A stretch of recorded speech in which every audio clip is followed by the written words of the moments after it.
grab your partner, grab a card, and read the questions aloud. What's up, y'all? We live.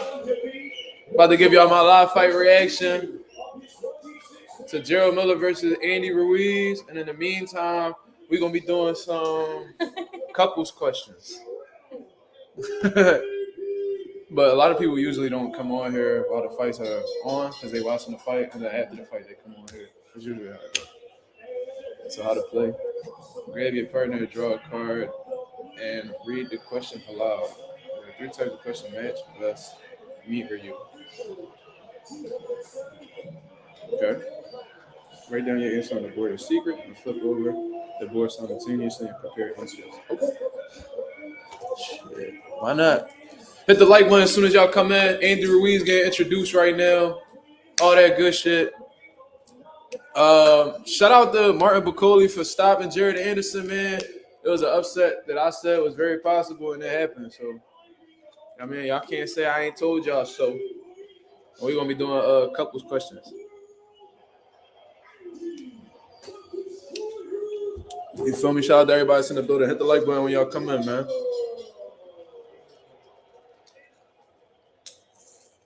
Andy Ruiz looking locked in. Israil Miller looking locked in. This shit about to be a hell of a fucking fight, bro.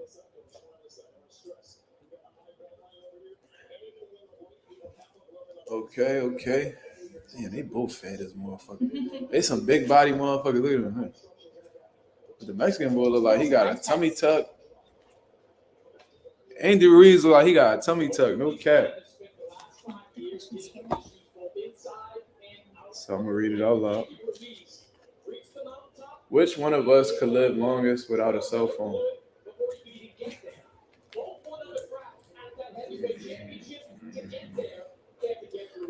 We have to get the answer right. I don't know. I don't even think this is like a points thing. Anything like that. I don't think so. You ready? No, that's not true. I would definitely go without my phone longer than you.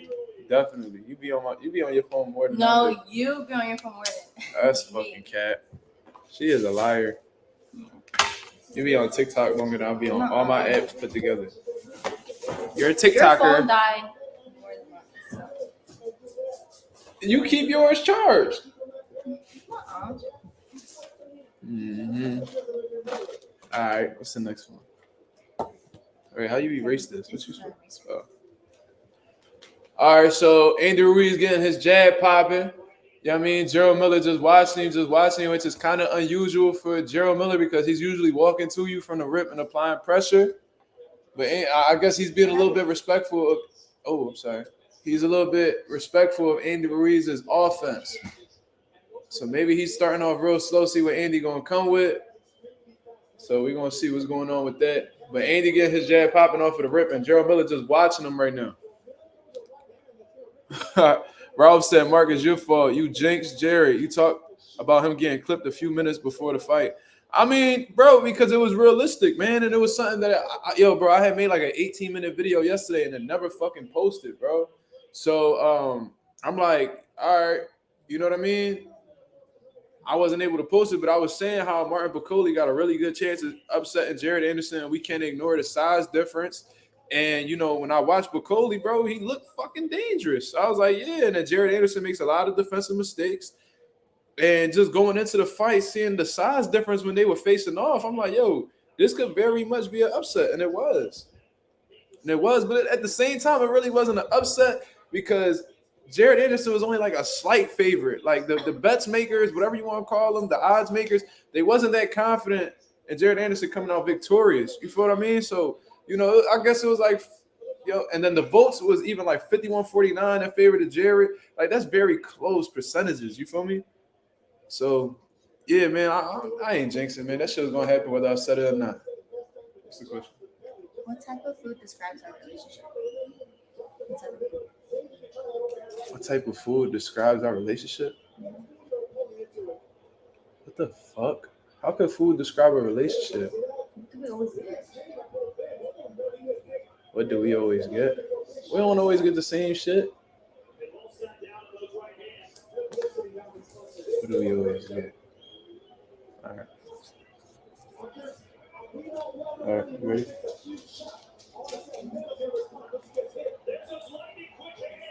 Andy Ruiz letting them hands go. Jared trying to go blow for blow with him. All right, man. Andy Ruiz edged out that first round for sure. You ready? What the fuck? We not clicking right now, yo. God damn it. I was thinking since we just got it, that's what she was talking about. But Chipotle is definitely what we go for. So I fucked up on that one. Shout out to everybody that's in the building, man. Hit the like button as soon as you come in. That was the first round of Andy Ruiz versus Gerald Miller. Gerald Miller was just watching him a little bit, man. I guess that was a fill-out round for him. And towards the end of the round, Andy Ruiz started letting his hands go. You know, Gerald Miller didn't want to give him too much respect, so he tried to throw with him. But that's probably an Andy Ruiz round. You know what I mean? 1-0 Andy Ruiz so far. But, you know, it wasn't an action-packed round at all. Both of these guys were just pretty much observing each other, watching each other, seeing what they're going to come out with. Bismo, what? Besimo, Luchador Anderson. Damn, bro, why you coming at Jared Anderson like that, man? What he do to you? You don't fuck with Jared Anderson? He showed a lot of heart in there, man, and he had the right idea, man. He had the right idea of how to approach Bacoli, but his defensive flaws costed him, man. Orlando Finney said, "What's good, MarkMazuma Nation? Fight night, baby." Is going down. That's a fact, my brother. I appreciate you coming through and showing love. We got 8 people in the building. I didn't even expect that many people to come in, honestly, because, you know, people busy watching the fight, and people usually come on for the post-fight reaction. But, you know, I'm appreciative regardless, man. I'm sorry I wasn't able to come on the live earlier for the fuck? David Morrell and Hot Rod. That was a good fight. You know, congratulations to David Morrell for that win. You know, well-deserved, and do give him a little bit of resistance. He got the 12 rounds in, so shout out to David Morrell. And another thing, shout out to Martin Bacoli for pulling off the upset against Jared Anderson, man. You know, that just set him up to get in some good-ass fights, him versus Zhang. You know, Joseph Parker versus Martin Bacoli would be a good fight. You feel what I mean? The winner of Daniel Dubois and AJ, this definitely sets him up in the mix. So, you know, I hope Jared Anderson keep his head up, man. He gotta go back in the lab and prioritize his defense, man. Get some type of defensive specialist in your camp to really tighten up your defense and stop relying on your reflexes, man, because relying on your reflexes can get you clipped. You know what I mean? If you make a miscalculation. So, you know, I hope Jared Anderson keep his head up. My turn, right? Well, we survived being stranded on a desert island.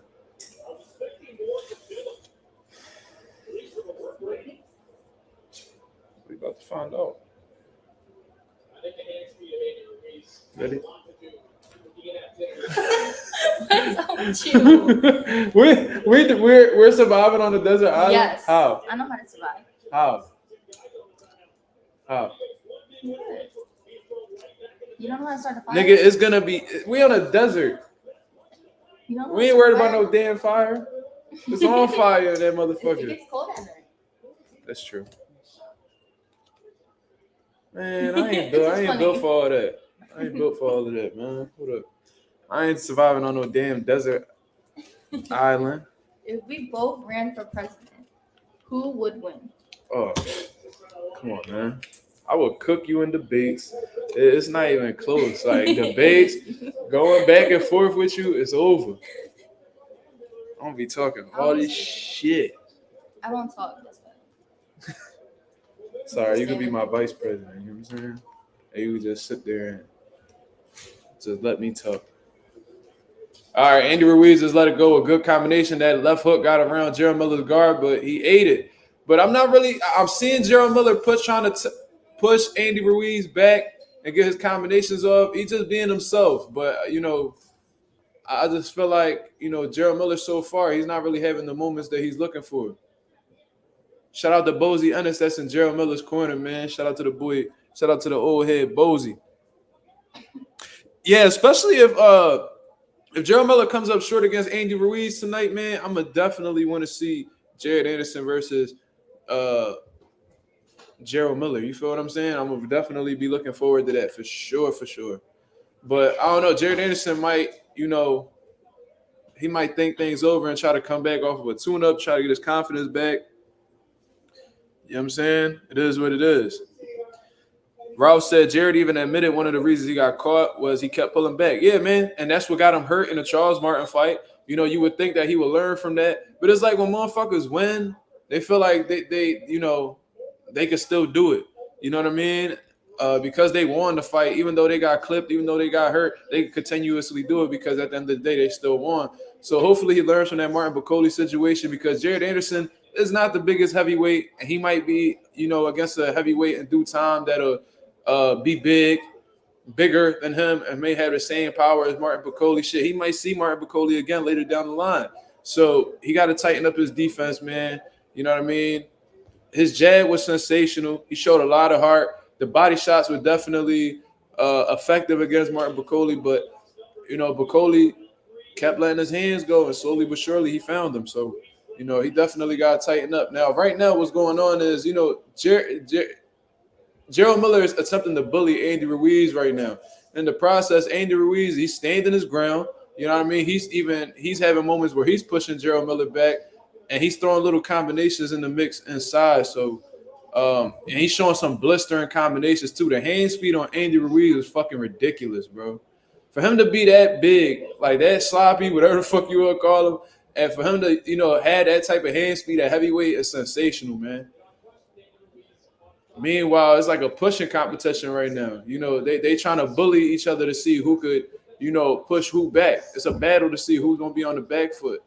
Neither one of them want to be on the back foot right now. So, but I feel like Andy Ruiz is being more effective with his combinations.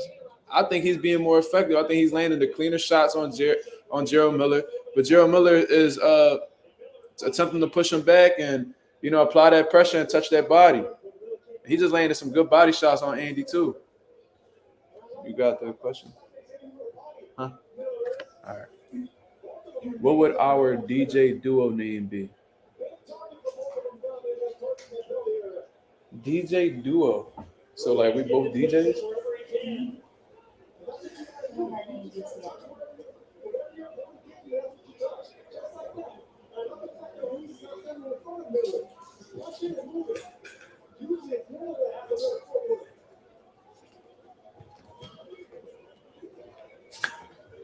I just said I need to.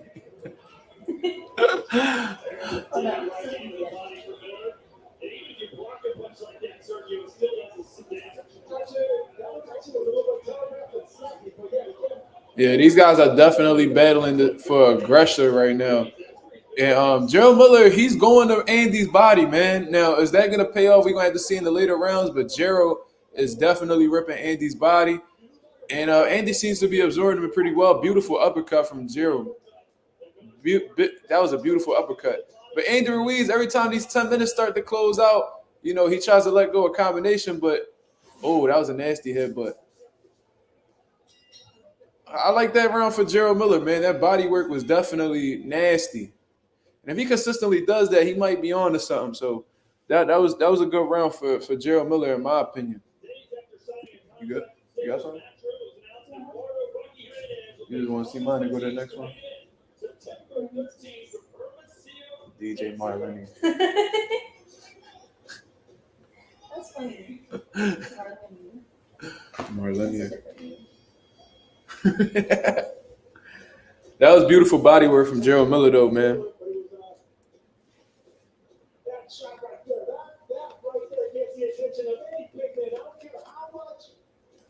Ooh, wee. Damn, he hit Andy Ruiz's stomach, and that whole shit that's like a big ass wave. Good uppercut up top too. Yeah, that was definitely Big Baby's round. Me or you? Who texts more? Oh. Yeah, you got the group chat. You got like 50 group chats and shit.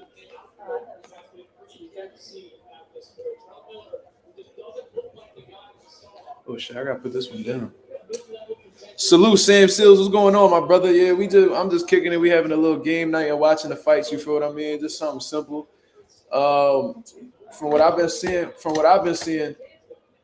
Gerald Miller, he's applying pressure to Andy Ruiz. I think he successfully got Andy Ruiz on the back foot due to the body shots. And you know, as of right now, they just trying to impose their will. You know, Andy Ruiz is being stubborn. He's not allowing him to necessarily have too many moments. Andy Ruiz has landed a beautiful right hand, the big baby's body, but the size difference between the two is very apparent now that I see them in the ring together. And Gerald Miller needs to keep doing what he's doing, man. He got to keep doing what he's doing. He got to keep pushing Andy Ruiz back, make him feel uncomfortable because he's not comfortable going backwards, which he's doing right now. And he needs to keep going to Andy Ruiz's body because I'm sure that's never really been tested. With Andy Ruiz being a smaller guy, you know, them taller fighters don't really want to go down there and give Andy Ruiz any moments to counter. So Gerald Miller definitely needs to keep going to his body like he's doing right now. And definitely keep his defense tight up top because Andy Ruiz is letting go some good combinations. Ooh, that was a beautiful uppercut. That lifted Andy Ruiz up a little bit. That was a good shot. And, yo, you can't really – and this is another thing too, y'all. If y'all watching the DAZN commentary, don't really listen too much to what they're saying. You know what I mean? Because they obviously got agendas when they commentate and shit like that. And they want to paint a picture that's actually not there. I mean, mute the commentary, develop your own opinions. You know what I mean? Think for yourself, man, because if you fall into what the commentary telling you, then most likely you're just gonna sound just as lost as dumb, and you just gonna look like a follower, man. Develop your own opinions. You know what I mean? Observe the fight for yourself, and you know what I mean? You be in control of what you see. You know what I mean? A lot of people are very influenced by the commentary. I just heard one of them saying that, you know, Gerald Miller is the aggressor, but he's not being the effective aggressor. I think he's being very effective. In all honesty, he's putting some good body work on Andy Ruiz. He can be a little bit more, you know, fluid with his combinations and stuff like that. But you can see Andy Ruiz is uncomfortable. Gerald Miller is coming forward, and you know, in spots he's landing some good body shots. He's landing some good uppercuts up top too. You know what I'm saying? I think that Gerald Miller is. He has a pretty good game plan. Look, another good right hand to the body. Good left hook to the body.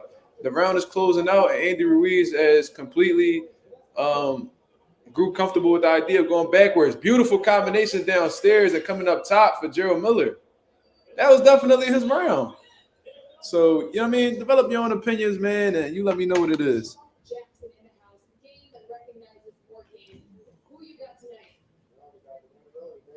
Ha! He said, "Why I'm beefing with Southpaw?"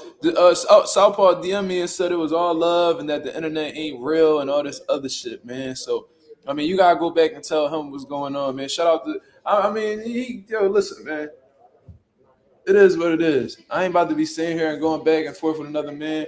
You know what I mean? I said what I had to say. He said what he had to say. He DM'd me. You know what I mean? I don't know exactly where we at with it, but it's cool. I ain't really tripping off boy at all. He said, Mazuma, one day you be looking black, one day a Puerto Rican, then one day you look like you in the Taliban. It's all love, bro. Your channel is dope. Yo, Sam, I appreciate that, man. I don't really know you gotta let me know what it is. Is it the hairstyle? If you saying Taliban, I'm assuming the beard. You know what I'm saying? You gotta let me know how I be looking black, how I be looking Regan, and how I be looking like the Taliban. You gotta tell me what I'm doing that's making me look that way, man. You got me? You gotta let me know what's going on because I'll be clueless most of the time. Which one of us gives better massages? Oh, dumbass question. Yeah, I give the best massages, of course. Even if you did, you know, it's not really a comparison. You know? It's not really a comparison. I am the best. Bro, look like Jason Tatum. I hear that shit all the time. You know, he got LMA pregnant, man. Jason Tatum, that nigga, man. Draw the other person. Jesus Christ. They always want me to do some shit that I'm not good at.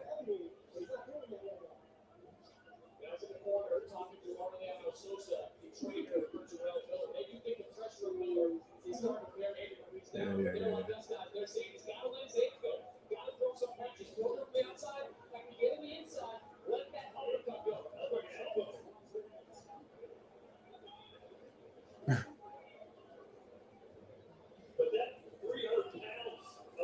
Andy Ruiz is staying on the back foot, and Gerald Miller is ripping his body, man. Yo, Gerald Miller body work is absolutely sensational. And he might have just figured out something about Andy Ruiz. Andy Ruiz is getting hit with a lot of shit. Andy Ruiz looking very uncomfortable. And I think that ring rust is starting to show on Andy Ruiz. He's not responding well. His body language doesn't look good. And in all honesty, he looked like he's showing some signs of fatigue. I see it. His mouth is wide open. He's breathing out his mouth. And we're only in the 5th round in the 12-round bout, man. Mind you, Jarrell Miller got stopped in his last fight, but he's active. Jarrell Miller hasn't fought, and I don't know how long. I'm going to have to go check BoxRec because somebody tell me that when he fought Luis Ortiz, was that like 2021? Was it 2020? It might have been 2022 in all honesty. How long has it been since Andy Ruiz has fought? We really need to know this, man. Inactivity kills. And Andy Ruiz started off well in the beginning, but we're in the 5th round right now, and Jarrell Miller is absolutely walking him down. No. He caught a low blow. He's feeling those effects of those body shots, man. Andy still got fast hands. The fast hand's not going to go nowhere. The fast hand's not going to go nowhere. That's not going to change. You know what I'm saying? That's like motherfuckers with power. People with power, they're not going to change. You feel me? So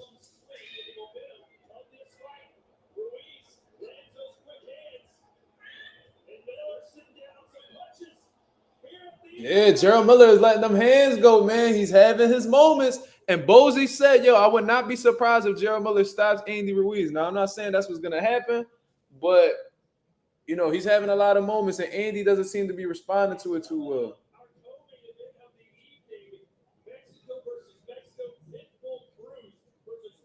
I cannot wait for Isaac Cruz versus Rayo Venezuela, yo. Are you scoring the fight? Not necessarily. I'm just commentating as the rounds go on. But once I finish up doing this or whatever, it's because I'm multitasking right now, so I'm not gonna sit here and lie, act like I got the rounds judged or whatever. But I'm telling you guys exactly what's going on, and right now, Jarrell Miller has the momentum, hands down, no debating. Yeah, that body shot hurt him. He played it like it was a low blow. He did that Usyk and Daniel Dubois shit. He said this fight is ass. Nah, not at all. I don't think so. So far, so good, man. You gotta be a little bit open-minded for these little chunky heavyweights, man.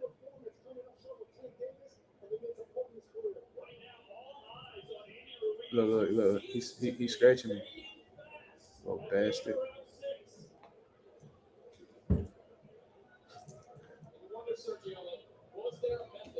Is there a method to the madness? We took some big shots in those first few rounds. I thought Walsh completely. Now here he is coming off the win around, starts to build on that. I don't think that's a method, man. That's a style round. He worked here there with the style. This is definitely her. I don't know why y'all niggas be making me draw shit when y'all know I can't draw to save my life. It actually do look like me. That's not bad. That's actually not bad. That's pretty fucking good. Now I feel like shit. Wow. I don't know why y'all be trying to get me to draw shit. I never was good at art. Yo, this motherfucker keeps scratching me. I'm gonna kill this little nigga, bro. I shouldn't have said that on live. Shit. But Jarrell Miller, Andy Ruiz looks spent, bro. I'm not gonna lie to you, bro. I don't know if it was those body shots, but Jarrell Miller is absolutely bullying this dude. And oh, good left hook to the body. Yo, he is fucking Andy Ruiz's body up. I did not expect this, man. I'm not gonna lie to you. I really did not expect Jarrell Miller, and it's a great game plan in all honesty, man.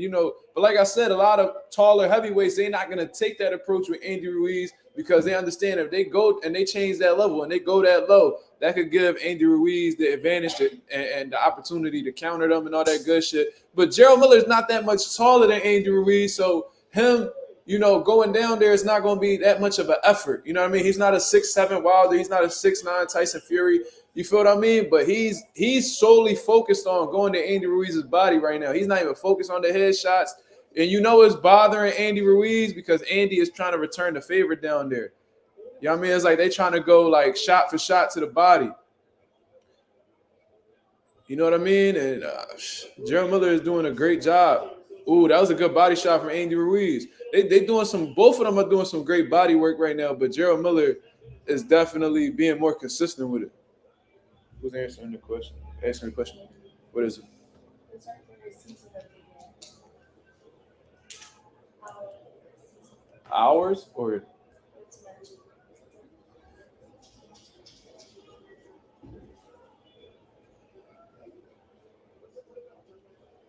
oh, that's not my favorite, but I knew it would be yours.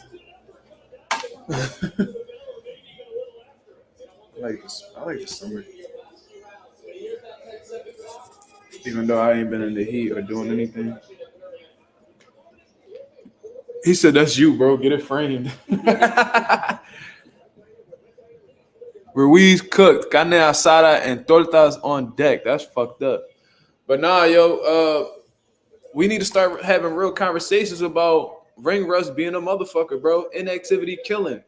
You know what I mean? Did somebody actually look up what you think about Jared getting stopped? I spoke about that earlier, man. I congratulated Martin Piccoli and I pretty much said that, Jared Anderson had the right idea. He had the tools necessary to defeat Martin Piccoli, but his defensive flaws was the reason why he came up short. Pulling straight back and relying on athleticism instead of mastering the basics defensively.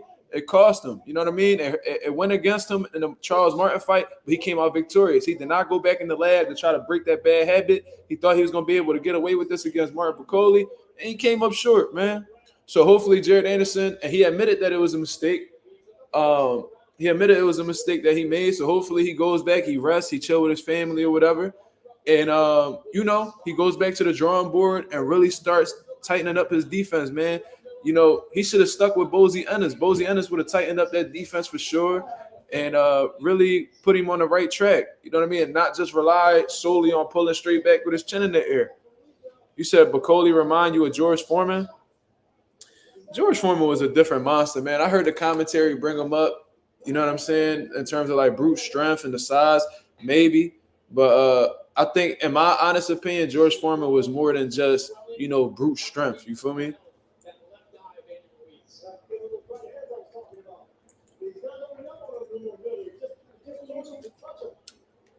Like, I see what y'all talking about, but George Foreman, all-time great, man. He's one of the greatest to ever lace up in the heavyweight division. But I see what y'all talking about. Did Morrell fight already? Yes, he did. He came out with a unanimous decision against Hot Rod. I think one of them scored at 116, 112. The other scored at 117. Two of them scored at 117, 111. If we – no, this is funny. If we were a horse and a cowboy, who would ride whom? Wow. That's that's like a layup, honestly. That's a crazy ass question. You ready?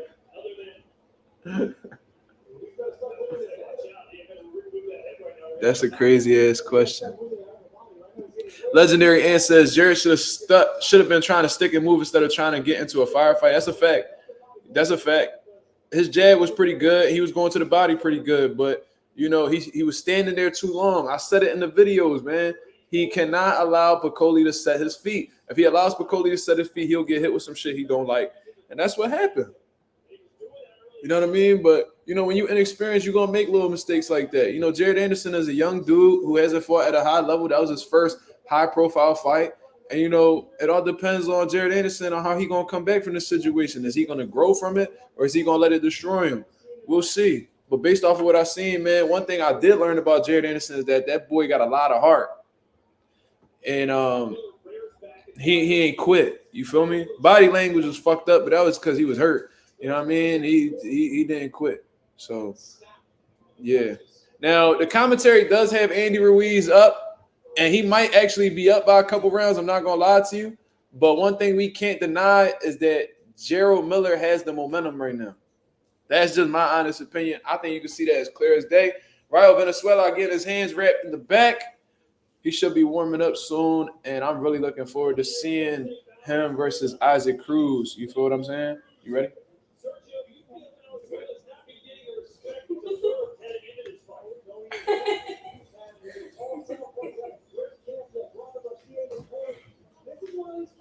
Pause. Ooh-wee. I actually like this game. What did you write? Did you erase it already? Yeah, okay. Isaac Cruz looking little with a motherfucking muscle head, big than a motherfucker. Boy, torso. Oh, he doing footwork drills. I never seen nobody do footwork drills warming up before a fight. He said next time both of y'all take an edible and do a drawing contest. Nigga, I can't draw sober. I can't draw sober. And you telling me y'all trying to get me cooked out here. Y'all trying to embarrass me more?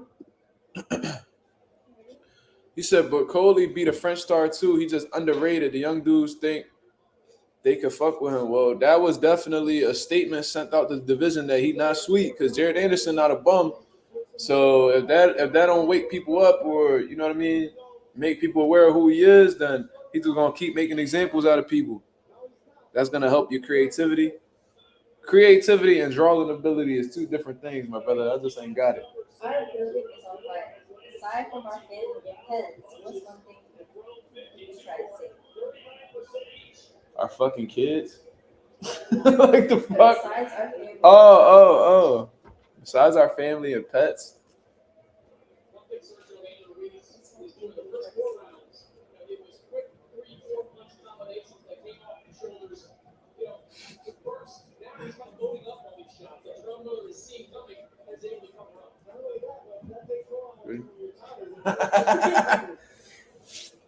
That's funny. Andy is so gassed right now, bro. He been gassed since the 5th round, bro. I'm telling you, I know what I'm seeing. I done been through it with these guys. The body language don't lie. This man breathing out his mouth. He's exhaling through his mouth. That lets you know everything you need to know. When the mouth is open, there's definitely some sort of fatigue going on. You know what I mean? And I think what played a major key in him being exhausted right now, or at least being fatigued, is the body work from Gerald Miller and the nonstop pressure. Andy Ruiz is not accustomed to going on the back foot. He's not accustomed to having pressure applied on him. You know what I mean? He's not. I don't think the motherfucker look like he don't do ab work. So I can imagine that, you know, he's not really used to people hitting him to the body.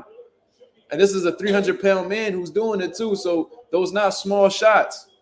Those are not small shots. Now, Gerald Miller, I do think he need to step it up a little bit. I think he do need to step on the gas just a little bit more because he's applying pressure and he is being the aggressor, but he can be more effective offensively. Now, beautiful combination from Gerald Miller to the body. But it does need to be a little bit more consistent because throwing 3, 4, 5 body shots in one round and nothing else on top of it, I don't know if that's enough to win a round. I don't know if that's enough to win a 3-minute round. So, listen, he got the 8th. This is about to be the end of the 8th.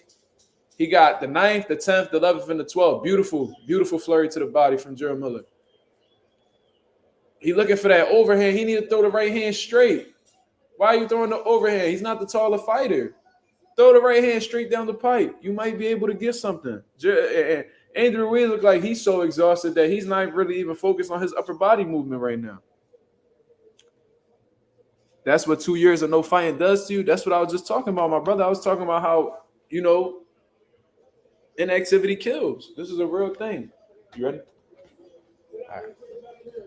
Match. If we had to buy all our clothes from the same store, what store would it be?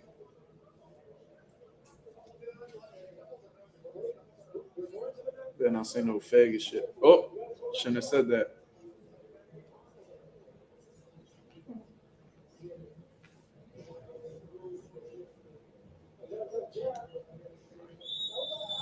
I don't think you're gonna get this one.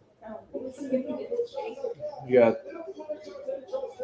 no. But there's clothes at Target. I don't wear Target clothes neither. Because it was a store that you like and there's clothes at. Wow, I didn't even think about that. I don't even look at Shein as a store, cop. I mean, whatever. Yeah, Zara made sense. Wasn't thinking. Andy Ruiz just landed 2 good hooks up top for Gerald Miller, but he's absorbing it pretty well. That's one thing I like about Gerald Miller, man. He's not scared to get hit, and he stands up the shots really well. He's a very durable guy. I don't know if it's because he came from kickboxing or whatever the situation is, but that boy got a chin on him.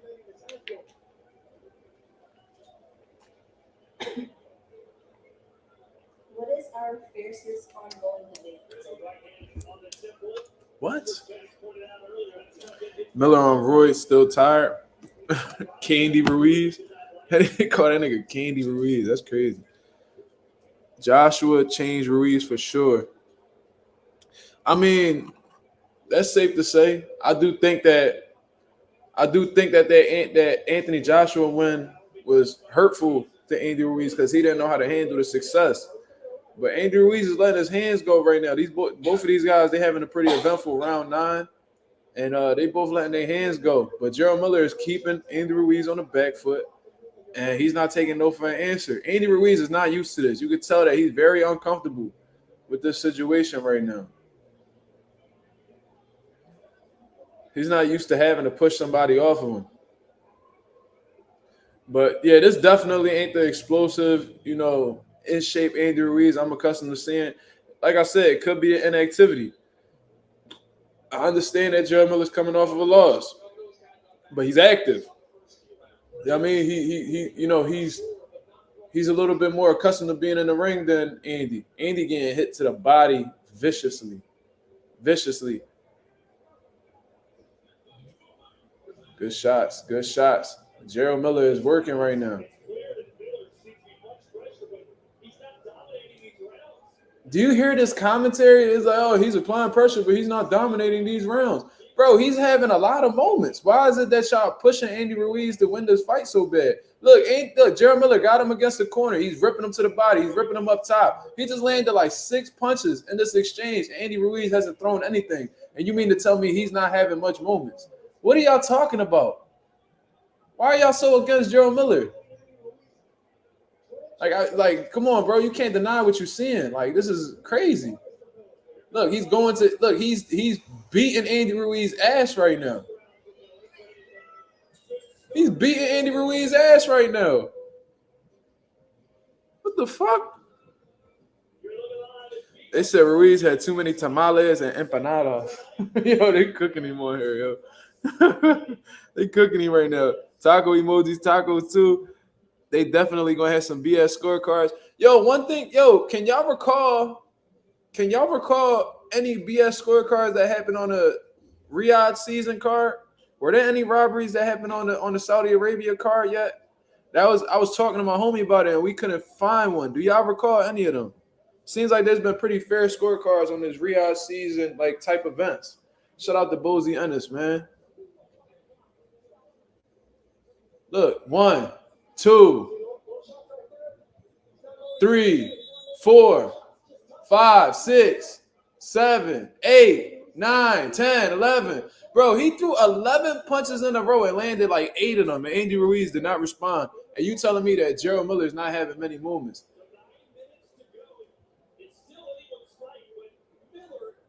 Miller needs to step on the gas right now. Andy Ruiz is exhausted. Gerald Miller looks like he got a little bit more in the tank.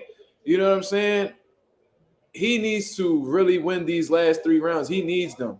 Because how the way these commentators are talking, who knows? These judges might be thinking the same shit, and you can't afford to have these type situations, man. He needs to put his hands together. He needs to push Andy's ass against the ropes, and he needs to let his hands go. Are you asking a question of me? So it's my turn. Oh, wait. What was it again? Debate? Did you find one? What the hell we doing? It's fierce, but It's a scorecard as close as you like. 86-85 in favor of Ruiz. Just enough. I don't know. This is debate. What we be debating on? I don't know. You want to just show your card? I don't know. you don't have anything? I thought it was cleaner. Me. Yeah, all right, whatever. Yes. Okay. Andy is more talented than Miller, but boxing don't care about talent that work. That's a fact. The quip. We all know Andy Ruiz is more talented than Gerald Miller, but talent don't always win fights. You know what I'm saying? And Andy Ruiz is completely exhausted. Look at where his hands are. They're at the bottom of his chest. He's stepping back and breathing real heavy, and he's not very. You could tell he's trying to conserve all the energy that he has right now. And Gerald Miller is staying active. He's coming in behind his jab. He's touching him up top. He's ripping to the body. Andy Ruiz isn't doing anything but trying to tie him up. This is the reality, y'all. Gerald Miller is dominating right now, in my opinion. I don't give a fuck about what Sergio Mora or Chris Manning's talking about. I know what I'm seeing. Look, going to his body, pushing him back. Look, Andy Ruiz not throwing anything. He don't want to engage with Gerald Miller right now. He's completely out of gas. Completely out of gas. If Gerald Miller had a little bit more power, that was a good combination from Andy Ruiz. Nice little fast combination, but that's not enough. But Gerald Miller definitely needs to come out strong and get these rounds in. You know what I'm saying? Good work. And it's not like I'm rooting for Gerald Miller anyway, but I'm not going to sit here and lie and act like Andy Ruiz winning these rounds clearly because he's not. Israil Madrimov is walking into the arena. I guess that was the arrival earlier. I highly doubt that's right now. Oh, shit. My turn, right? Which of our couple friends could we take in a fight? I don't even got no fucking couple friends, but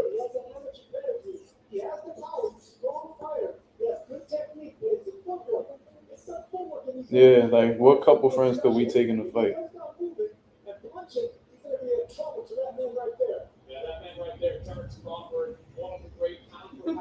Getting a little fucking beat.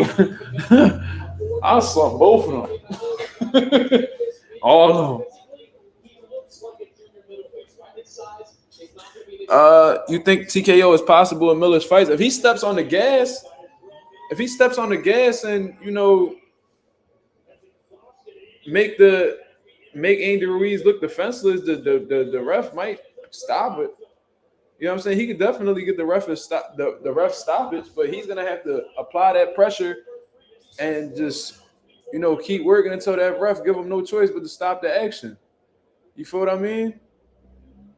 But at this pace, I don't think he's gonna get the TKO. Look, we in the 11th round right now.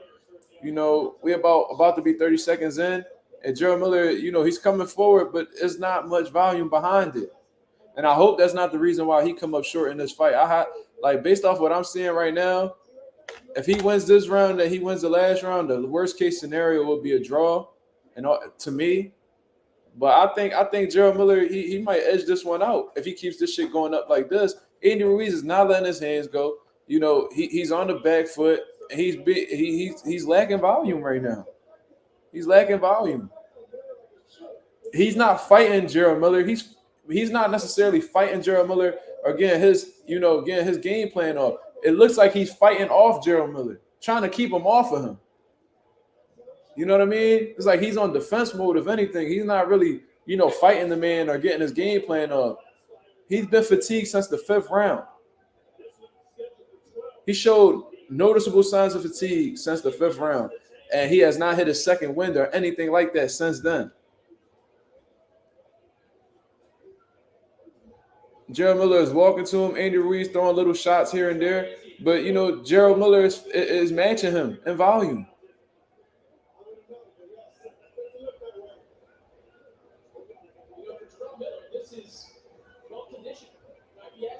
The conditioning, the difference in conditioning is very apparent, though. That's one thing I am going to say.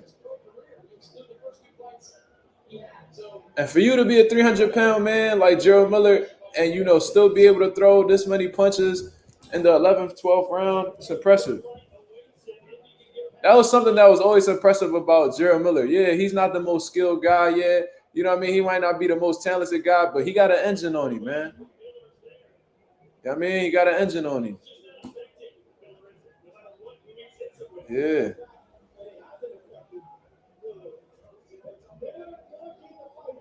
He could take a fucking punch too. That big boy could take a motherfucking punch.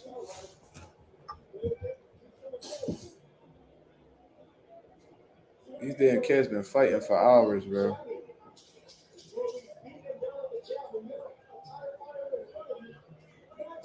Andy is completely exhausted. He has no more defensive awareness.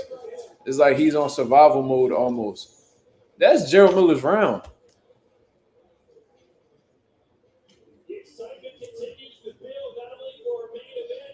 Rouse says there's no way Ruiz should be winning on the scorecard. That's what I'm saying.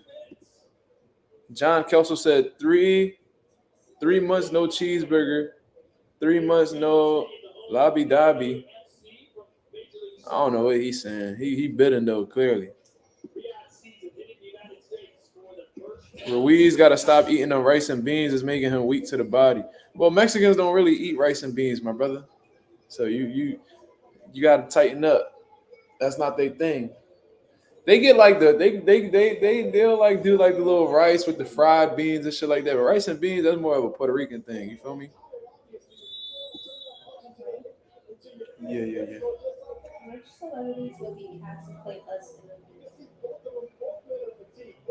A celebrity that will play me in a movie.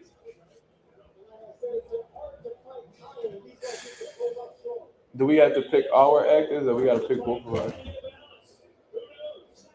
I think this was Okay. Yo, who would play me in a movie, y'all? Who would play me in a movie? Damn, we got 30 people in the building. Shit, I ain't even peep. It was just at 8. Shout out to everybody that's in the building, man. Hit the like button as soon as you come in. We doing a little couples game while we watching the fights and all that shit, just having a good time. You feel what I mean? But Gerald Miller is letting his hands go at Andy Ruiz right now. He turning up, as he should. As he should. As he should. Apply that pressure on Andy Ruiz's tired ass. Let your hands go, man. This your last round. You know what I mean? You got stopped in your last fight. You got to make a statement, Gerald. Let's go. Let's go, big baby. Let's go, big baby. Uh-huh. Let's go, big baby. Rip. You can tell Gerald Miller is a little bit tired himself, but he got plenty more gas than Andy Ruiz got for sure.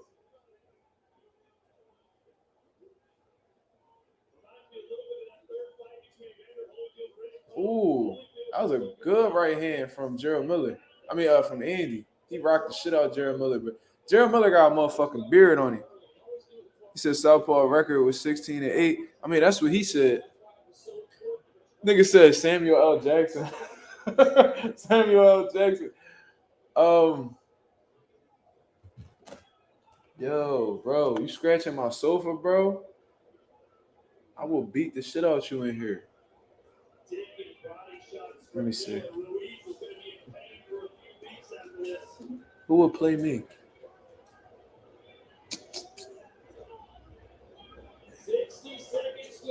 I don't really know no fucking actors that look like me.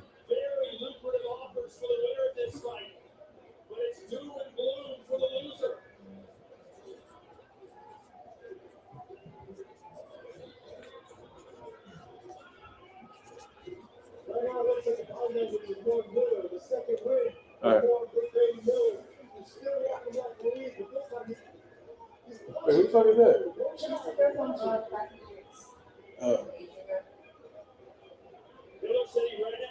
Yeah, I don't know that nigga name. But shout out to him. I was saying that Will Smith's son on Bad Boys will be the one that'll act for me. So we kind of resemble each other. For what other people said.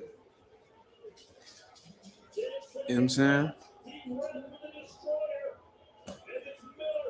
Damn! Yo, Gerald cracking this nigga. Yo, outworking him too. Yo, Gerald Miller got that. Yo, how did y'all score that fight? Who y'all got winning that fight? Gerald Miller won this fight for a fact. Little motherfucker, come over here. Come over here. Come over here. All right, come over here, bitch. You want to fucking bite me? Come on, bitch.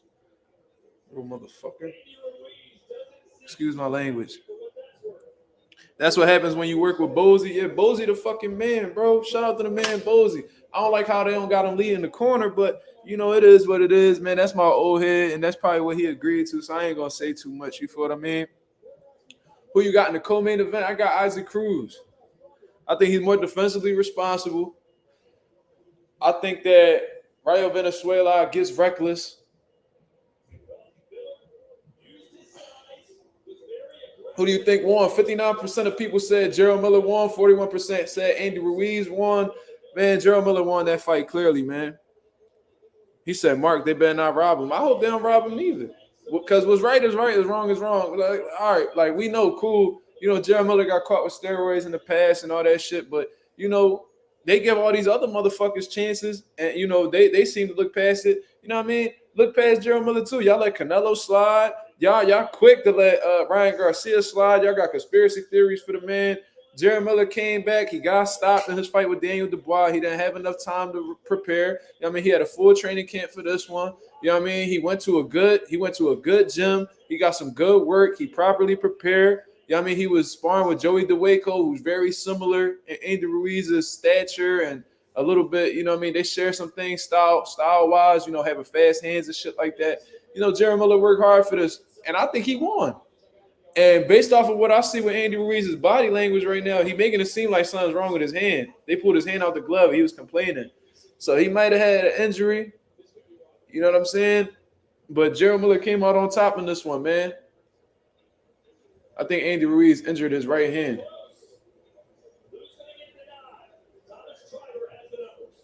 All right, let's hear these scorecards, y'all. We got an extra question for you.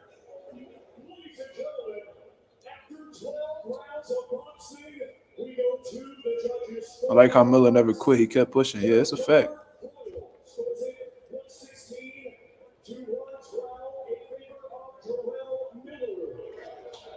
8-4 Jarrell Miller.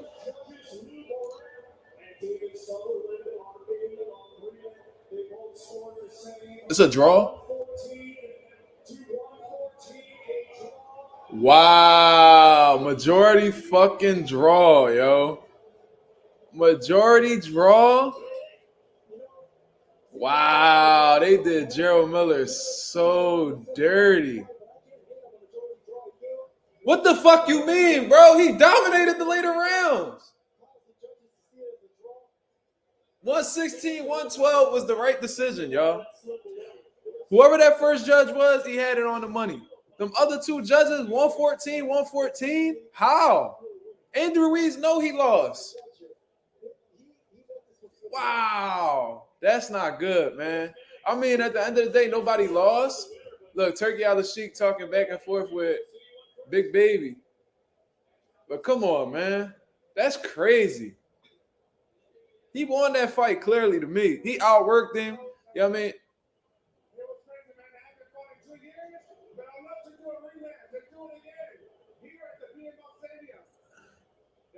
Andy Ruiz wants to rematch with Gerald Miller. That lets you know he's Saudi. Yeah, Ralph, you called it, Ralph.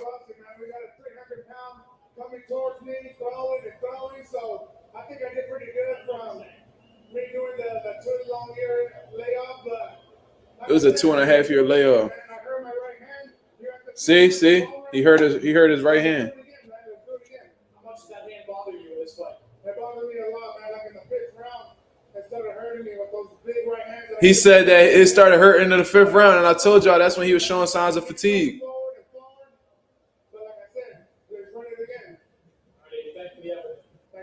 Rematch between Gerald Miller and Andy Ruiz. A disappointment on your face. What did you think of the decision?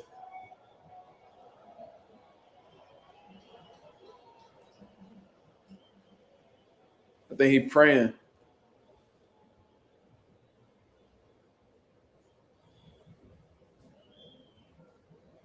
Praise be to Allah. Thank you, God. Thank you, Brother Turkey. Thank you, Brother Spencer Brown, Gold Star Promotions. Eddie, still love you, old man. Thank you to my team. Thank you, California. Thank you, all my Belize and Mexican fans, Central America. Certainly won over a lot of fans here tonight. Andy Ruiz Ruiz came in as the fan. Wow, they did Gerald Miller dirty, man. That's sad. He won that fight, man. The body work, the aggression, the volume. He outworked him every round. Well, not every round. 8-4 was on the money, y'all. But I knew that, I told Spencer Brown, like, we got to get different judges out close to California. We got California judge and the Valley judge, and we know who's coming in the hometown. One judge had it for me to try to do it. So that tells all my story. Like I said, outside of boxing, Andy's my brother. But I know I worked my ass off. I know I had this in the bag. There were some moments where my feet were a little stuck in the sand, but I took the pressure and let my hands go as much as I could.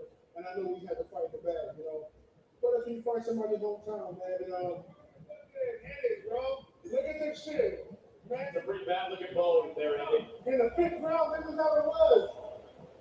Man, like I said, you're worried about, but I try to push it through. I push it through so much as I can. But my fucking hand, oh my God. That right hand definitely broken. Andrew Ruiz just showed his hand. That shit definitely broken. That don't change the fact that he lost this fight. He's watching. My son Akai, my daughter somewhere over around Sienna. I love everybody, man. I just want to tell everybody. Said Mark as a judge. Hashtag Mark as a judge. Get that trending. Yeah, ain't gonna be no more of that bullshit if I judge. Yeah, the first judge had it right. Whoever scored at 116, 112 for Gerald Miller, they had it right. A Singh says it's Bozy Miller's trainer. It doesn't. I think that Bozy is involved, but I don't think he's the head trainer based off of what I've seen in the corner. But he was training at Bozy's dungeon, though. He was training at Philly's next champ, getting that work in.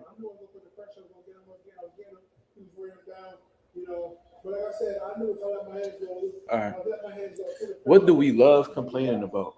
That's boxing, man. You get robbed, man. It ain't the first time I've been robbed. But we don't keep working, man. I want to thank you for supporting me, man.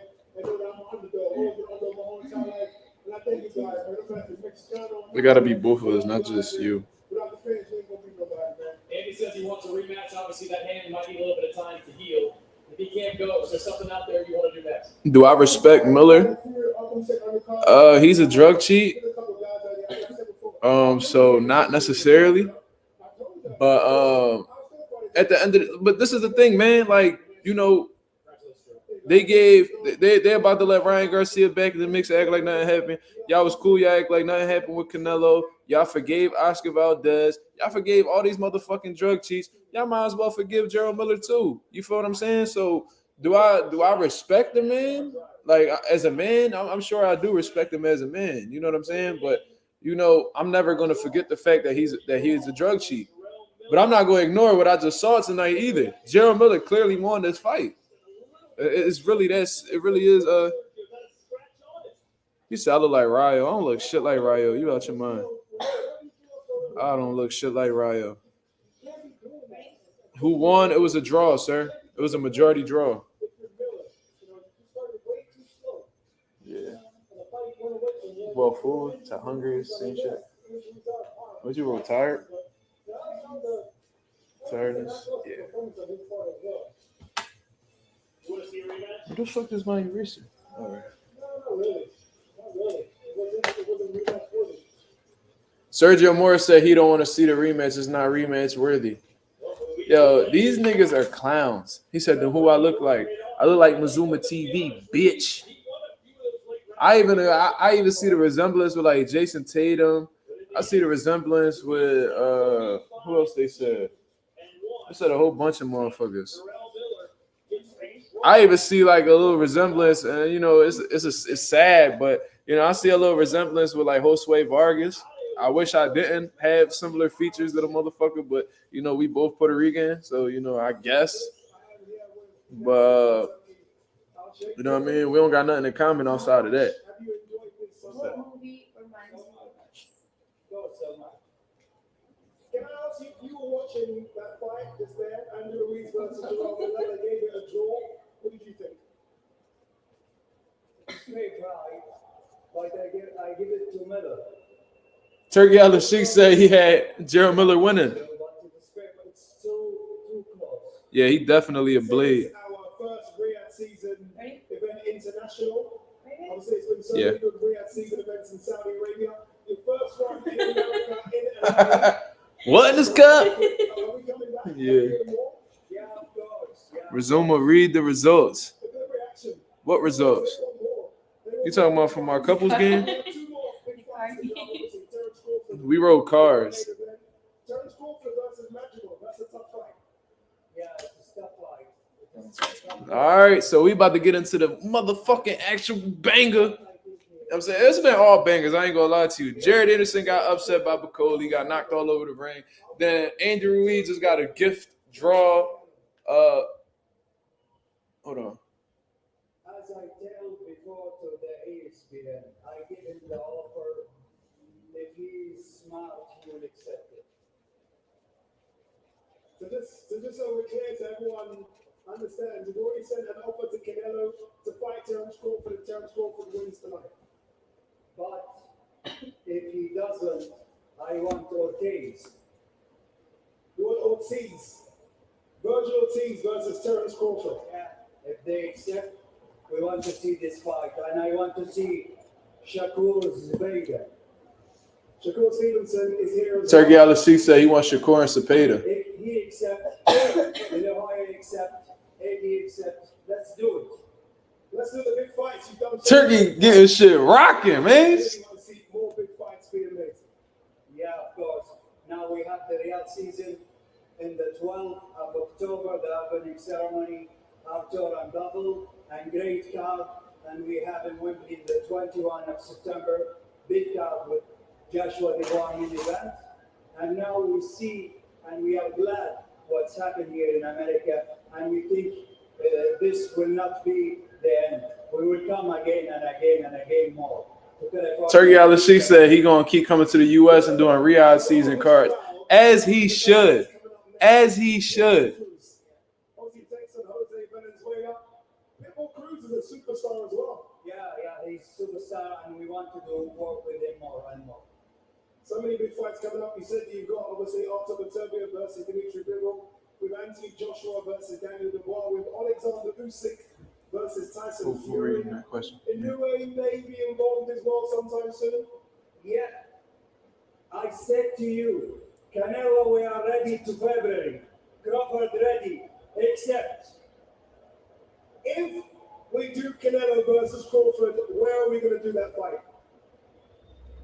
the first one, I need to discuss with Silla. Silla is our right hand, but it is two options. Even in Vegas, the biggest stadium in Vegas, or in my country. He said Canelo and Bud will either happen in Vegas or his country. So many more big fights. Jared Anderson, me and you have spoken about Jared Anderson so much against Martin Bacoli. Tough fight for Jared Anderson, but he's still so young, and there'll be more big fights for Jared Anderson in the future. My message to him, and I tell him after the fight, he's still young, he can come back. This is the result for all the great fighters. He have a future, he must focus. Okay, final one. Your prediction. Pretty much said Turkey got Jared Anderson got to keep his head up. Yeah, and the 8th round. He said, Play Dome said Mazuma, we all got to respect Turkey, even though we all know he Turkey. Why you calling him Turkey, man? That's an insult in Philly, man. That's like calling somebody a pussy. Why you calling him that? Turkey Al-Sheikh been snapping for boxing. I don't got nothing bad to say about the brother. You know what I'm saying? So far, so good.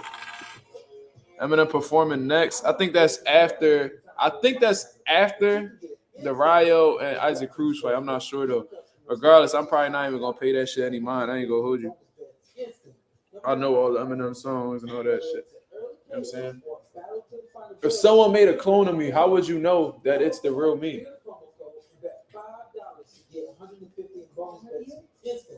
How would you know? The crown is yours.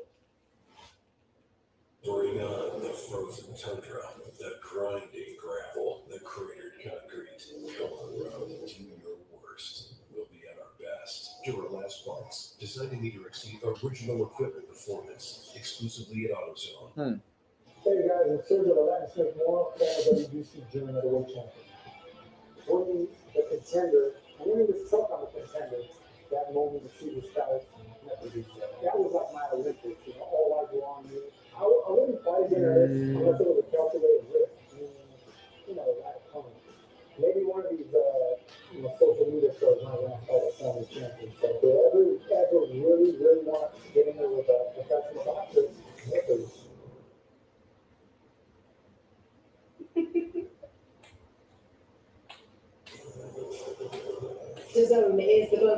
Man, I don't know. He said goals. Pick another one. Wow, you don't know. I would figure it out though. I would smell some bullshit. Like, she's not washing dishes. Which emoji describes our relationship? Not those fake ass emojis you got from the other app. The actual iPhone emoji. He said, "Try and get like you, Mark." What you talking about, man?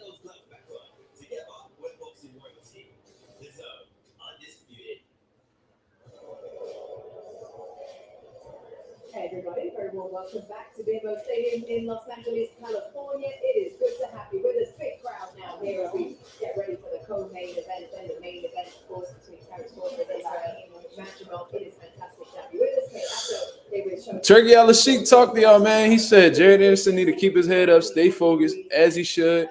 He said that he already has an offer ready to send over to Canelo. You know what I'm saying? After this fight with Edgar Berlanga, I'm assuming the fight will either take place in Vegas or Saudi Arabia. And what else did he mention? He said that I think if Terence Crawford doesn't come out successful, or if he doesn't get the Canelo fight, he wants Virgil Ortiz, I believe. So Virgil Ortiz versus Terence Crawford. We'll see. I just don't understand why Virgil Ortiz would be more of a fight to be made than Jaron Ennis.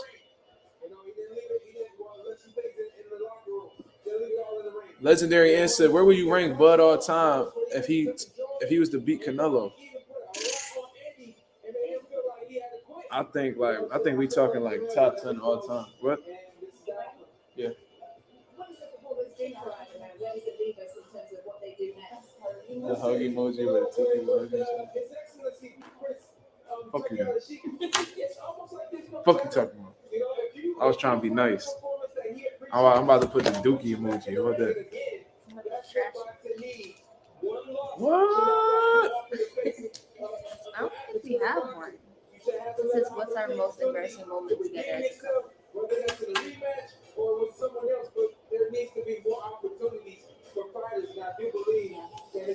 I don't got no embarrassing moment. I don't get embarrassed like that. I know what the fuck I be doing. What's the best dinner we had together? Best dinner we had together? Yeah, we done ate good. Best dinner? I like this. I like when you make this. I don't know. There's no telling. I think the number one thing though is that he has to do other things to supplement I like when you make not this. being able to punch with that hand. You know, I like her stir fry. Things of that nature. He's got to build his endurance, especially if he wants to. Bud definitely like he up there, bro. Like if he were to go, you telling me that if he were to go and win a belt at 154, and then his one and only fight at 154, and the motherfucker move up an additional 14 pounds and beat the top dude at 168, and who's like the biggest star in the sport of boxing right now, and you know, as decorated as Canelo is, if he were to actually go in there and just convincingly beat Canelo, stop him, whatever, bro, we talking about like top 5 greatest ever, top 3 greatest ever, bro. I'm putting him above Floyd. I'm sorry. Because then he'll be a 5-division world champion. Bro, Floyd ain't never move up no 2 weight classes and beat the top guy in that division, bro. I'm putting him above Floyd. I'm sorry. Fuck that. I mean, he wouldn't be 3-time undisputed if he beat Bud, because if he beat Canelo, because they stripped Canelo of the IBF. But, you know, yeah. I'm putting him above Floyd. You ain't even got to worry about that. My turn to read. We're down to our last $10. What do we buy? I already know.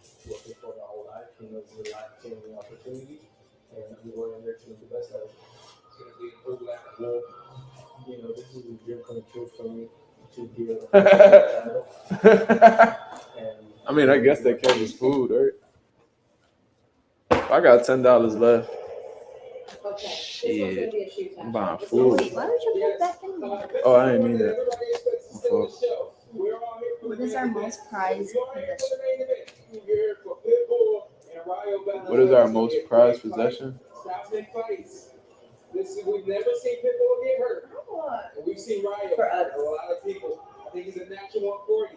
This is gonna be a good fight. Well, so what does that mean? When you say you think will happen? I know you're not talking. Ryo is the I know you're not talking. I'll be having to tell you to chill. It's his first fight at 140. Yeah, Ree. Yeah, Ree. They did your Brooklyn brother bad, man.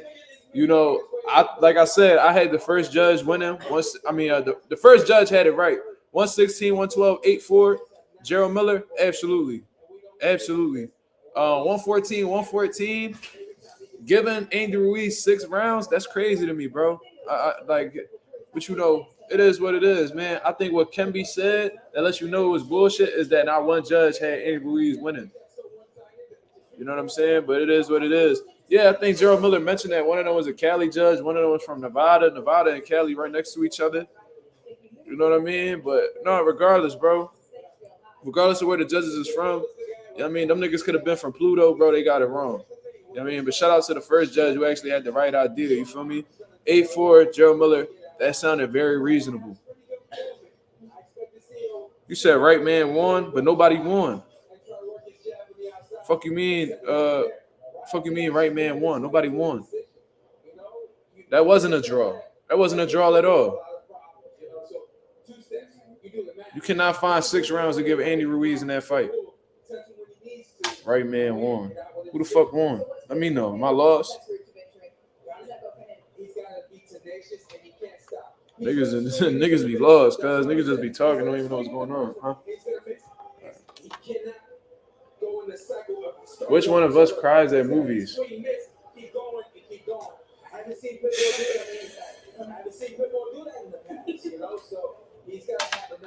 He was losing the rounds. Who? How? Bro.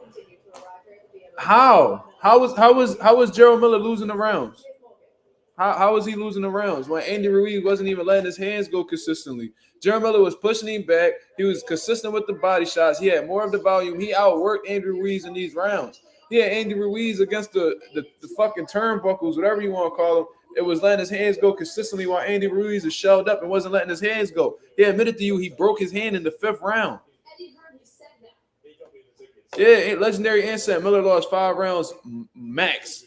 And even if he lost, based off of that, that still would make Gerald Miller the winner because that'd be 7-5, 115, 113. Come on, man. Shit changed after the 5th round. That's a fact. Miller wasn't landing. You crazy as shit. Thank God you're not a judge. Huh? Okay.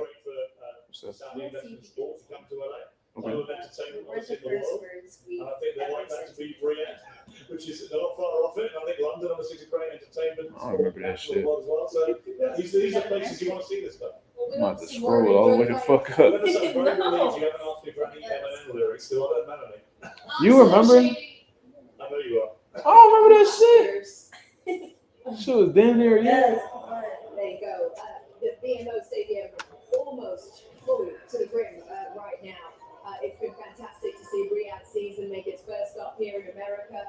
We've got the fight between Anthony Joshua and Daniel Dubois coming up in London. More fights surely to come in Riyadh as well. It's been a fantastic time to be in boxing. Any thoughts on what you heard from this? The same mind? Do you think Terence Crawford wins? I actually did get it. You can tell Eddie I said it. I think that Terence is the better fighter. Yo, Play Doh talking crazy. You see what he said? He said, you playing a couples game. What you need to be doing is focus on Pitbull and Ryo fight. First of all, dickhead, Pitbull and Ryo not fighting right now. Second of all, it sounds like you feeling a little lonely right now. It sounds like you hating, my nigga. Take my dick out your mouth. You know what I'm saying? Go get you you get what I'm saying. Go get you a bitch. And then, you know what I'm saying, from there, you know what I mean, maybe you can enjoy some couple games yourself. It sounds like you hating. Dry dick ass nigga, get your life together. You fucking weirdo, hating ass nigga. Play Dome. Play dome. Fucking weirdo. Go chew gat, nigga. Fuck you mean? My turn. My fault. That's gonna get me demonetized. Who made the first move? In terms of what? Are we talking about the little stuff or are we talking about the big stuff?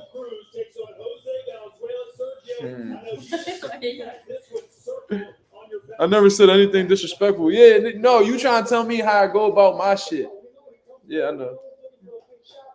Me. That's what I meant. Yeah, I know I made the first move. I remember that. Damn, man. Yo, Esau Cruz. He letting them bitches go. He hitting the pass, throwing all hooks. No jabs. You already know what type of time Isak about to be on. He got a nice little sweat going on. He warmed up. He said, I ain't never disrespected. Bro, you trying to tell me how to go about my life. I'm a grown-ass man. Don't nobody tell me how to do shit. I'm going to do it how I want to do it. If you ain't rocking with it, then get your ass off the motherfucking line. Funky ass, cake ass, nigga. What's the best date we've been on? Best date we've been on? To get an opportunity just like this. Back in December, Valenzuela picked up the best win of his career. He knocked out Chris Crawford. He intended to stay. I like the New York date. The Lantern was cool too. I thought the museums were cool too though. Okay. This is the scene, ladies and gentlemen. The lanterns were meaningful. I mean, it was, but the question wasn't meaningful. Esau Cruz 5'4". No, he not. He looked a lot smaller than Tank, and Tank is 5'5", sir.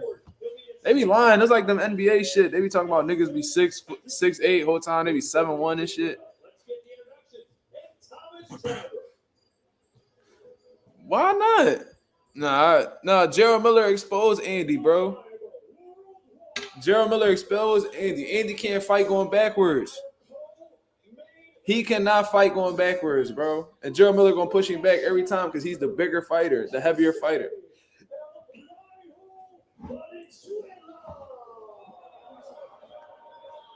Andy can't handle that pressure. He can't handle body shots.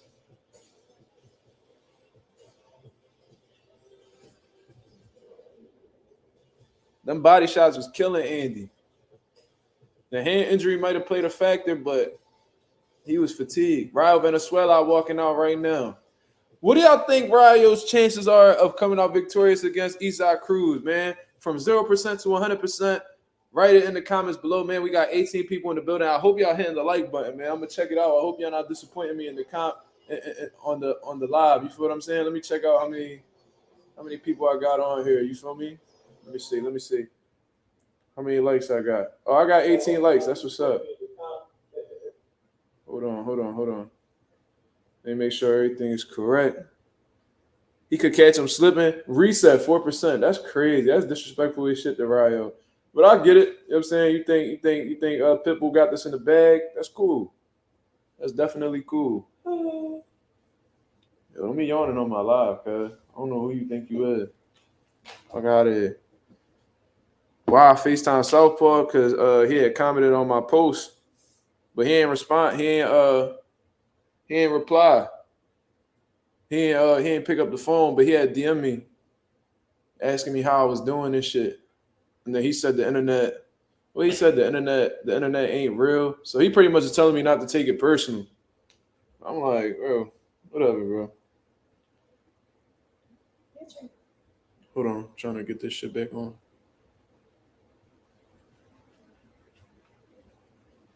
But then Sergio Mora said that it was an outrage. I don't know what he was saying. He was saying how like the fight was close and all that shit. But he was like, no, I don't want to see a rematch.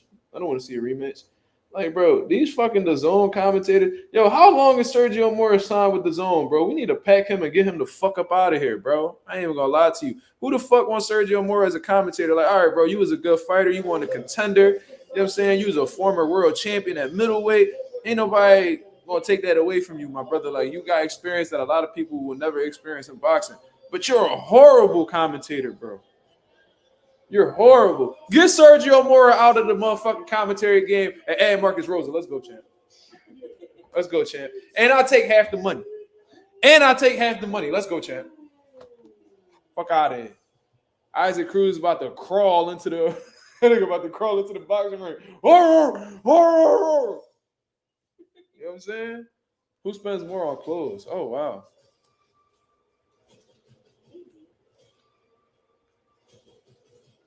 He need to walk on all fours.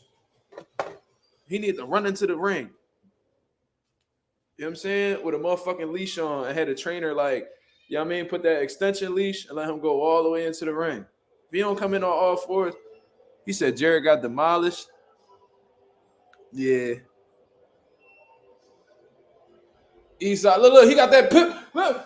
Oh! Why are you barking?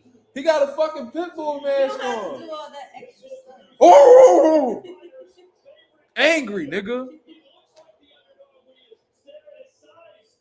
Look, he got the Mexican shit out. Viva Mexico. I got family in Mexico, baby. Let's go.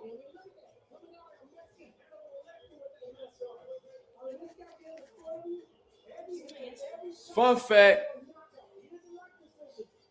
He missed your takes. You used to help him. Yeah, I used to help Southpaw. Southpaw, he my son for real. Me for you. No, I didn't see an answer. Me for you. Lies. You buy more for you than me. Liar. How you train with Shakur and had no defense? Well, he got defense. It's just not set up how the way Shakur's defense is. He likes to do things based off of his reflexes. Shakur, he relies on he does a little bit of both. He got his technical defense and he got his reflexes as well. Jared Anderson completely abandons the technical aspect and just relies on his athleticism because he's been getting away with it since an amateur. But when you in there with somebody like Martin Piccoli, who's a 300-pound man that's a 6'6" motherfucker, significantly bigger than you, has one-punch knockout power, and you might need to, sharpen up in the technical aspect. And he didn't. He admitted that he makes the same mistakes over and over again. So I hope he goes back into the lab, improves his defense, so we won't have this, happen in the future. Who do we love to hate on?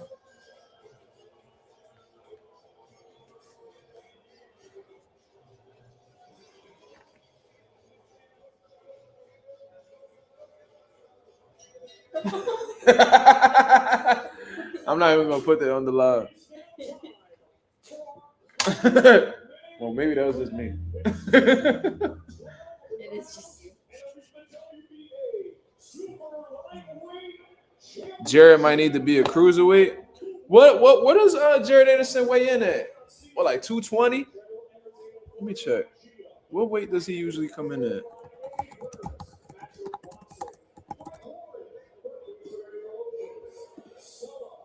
Seeing the one on his record. Bro, he came in 252, bro. That's going to be hard to get him down. But he's fought as low as like 239. Yeah, he's not getting down to cruiserweight, bro. The lowest he's ever been is 233, and that was his pro debut. Nah, he not getting down to cruiserweight, my brother. That's not happening. Then he was 252. He not cutting no 52 pounds to get down to cruiser. Nah. Yeah, he not making it to that. Wait. What? Hell no, he not cutting no 52 pounds to make cruiser. He's just a small heavyweight. That's just what it is, man. Some dudes gonna be a good size heavyweight, some gonna be huge heavyweights, some gonna be small heavyweights. They just gonna have to adapt. And when you a smaller heavyweight like Jared Anderson, you should be relying on your skill set a lot more and not just your athleticism. You know what I mean? Yeah, it's my turn. I didn't mean to say yo. He said, well, we have been friends in high school.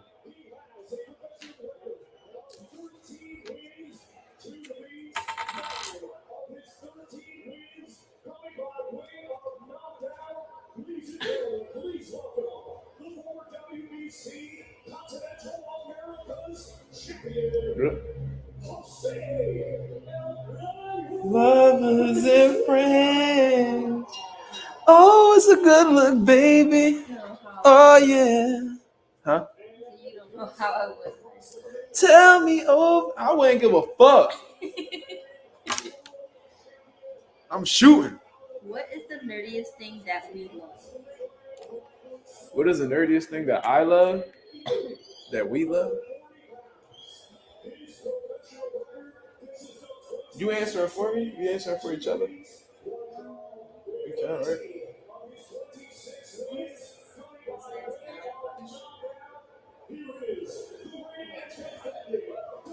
What?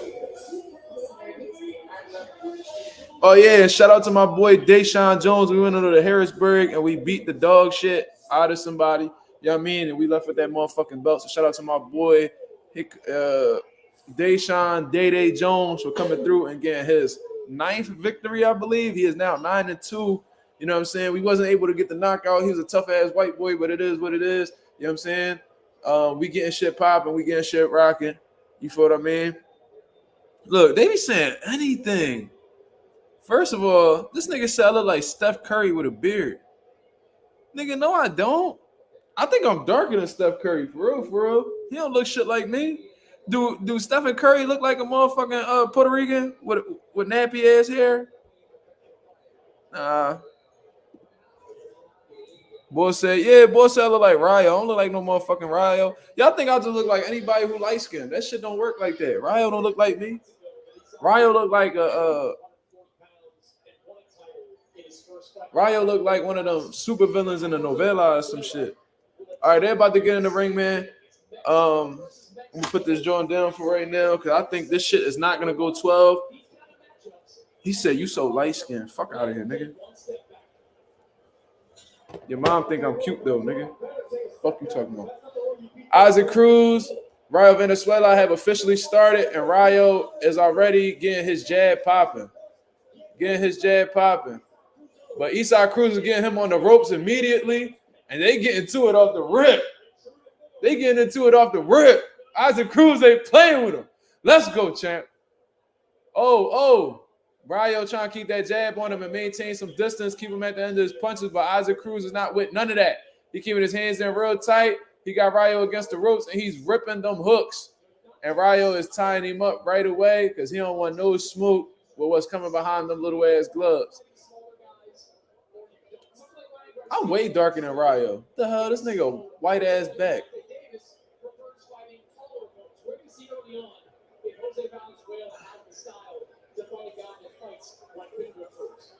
I already see what Rayo's game plan is, though. Rayo is being jab first, keeping him at the end of his jab, and is trying to make him miss and he's trying to make Pitbull overextend and then catch him with a shot.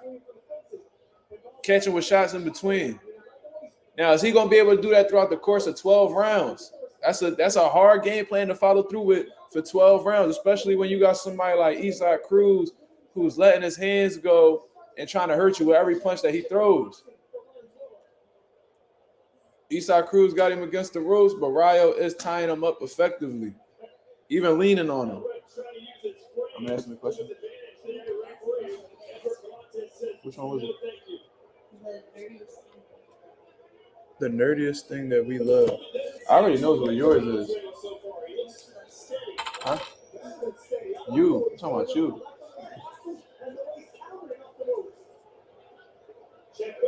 That's what you love? No, you. I love? Oh, wait. Can I see the question again? What is the nerdiest thing that we love? That's nerdy to you? Yo, any nigga who watch anime is square. Any nigga that watch anime is a square. That's nerd shit. Niggas don't be on that. That shit not real. Niggas not running up and doing no, you know what I'm saying, doing these little things with their hands and, you know what I mean, niggas disappearing in the shadows and coming back and, you know what I'm saying? Niggas who watch this shit and start you know, ain't nothing wrong with watching anime. It be the niggas that think that they could do what anime niggas do. That be the weird niggas, like the niggas who be trying to run like Naruto and shit like that. Like y'all niggas is different. Y'all, like I remember in high school, there was like these crazy ass white boys that used to run up and down the school with their arms behind their back like that, and they really think they'll be running faster when they do that. Like niggas is real life crazy, and I blame anime for raising a generation of weirdos. Real shit. 1-0 Rio. Okay. Yeah, for what I said, oh, Mike Tyson in the building looking old as hell. Wrinkles deep as shit on his head. That tattoo on his face look faded. Mike look old as shit. Yo, Jake Paul about to hurt this nigga, man. He said if you disagree, you a bum. That's crazy. Nigga just called anybody who disagreed in the chat. It's like, no, that's you. You always smell good. Ain't that anybody? Why don't you go in the fucking gym and then you come home and see what you smell like? Exactly why I said. Why don't you take your funky ass in a boxing gym that's 105 degrees? You sit there for 2 hours and see how you smell. The audacity. I be sweating in that motherfucker making money for to feed your ass. Fuck you mean. Anyways. I'll pull that fucking Band-Aid off. Oh shit. Eastside Cruz got his ass on them ropes now. Eastside Cruz throwing them bombs. Oh. He tried to headbutt him. Eastside Cruz tried to headbutt him on the inside. What color would our dream house be?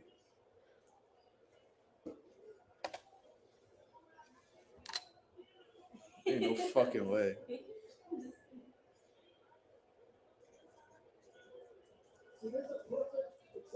I'm not expecting us to agree on this one, so I'm okay. So Terence Crawford is a 9-1 favorite according to DraftKings, and Israil Madrimov is a plus 550. So they really think that Terence gonna smoke Buddy. That's a good color too. That's a good body shot from Eastside Cruz. But you know, Eastside Cruz is just being himself, man. Just looking for the one shot. He actually coming in behind the jab. That's shocking. What the hell? He used the jab. He using angles. Okay. But Rio definitely can't step to Eastside, so he needs to continue doing what he's doing. You know, he needs to stay focused behind his game plan. He needs to be keeping him at the end of his punches. And when, you know, Eastside Cruz tries to close the gap, he has to turn him. Check hooks would be very helpful for him. But what he cannot do is pull straight back and allow Eastside Cruz to catch him with a hook coming out. That's not something he can afford to do because, you know, Rio, he's been hurt before, man. He's been hit with big shots and not responded well. And I don't think that's something he should be, you know, taking that risk with. Eastside Cruz is not somebody to take that risk with because he packs a lot of power and he's a pretty good finisher. So I don't think that's something you want to do. But they trading shots right now. Rio, you know, fighting pretty smart. And he's finding some success. He's outboxing Eastside Cruz right now. There's nothing really too complex about Eastside Cruz. It's just, do you have the boxing ability to keep this man up off you? We seen Gervonta Davis do it with ease. We seen Rolly Romero struggle because he didn't have the tools necessary. Rio Venezuela, I do think he's a better skilled fighter than Rolly Romero, but can he consistently do it throughout the course of 12 rounds? Where I'm watching right now, there's 15 seconds left in the second round. And, you know, I wouldn't say Rio is clearly winning this fight or winning this round, but he's boxing pretty well. He's boxing pretty well. But Rio complaining to the ref and shit like that, man. Shut up and box, man. Alicia Keys is in the house tonight. One of the all-time greats. Alicia Keys. Look at Miguel in the back. The Swizz Beats. Why they ignoring Miguel like he ain't that nigga? Oh, yeah, I didn't know his name, but I've seen him a million times. I am an influencer.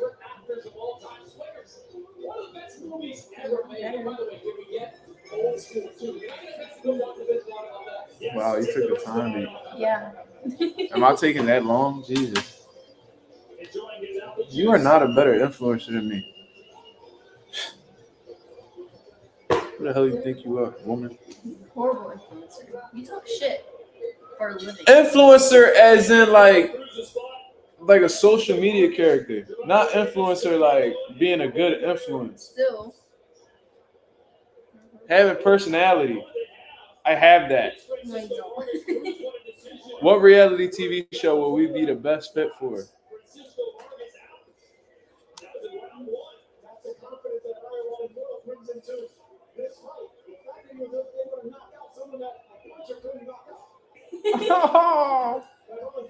1-1. So y'all gave Esau Cruz that second round. Agent 007 keeping track of the fight.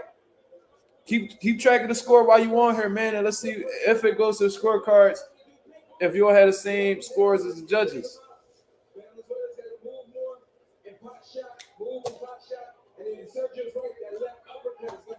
If Esau Cruz had like a good jab and a consistent jab, he'll give dudes a lot of problems. But he literally walks in and allows people to, turn him and, beat him to the punch, jab him. Esau Cruz, that's his style, man.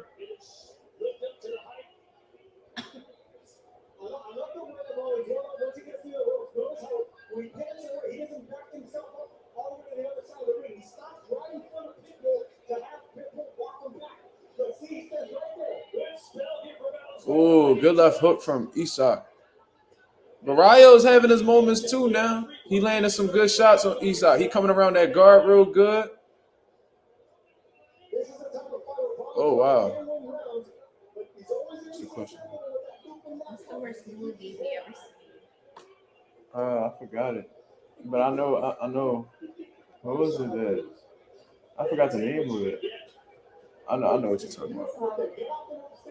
Thanksgiving? Oh, that was it called?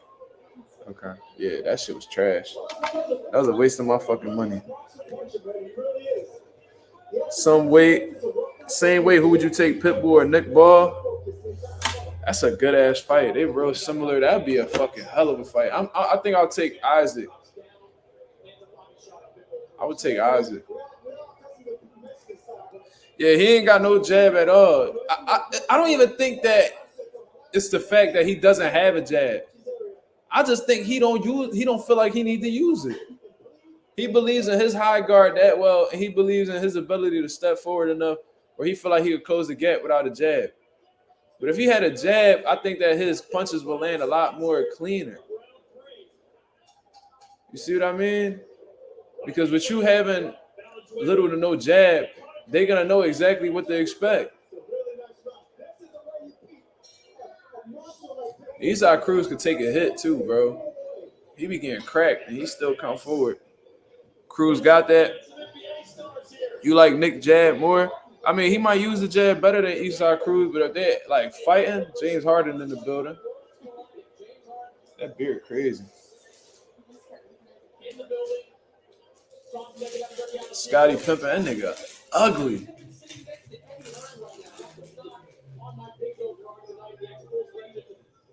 Jesus Christ. Bud definitely brought the stars out, but you let these niggas tell it. I mean, Bud don't sell, you don't do all this shit. Yeah, I pretty much think all of them do it. That's crazy. 2-1 Rio. Okay.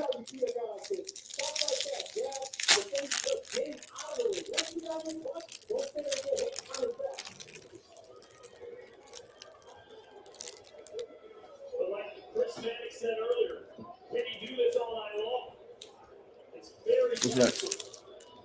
Me. People always talking shit about Bud. The reality of the situation is Bud winning. That's all I know.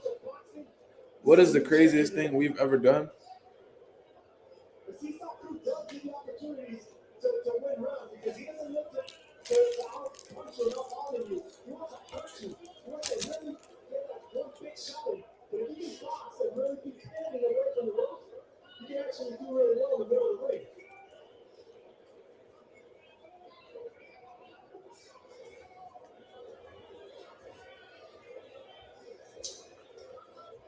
I know, but you probably not gonna think of this one.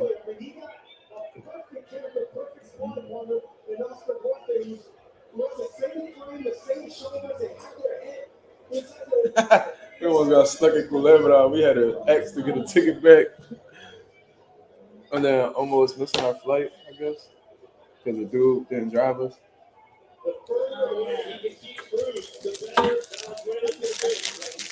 Yes, it was.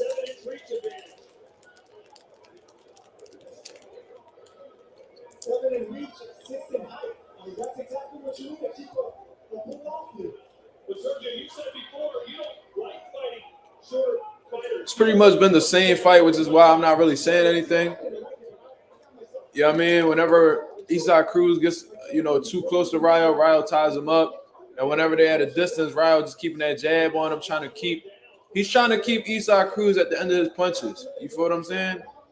And he's having success. It's just, Isaac Cruz is the same thing with him, man. Just looking for that big hook to land. Meanwhile, Rayo's actually setting his punches up. He's establishing his jab. You know what I'm saying? And he's getting these combinations off. He's laying the hooks that's coming around Isaac Cruz's guard. He's boxing pretty well. He got a pretty good game plan.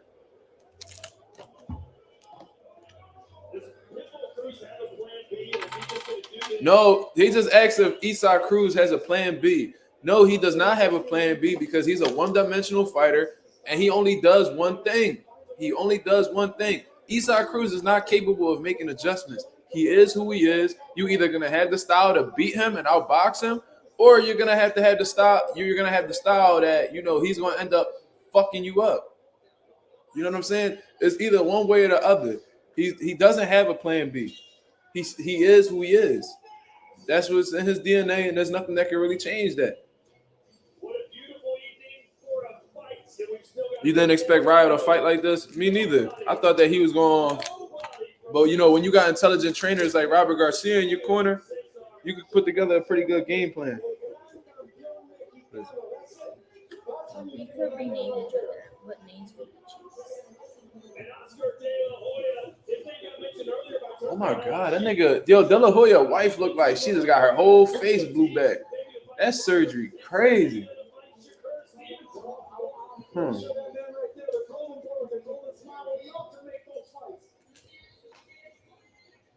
I wouldn't want to name you nothing else.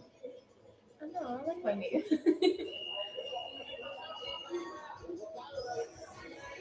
Skip. I don't like that one. Which department store could we live in? Johnny Depp was going to be here tonight. I don't know.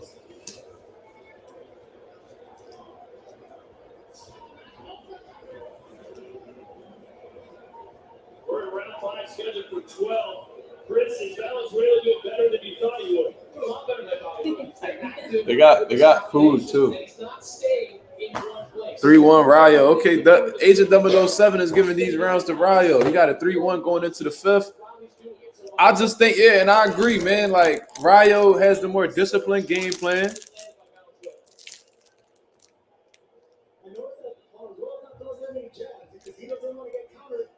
He's boxing really well. You know what's so funny? When Isaac actually throws his jab, he lands his he tends to land that right hand on Rayo. It's just not consistent. Rayo has the more disciplined game plan. He's boxing better. He's turning Isaac. He's showing a better ring generalship. You know what I mean? It's just, can Rayo stay disciplined behind his game plan without getting hit with a big shot? That's what we got to take into consideration.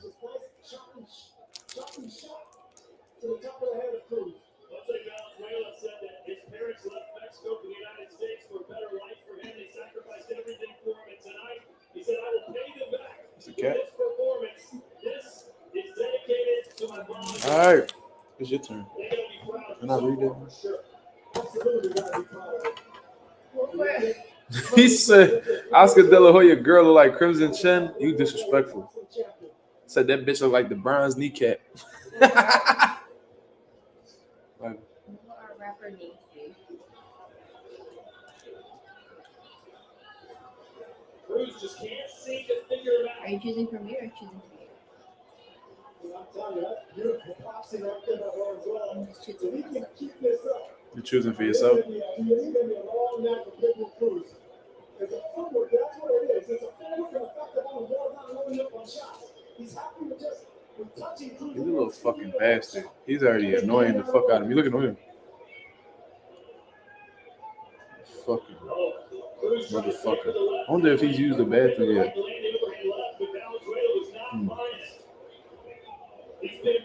Yeah, you know, Isaac Cruz gets square when he punches, for sure. Mm-hmm. See, like, he's square whenever he gets somebody against the ropes. That's a bad habit, too, because you could be you're essentially off balance. But Isak's trying, man. He's trying to find that shot. I wonder if Rayo has the power necessary to hurt Isak, though.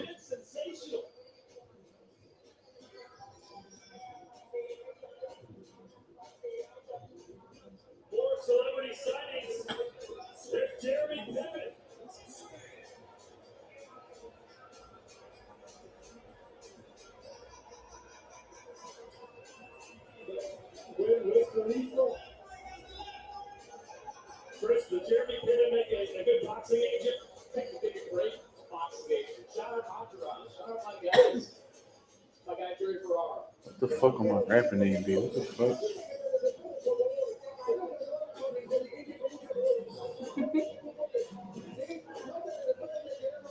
Don't get desperate.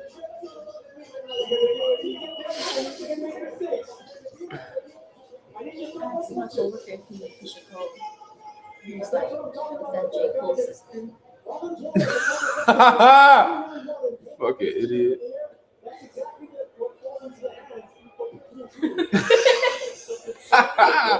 I ain't gonna show y'all that. That's crazy.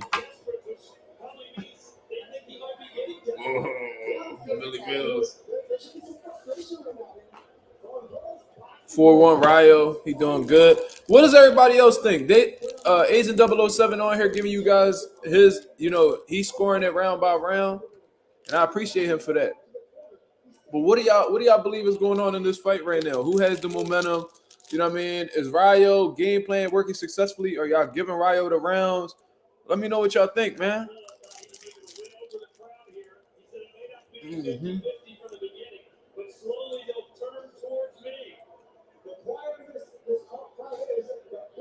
Look like somebody took Oscar De La Hoya's wife's face like this and just left that shit like that. They peeled her shit back. Crazy.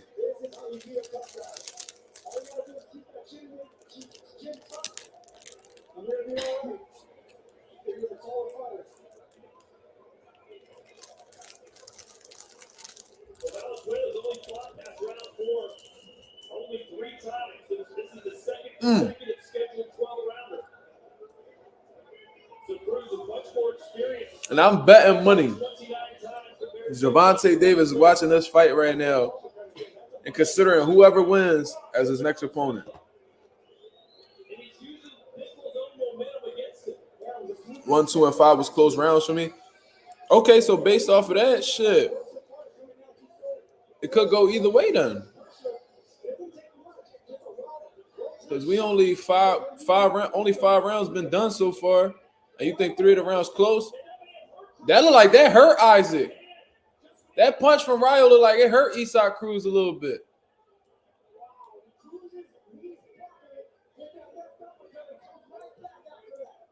His poker face is crazy, but his legs didn't respond too well. And they look like they still not all that well. He looking to get that shit back. That shit pissed him off. Rayo definitely rocked Isaac for a little bit. So Rayo do got power to hurt Isaac. That just answered my question right there. That rocked Isaac real bad. Yep, Rayo definitely hurt him. And now, you want to know how I know he hurt? Because Isaac on the ropes right now. Since when the fuck he been on the ropes? He just let off a crazy combination, but momentarily he was on the back foot. That's not really, that's a bit uncharacteristic of him. It's a little bit out of character. It might have been Ryo round just from buckling Isak right there. All right. Ready? What is your least favorite chore? I think we about to play all these jumps. Actually, really did say that. I will own up to that. Serendipity. Well, Chris, in 1 week you'll be a married man. You gotta pump your brakes. You don't like cooking? Wow. Anthony Anderson, Comedian. Why you don't like cooking? Why you don't like cooking? I do it anyways. That's not what I asked you. You better do that shit with love, yo. I ain't playing with you. I choke your ass out on some John Jones shit. Got me fucked up. Better watch what she talking to, yo. I'll turn this damn camera off and go crazy in this motherfucker. Think I'm a joke. Said Legendary Ant says he might clip him and stop him. He's fighting the perfect fight. Okay. A lot of good reviews from Ryo Venezuela, man. If he's able to grab this fucking title at 140, that'd be completely shocking to me, man. That'll be shocking. I ain't gonna lie to you. I would never have expected Ryo to win a world title at 140. But we in the 7th round right now. You know, we got to complete this round and then an additional 8, 9, 10, 11, 12. So there's a lot more work to go. A lot of shit could happen. You feel me? But as of right now, Ryo's game plan is very solid. And you got to give his team credit for that.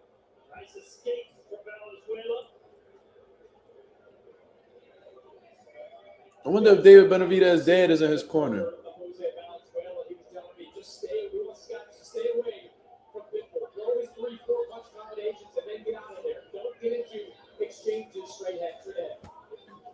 He was going to fix the internet when it stopped scrolling.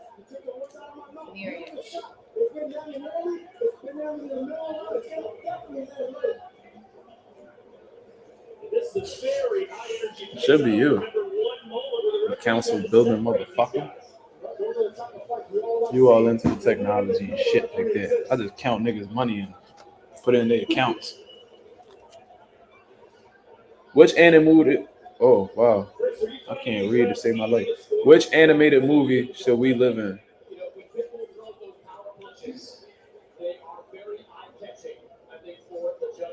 I better not be what I think it could. Ain't no way. What animated movie? Should we live in? I'm telling you, the ring general shit, the boxing, the effective aggression. I mean, Man, listen, Ryo boxing the shit out of Pitbull. You know what I'm saying? Like, he just boxing the shit out of him. He moving all around the ring. He landing punches. He keep making Isak Cruz reset his feet. And you can tell Pitbull is extremely frustrated. Ryo looking up at the clock, just trying to keep track of the rounds. That's how you know he's strictly moving off of a game plan. He like, all right, I got this much time. Let me work. Let me do this shit for the rest of the round. You feel what I'm saying? He boxing the shit out of Pitbull. Pitbull don't really got no answers because he's a one-dimensional fighter. Oh, my God. Good-ass ending. Pitbull is extremely frustrated. He don't got no answers for him. Animated movie. Let's see here in Southern California, normally the home for LAFC, Major League Soccer tonight, the home of the greatest boxing card perhaps ever assembled, and that's what half of your main event is the WBA Junior Middleweight Champion of the World. I didn't see it. I don't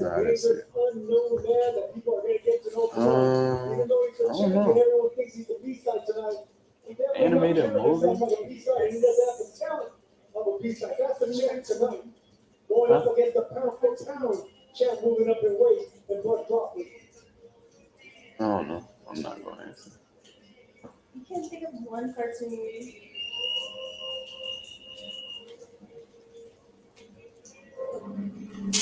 I'm just thinking of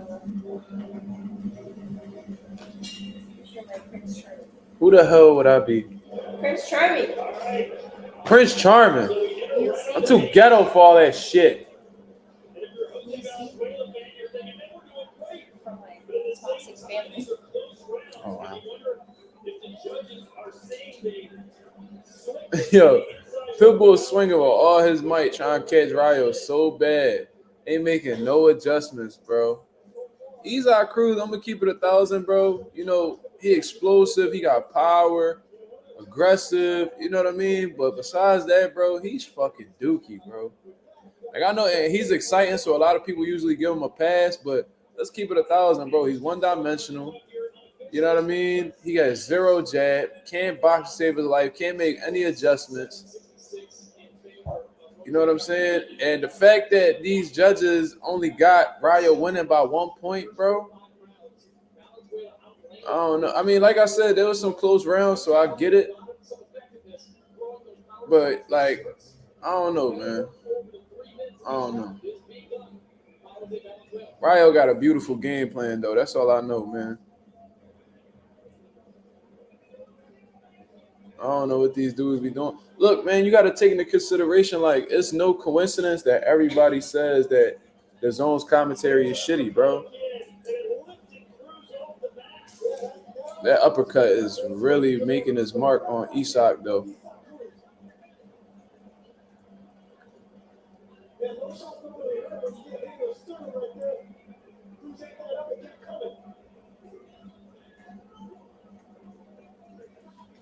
Ryo making a smart move by tying Isak up whenever, you know, he gets too close to him on the ropes. You're not allowing him to get any of his offense off, as he should. He's become very comfortable in this country and has become a fan favorite as well. But tonight he's being tested, perhaps as strenuously as he has. He said, I don't even like neither of them. Rouse said, I don't really like neither of them, but Ryo winning. What is the commentary and judges seeing? I don't know, bro. The same shit they were seeing in the Andy Ruiz and Gerald Miller shit. A lot of delusion. You know what I'm saying? They was really discrediting Gerald Miller the whole time. They was commentating, saying how he was an aggressor, but he wasn't being effective. He wasn't having much moments.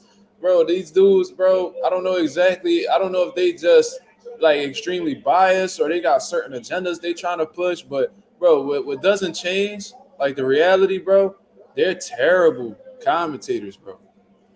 Terrible commentators. They know nothing about boxing, bro. Sergio Mora, he might have boxed before, but his boxing mind is not there. Just because you've boxed before and you have experience doing certain things don't mean you're good at talking about it. You know what I mean? Just because you're good at something or you have a history of doing something doesn't mean that you'll be good at breaking it down. Yo, this little motherfucker is ugly. The more I look at him, I'm like, yo, he's really ugly. There's something wrong with him. The lady told me he was crazy too, but I was just like, all right, whatever, you know. She said that little nigga got a lot of energy, crazy as hell.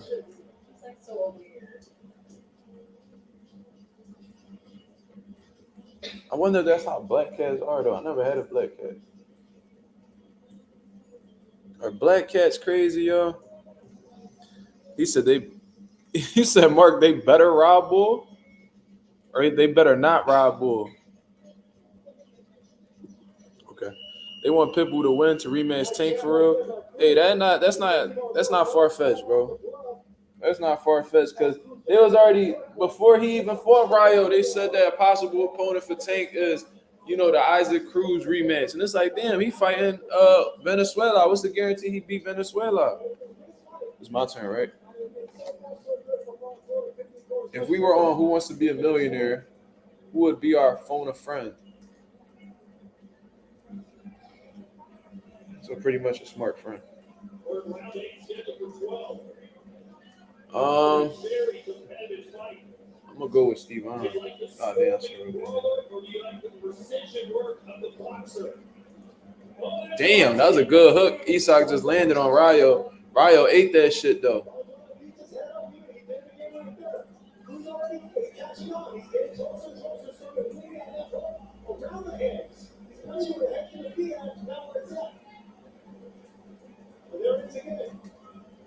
This little nigga's a dope fiend, I'm telling you.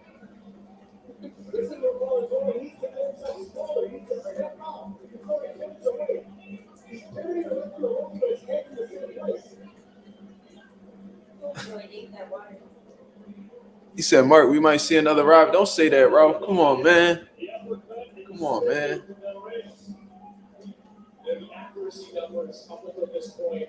I hope we don't see two BS scorecards back to back, man. I hope we don't see that.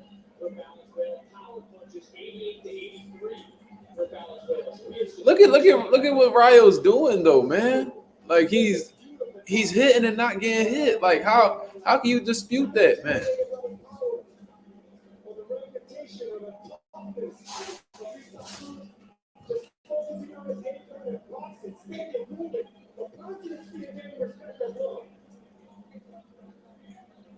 I just find it funny that Gerald Miller was applying pressure and he was throwing big shots and shit like that. And they said he was being the aggressor, but he wasn't being effective. Meanwhile, Pitbull was doing the same exact thing, and they're portraying it as if he's like being the effective aggressor. I'm like, bro, I'm seeing Pitbull miss a whole lot of shots, bro. Isaac just landed a low blow on Ryo.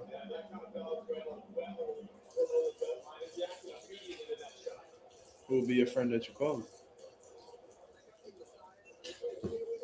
So you saying you got a whole bunch of dumbass friends? That's what you're saying. Non-intellectual ass friends.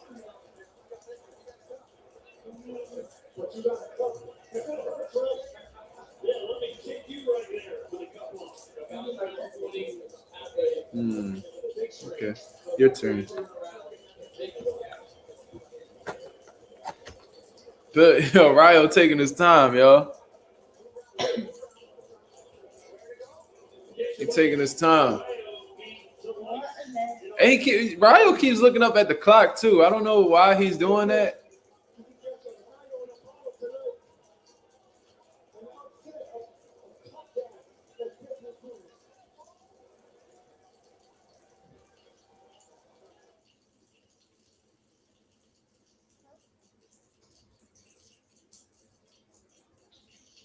Anything underneath the belt is a low blow, y'all. Come on, man. Y'all should know that. Anything below the belt is a low blow. Well, anything underneath the belt line.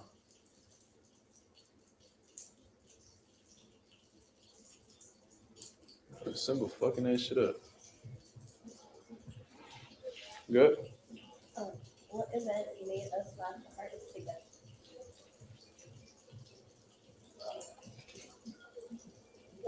Boxer Phil said, whoever win this, breakfast for Tank. I agree. Neither one of them could fuck with Tank. I don't see nothing Ryo could do that could fuck with Tank, bro. Isaac Cruz, we already seen what happened. That's why I was like, bro, why do we care for the rematch with Tank, bro? Isaac Cruz has not gotten better since the Tank fight. He hasn't done anything to show you that the rematch will be any different.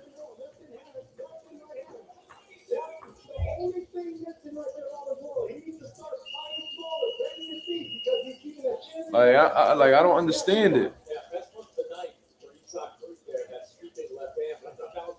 You said I hate it because the commentary is trying to persuade the audience to believe this fight is close.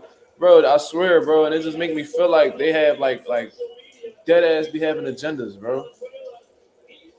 Like they get told to push a certain narrative and then they just do that for the entire course of the fight. That's just what it makes me feel like. You know what I'm saying? Because you can't really sit here and tell me that I'm not seeing what I'm seeing, bro. What was it, John? What event made us laugh the hardest together?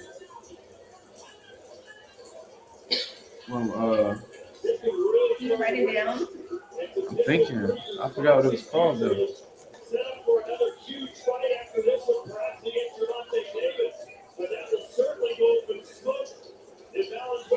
Yeah.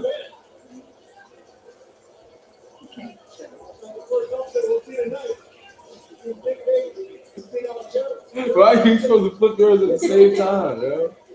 The gummies? I said New Year's. Why you ain't show me?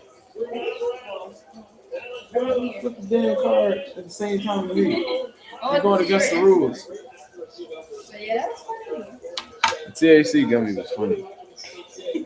Because you was talking like a motherfucker. And I was like, since when does this girl talk this much?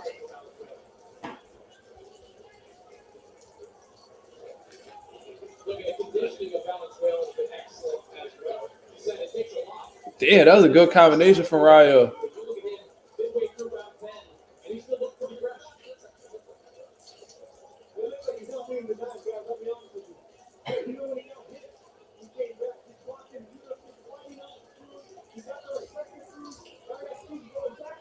Now Mora is giving Rayo his credit in the 10th round.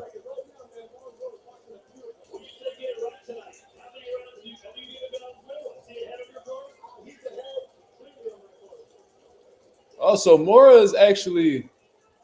Did Mora just say that he got Rayo way ahead on his card?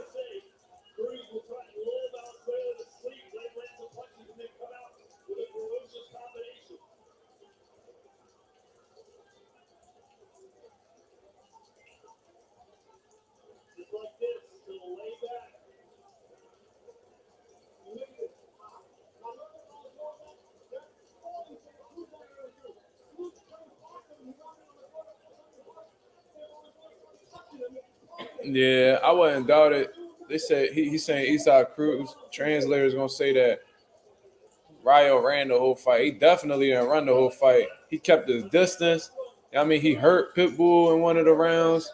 You know what I'm saying? And he even pushing Pitbull back in some of these rounds. So he definitely not running. They can't say that. But you know, it's like a lot of these Mexican fighters, bro. Is that Roberto Duran? Damn. Last time I seen him, he had like all his hair is white. Shout out to Roberto Duran, one of the greatest ever. But yeah, Cruz is, bro. I've been saying this, bro. Like I said, Isaac Cruz is an intelligent. I was gonna say intelligent. He's an exciting fighter. You know what I'm saying? He got a shit ton of power. He's explosive. He punches in combinations. He looks to hurt you. He's a fan favorite type of fighter. But we talking about skill set, being able to adjust. You know what I'm saying? Shit like that. Like Isaac is not that person, man. He's a one-dimensional fighter, and you can't expect this man to make adjustments and come out on top, bro. It's either his style is tailor made for you to win or tailor made for you to lose. This is beautiful, sweet science from Rayo. Yeah, Rayo is dominating, bro. But it's just crazy that this commentary is trying to make it sound different. Jordan Sher said, wow, Rayo looks in full control. Didn't expect this much gap in skills. By the way, the zone commentary is some of the worst out of all of the networks. They're the worst, hands down. And I've been saying this for way more than a year. At least 2 years, I've been saying that the zone commentary is terrible. And, they definitely the worst out of all the networks. That's a fact. You know what I'm saying? But for some reason, they just keep these same commentators around. It's like, it's insane to me. You know what I'm saying? Top ranked commentators. I think Tim Bradley is better than them. And I don't even rock with Tim Bradley all like that. At least Tim Bradley is insightful. You know what I'm saying? He has like his keys to victory. He tells you what he sees on tapes and shit like that. Bro, these dudes are fucking ass, bro. Bias. You know what I mean? They really paint a picture that's not there, bro. Rayo, yeah, man, I think it's safe to say that he's in full control. He got a brilliant game plan. And I said in the first round, is he going to be able to maintain his game plan for 12 rounds? Well, it's the 11th round, and he hasn't really budged off of his square, so he's doing a good job of staying focused. He's not allowing Pitbull to fight his fight. He's not giving him much opportunities to land big shots. Whenever Isaac Cruz gets on the inside, he brilliantly ties him up. It's just it's beautiful boxing. And what Jordan Sheriff said, he didn't expect this much of a gap in terms of skills. I agree. I didn't expect to see that much gap either, but, the skill set difference is apparent. But Rayo is standing. I think he's getting a little comfortable and standing with the pocket with Isaac. Ooh, that uppercut has been stinging Isaac, bro. I ain't gonna lie to you, bro.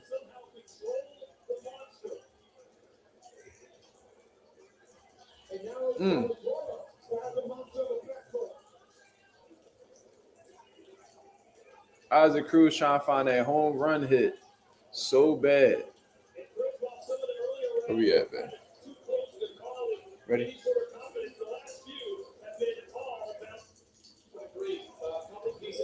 If we were Greek gods, what would we each be the god of?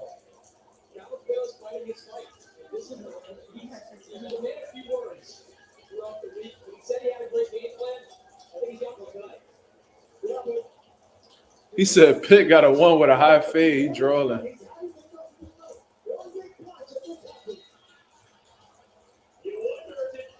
Hold on, what just happened? I missed that shit. Read in the comments. God damn it, Coffee Plant. You made me miss that fucking shot. I think Ryo got hurt. I gotta see that replay.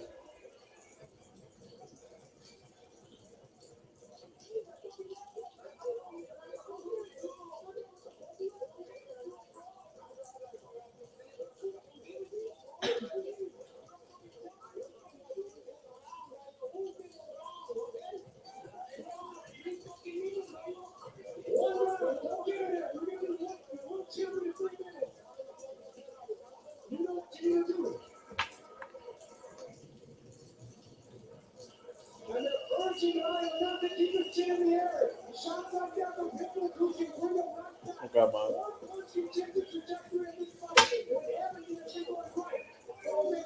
He said they're gonna replay. Nigga, it don't matter. I missed the fucking live shit.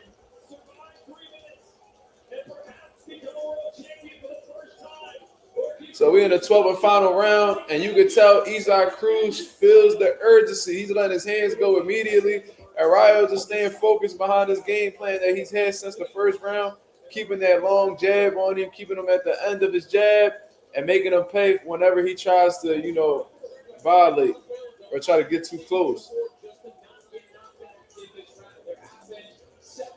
Israil Cruz doing what he typically does, coming behind the high guard with little to zero jab, and tries to let go of his hooks. But Ryo is brilliantly tying him up so he doesn't get his offense off. And Ryo only ties him up when he gets against the ropes, which is a great thing to do. But when they're in the center of the ring, Ryo is holding his own and is, he boxing really well. Israil Cruz landed a good right hand that looked like it got Ryo attention a little bit. But he's with the little bit of shots that Israil Cruz has landed clean on Ryo has took it well. Yeah, but Pitbull is turning up the pressure. I ain't gonna lie, look like Ryo feeling it a little bit. But he's staying disciplined, though. He's staying disciplined. That's a good thing.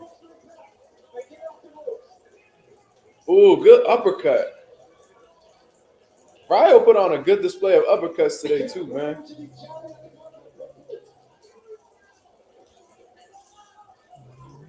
Yeah, his punch resistance looks pretty good at 140. I agree with you, Jordan. He got hit with some good shots, and he's taking them pretty well. According to Chris Manning's scorecard, he got it 106, 103 as of right now for Ryo.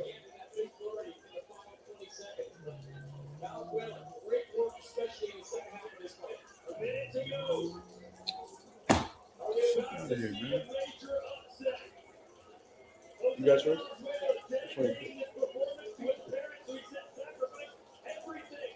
Wow. Ain't no goddamn God Award. I'll chose for you. Oh, I chose for me. Wait, read the question again. What would we each be the god of?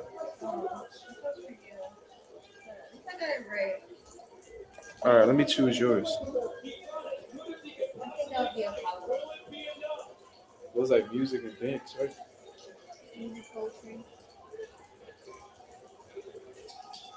Athena is the goddess award.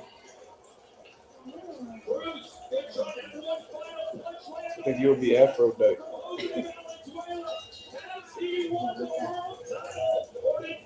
Did Ryo pull off the upset, y'all? Orlando Finney says they're about to rob Ryo. I hope not, though. Are they going to try to rob Ryo? Yes or no? Is Ryo the new WBA super lightweight champion of the world? Please let me know what is going on, y'all. What do y'all think is going on? 111, 117, Ryo. So you got it 9 rounds to 3 for Ryo. Sergio Morris says, I think we got a new champion. So at least he's aware of what's going on. I don't know what Chris Mannix and them talking about, but it looks like Rayo is a new champion in the 140-pound division. So that shit went from Rolly to Pitbull to possibly Rayo Venezuela. Man, you cannot make this shit up. If he's able to pull this off tonight, that'll be another upset on this card alone.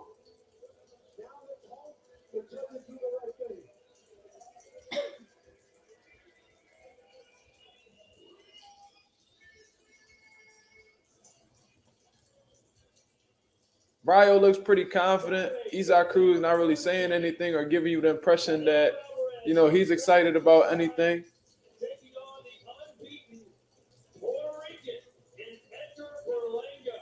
No, they're really promoting Canelo and Berlanga, bro. You cannot make this shit up. He said Rayo fought like Money Mayweather. All right, let's not go too far, y'all. Look at Cruz's face. He know he lost. Yeah, bro. You know, the body language and the energy don't lie. They know when they fucked up in a fight or they feel like they came up short and may have possibly lost. You could tell. You can see that shit all in their face. Rayo is really confident right now.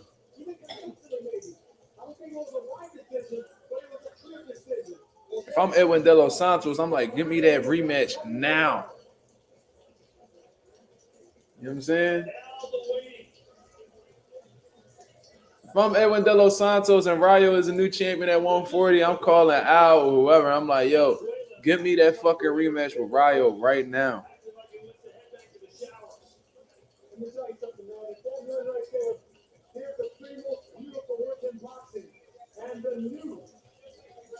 Rayo barbecue chicken at 140. Whoever wants a free belt, holla at Rayo. Yo, you ain't shit. Jordan says, impressive display, to be honest. Left uppercut found a home every time, just like Tank did. Yeah, I mean, when you that small and you leaned over like that all the time, the uppercut is definitely gonna find you. What's the weirdest way we show our love?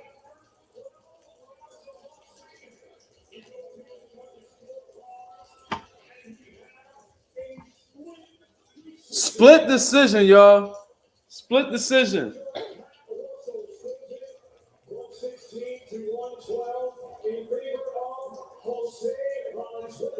8-4 Rayo.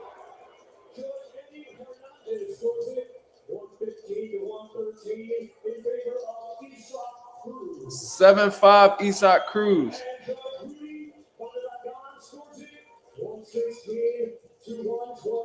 116, 112. Who is it? Woo! Rayo just became world champion. Oh my God. Congratulations to Rayo Venezuela, the new WBA super lightweight champion of the world. Just upset Pitbull Cruz, the second upset of the night. Wow. Rayo celebrating like he won the motherfucking Super Bowl. And he should. And he should.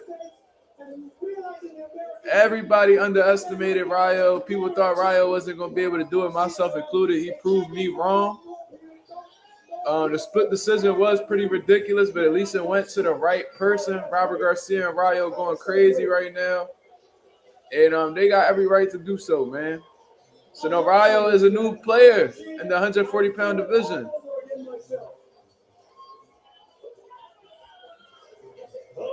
Wow. 7-5 Cruz, they tried it. Yeah, they definitely did. They definitely did. He said, holy shit, you can't believe he's world champion.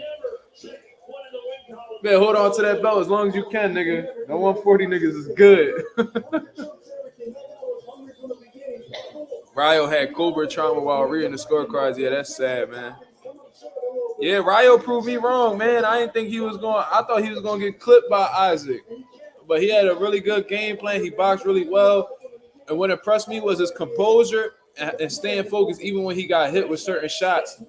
You know what I mean? He stood disciplined and he stood consistent throughout every single round. World champion. How does that feel? Good. Man, I'm speechless. I'm speechless. Oh, did we answer the weirdest way we show love? When that final bell rang, how sure were you that you did enough to get the decision? Weirdest way we show each other love. You coming into this fight, Pitbull was a pressure fighter. What was the key for you in dealing with that pressure? Just be smart. Just be smart. I didn't get desperate. I didn't get, fall under the pressure. I was thinking that. You cut it power a little bit in those early rounds. There was a mid-round, you cut a decent left hook. What did you think of that power? It was cool. Nothing crazy. Nothing I've never felt. It was good. It was solid.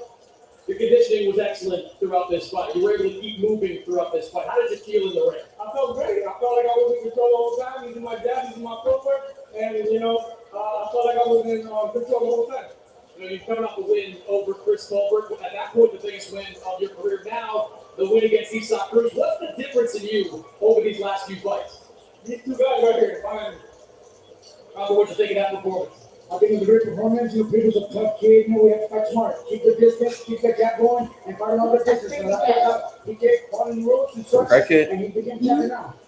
There you talked about the journey that it's taken for you and your family to get there. You got a little bit emotional. Look at Robert. Talking about what they Yeah, Robert's a hell of a trainer, man. I'm telling you. This is not for me. This is for my mom and dad. This means everything. This is all the sacrifice. This is all for them to pay them back. Congratulations, Jose. Oh, look, he's right here.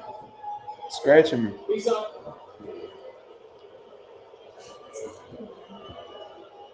Bring Phil, the translator, in here. Ryo is celebrating. Listen, I ain't mad at him, bro. I ain't mad at him. Uh-oh. Yo no voy a decir nada. El juez es el mejor público y solo quiero darle las gracias a Turquía y a Chip por darme la oportunidad, a mi esposa y a mi familia que están aquí apoyándome. Listen, I don't need to say a word. Just take a listen to this crowd. They're the judge of all this, not me. What I would like to do is thank the Sheikh, thank my family, thank my team. But just listen to that. When that final bell rang, how sure were you that you've done enough? Cuando sonó el último timbre, estaba 100% seguro que habías ganado. Yo nunca me confié, yo vine a hacer mi trabajo, vine a dar buena pelea y la gente es el mejor juez. No sé qué vio un juez, pero bueno, nosotros venimos a dar una gran pelea. No, I just get on with my job. I never like to make a decision on what the result of the fight is. I just get on with my work and let everyone else decide. Is that a British nigga translating Spanish? What the fuck is going on? Yeah, he talking about, oh, just listen to this crowd. Bro, you got Mexican people there supporting you. They gonna support you whether you won or lost. You got outboxed, my niggas. You got outboxed by a nigga who not even that good of a boxer. You're trash, bro. For sure, I'd like to lay it on the line now. I'd like to officially request a reading. Am I gonna keep reading the question? My people, BBC, Okay. everybody, I'd like to definitely Oh wow, that now. this isn't even a Ask good for a one. rematch for sure. Which one of us is the most outspoken? Thank you. Gracias y viene a dar una gran pelea para toda esta gente. Muchas gracias. Thank you for everyone. Thank you, our fans. What's our biggest shared pet peeve? So Pitbull Cruz, who was a 5-1 favorite in this fight, was beaten by Jose Valenzuela. He thought he did enough to win, Sergio. What would your message be to him and to what seemed like the majority of this crowd who thought maybe he got the job done too? I don't think he got the job done. I think when he goes back, he's going to realize that he was just outboxed. At least Sergio's keeping it a buck. It wasn't easy. That's the thing. To become a champion, it's not going to be easy. You were like hungry. Well, he made it look somewhat easy, but he still went through some adversity. Yeah, it is in Cali. That's another good point. Came out on top. It was just a beautiful display of a strategy executed, a great teamwork effort in that corner. That shit is crazy. He really thought he won the fight, bro. Like, you got the shit outboxed out of you, bro. What David Morrell said, you easy work, my nigga. You easy work, my nigga.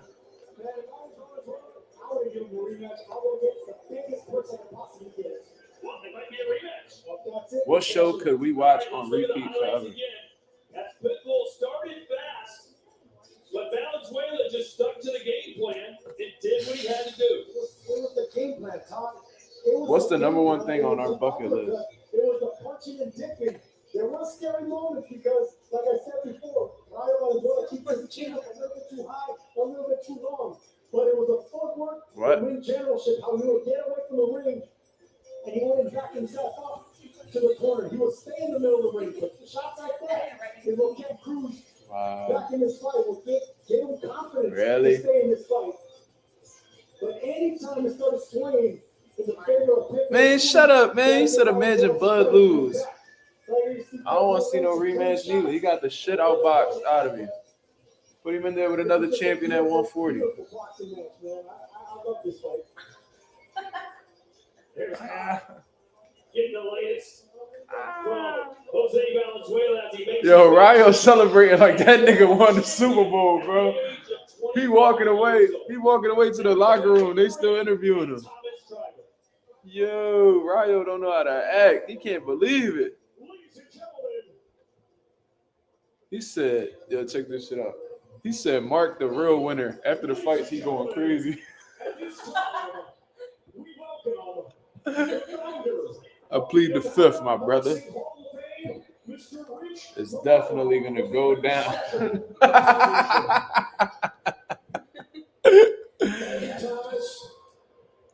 Ladies and gentlemen, tonight I am here on behalf of the Nevada Boxing Hall of Fame and its president, Michelle Corrales-Lewis. All right, y'all. To personally recognize a man who has changed the global We down to the main event. around the world. I think they're going to have Eminem perform, though. Y'all niggas ain't about to get my live taken down because y'all want to play that motherfucking music, so I'm going to put this shit low. All right. So we're going to keep on with a couple questions because I think Eminem about to sing, snap back to reality. Oh, there goes gravity. So, Mom spaghetti. What was they said? The way that Eminem rapped, he's like, I got the Porsche and the 4 doors and the floor. You want the floor, the Porsche, the 4 doors and the 4? Why you running to the door, nigga? You ain't going outside, fuck nigga.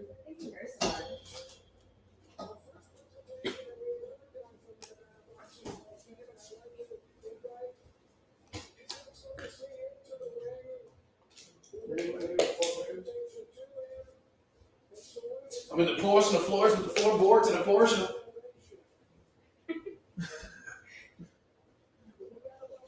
And Eminem got some of my favorite songs all time, bro. Eminem got some of my favorite songs all time, like Mockingbird, Beautiful. What the fuck was the ones? What Eminem rapping? It's you. What? You ain't never see that video? No. What? Watch this. That shit is hilarious. It's some white boy too.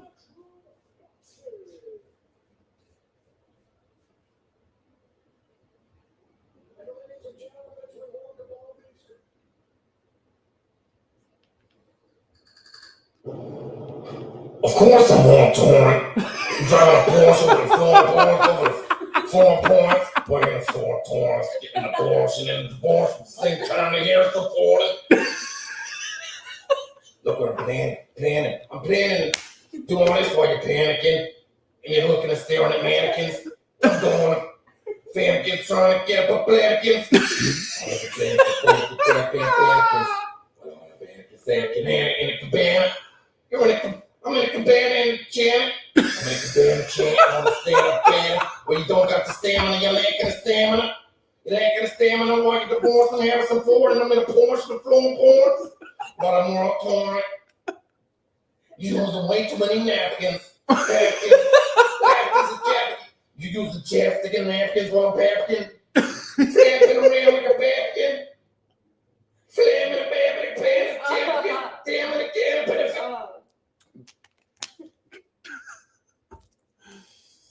It's got me juice. Do you think it is his last Hey, album? Because he's called it the death of Slim Shady, yeah? No, because Slim Shady's going to get resurrected. He was talking to him. He was talking to him, and they're gonna go bond for bond. Fucking loser ass. UK niggas, I can't stand them. I hate all of them. All them UK niggas, fuck them. Fucking trash ass. Anyways, next. In the fourth.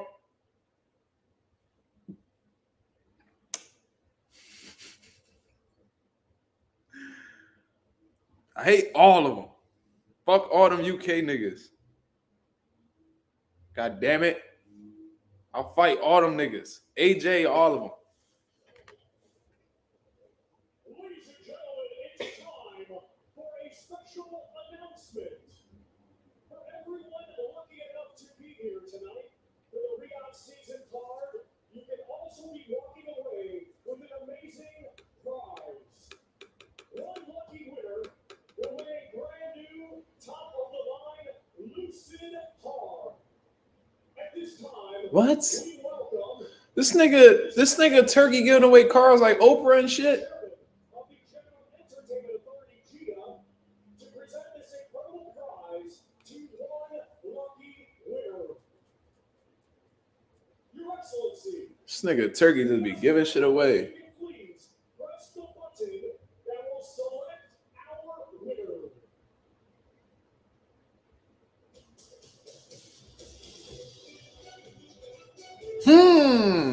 It ain't gonna be me, so why do I give a fuck? Right, Simba?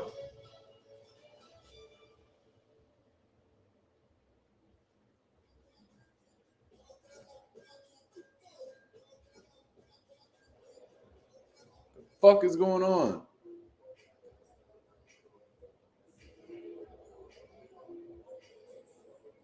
It's like that. It looks like there's a lot of people at that fight, though. I ain't gonna hold you. And the winner is a Field Club C, Row JC10.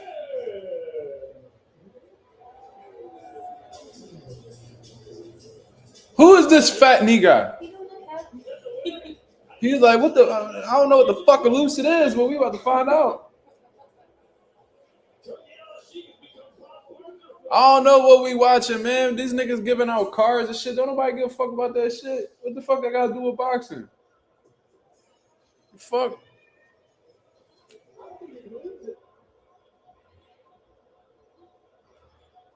All right. This ain't got nothing to do with boxing, man. I think these couple questions is better. Fuck. What non-essential item are we bringing to a desert island? Don, I need you to provide us with some details about this car. Give us the breakdown. Well, it's a Lucid, I believe, all electric.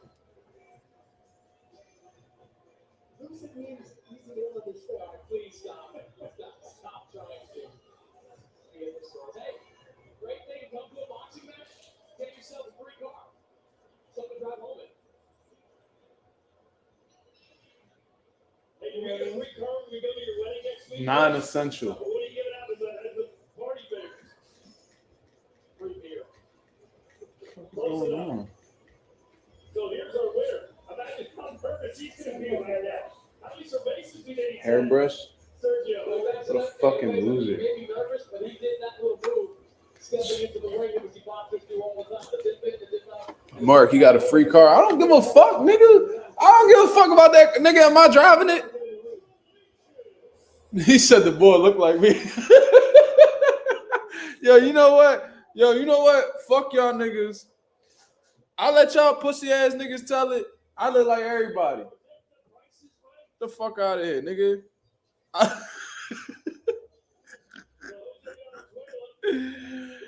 Yo, that nigga said he looked like, man, fuck y'all niggas, man. We are sick of y'all niggas. Who hogs the bed covers?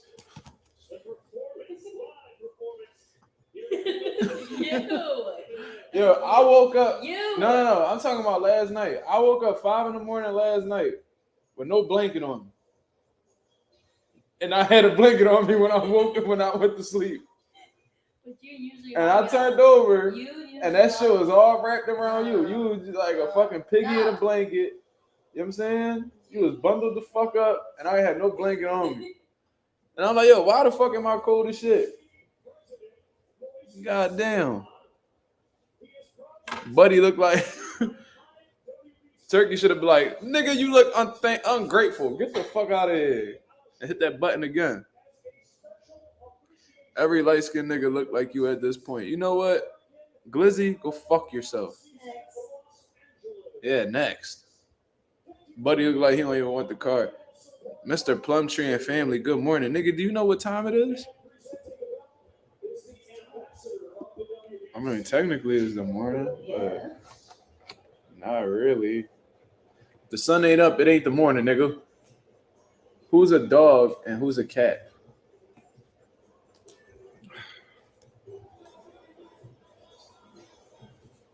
So 4 awards given to Turkey Al-Sheikh. This time a WBC belt. That's all fitting. Yeah, so many belts in boxing. Yeah. Might as well create one more. What? Let's talk What is about it? I want to get a peek at that card. I'm ready to get a peek. He said the dude not happy because he probably already got the card. The dude look like he from Saudi. Yeah, he look like one of them rich niggas, right? Oh shit. Do you agree with those options? Favorite, I don't know about huge favorite. He's moving up the way that It's like they friends, but they still beefing. Yeah, he was like, I already drove the car to the venue, you piece of shit.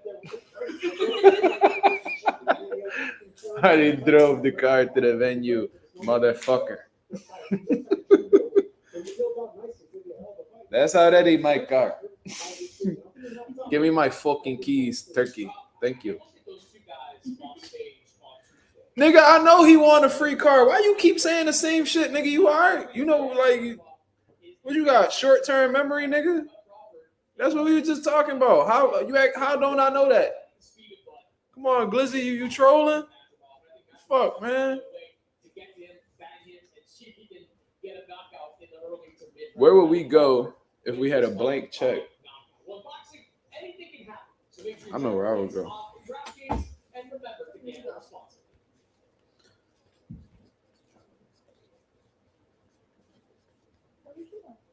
I'm writing it. You forgot you had a chalkboard, nigga? It's a whiteboard. Oh, sorry. Since we're being technical now. Ready? I go. It says, where will we go? Yeah. I know you're not going to agree with me. Fuck it. Put yours. You ain't there right nothing. No, I'm not showing you until you write something. Who we got now? Now Terence, Crawford, and Madrimov about to face off, but I think Eminem is about to get on that stage and start talking that shit. Using way too many napkins. Stop. Papkins. That shit sold out. It looked like a lot of people in that arena. For sure.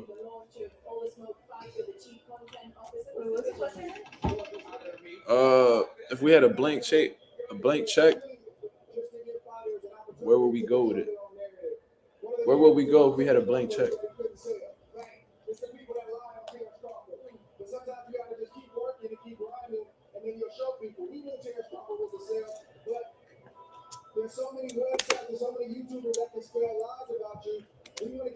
Yo, listen, man. They allowed Michael Hunter to get in the ring to talk to Piccoli. They better let Boots get in that ring and call out Bud if, Bud win. You feel me? K Abdul, what the fuck she got on? What this damn British lady got on her body? What is that? I don't know.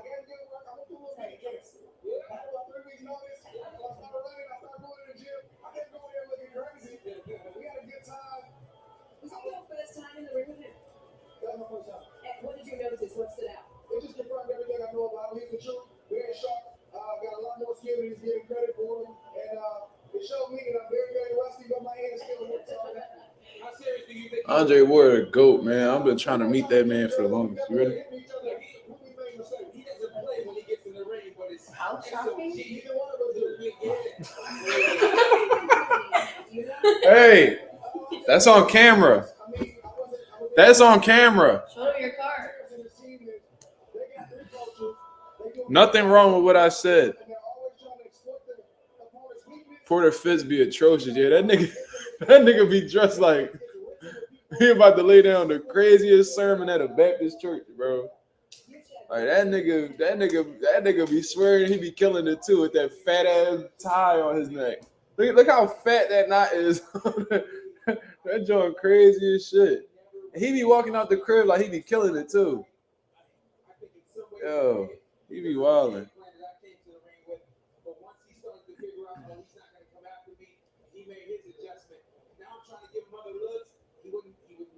Do you know Andre Ward took Showtime Boxing Channel and rebranded it? I see that he All the Smoke podcast, All the Smoke hired Andre Ward to be like some type of like content executive or something. I saw that. Dr. Umar said, why they always bring up Dr. Umar? You know they call me Dr. Umar. They call me Dr. Umar Johnson and shit. But Umar. Dr. Umar said Eminem can't be the best rapper because he white. That sounds like some shit he would say. But then Charleston White, somebody else I also watch, he used to follow me on his old page, man, but they took his old page down. Fucking Charleston White was like, all right, well, Michael Jordan can't be the best basketball player because it was made by a white man. So Larry Bird, the greatest basketball player to ever live. I don't fucking know, bro. Eminem is an all-time great, though. Like, I'm talking shit about him, but like I said, he got some of my favorite songs of all time. You know what I mean? He played a big impact on my upbringing. So I used to love Eminem coming up. But he burnt out now. I ain't gonna lie to you. He ran out of shit to rap about.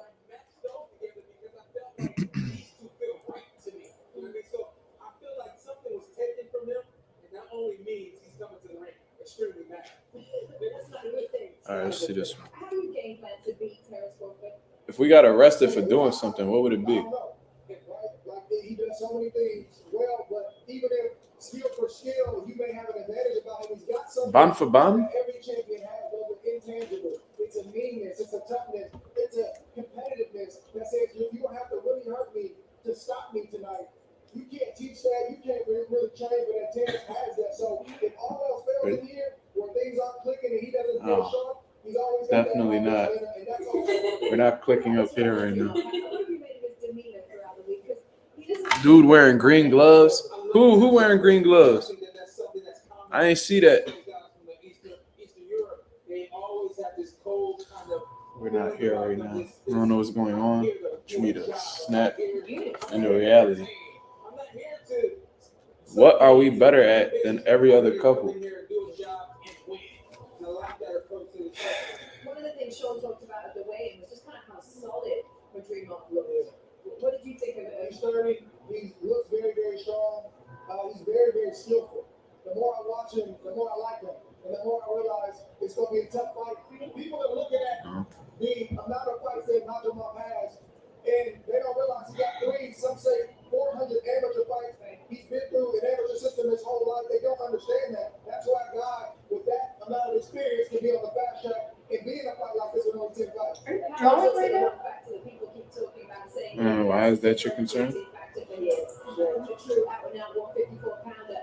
Terence fights bigger fighters all the time. Does it really matter? I don't think that it does. We're not here right now. It's kind of disappointing. It's looking for what's that secret sauce? What is it that's going to be them? And the question now is, has he climbed up too high? I personally don't believe that 154 isn't too high. I think that Shit is starting to really fucking suck now. which means he's going to be full of nutrients, full of everything he had.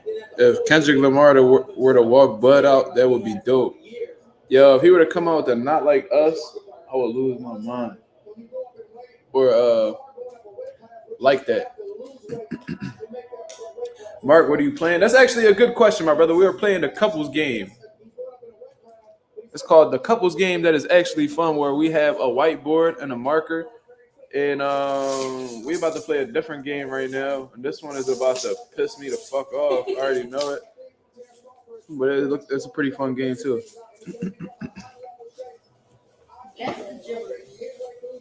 We about to play the game called Guess the Gibberish, y'all. So let me put these all back. You done playing this? Correct? Huh?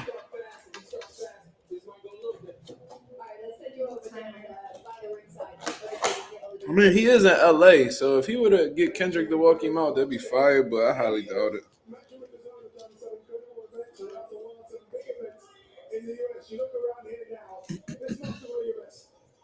You have to say the word. Someone hold the card. I know how it goes. Yeah. Brazilian wax.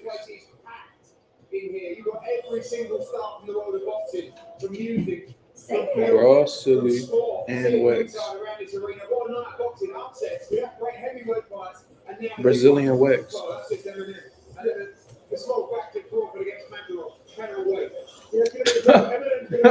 Gotta be better than that, buddy.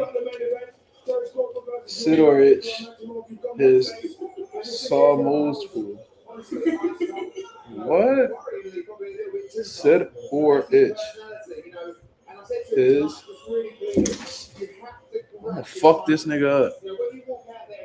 Who you got here in the round? Hold on.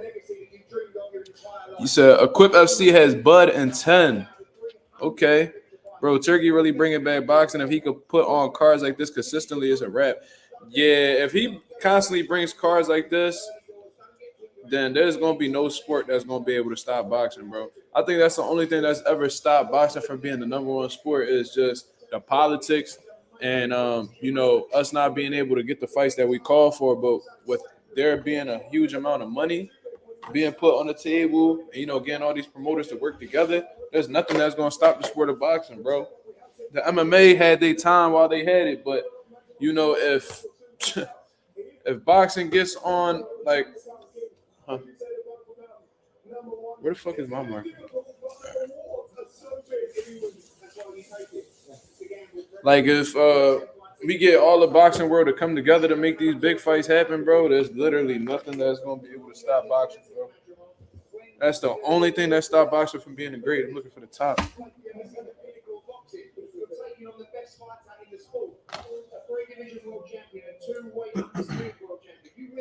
You actually not that ugly. You just black as shit. It's got the kind of temperament of Dimitri Bivol when he faced Canelo Alvarez. It feels so much like that. Canelo moving up in weight, Crawford moving up in weight, everybody overlooking the fight, talking about what's next. I hope it's the same because it does. It's going to be a special night, but I guarantee you one thing: a brilliant fight, and this kid's going to give everything. Where's the? Yeah, let me get that top part. Thank you. Yes, we are still ready for this one. This time last year, remember Terence Crawford? Sit or itch is sour. Wolves food. Sit or itch is. Sit or itch is sour. Wolves food.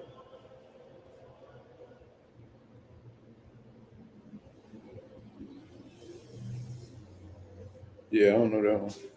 It says need memory. Huh? Need memory. What? That's your net. No, I can't hear you. Need memory. Need memory? Ladies and gentlemen, it is time for Sit or itch his saw moles food. before boxing, as we proudly present a truly I don't know. undisputed champion of the world of entertainment. That don't even sound like that. Michigan, USA. Let's make some noise for Shady Aftermath. Interscope, superstar recording Bull like Friday. Bull like Friday. Slim Shady. Bull Hey, like hey, Friday. hey. Bull like Friday.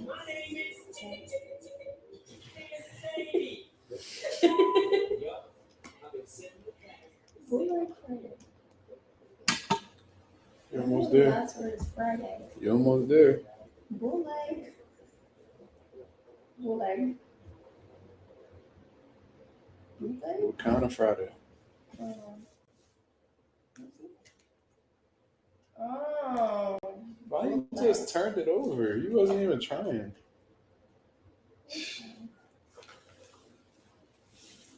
He said,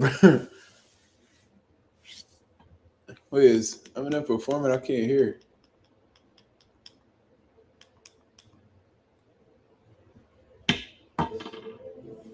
Damn, no wonder why it's gonna take so fucking long. Bro, they said that Bud and Madrimov was gonna walk out at 11:30 Eastern Standard Time, bro. It's 12:16 in the morning.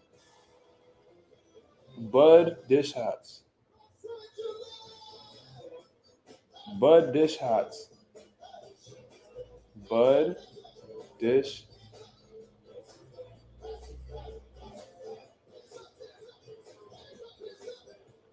Bud Dish Hots.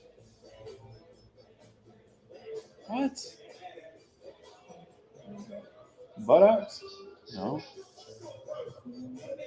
Bud Dish Hots.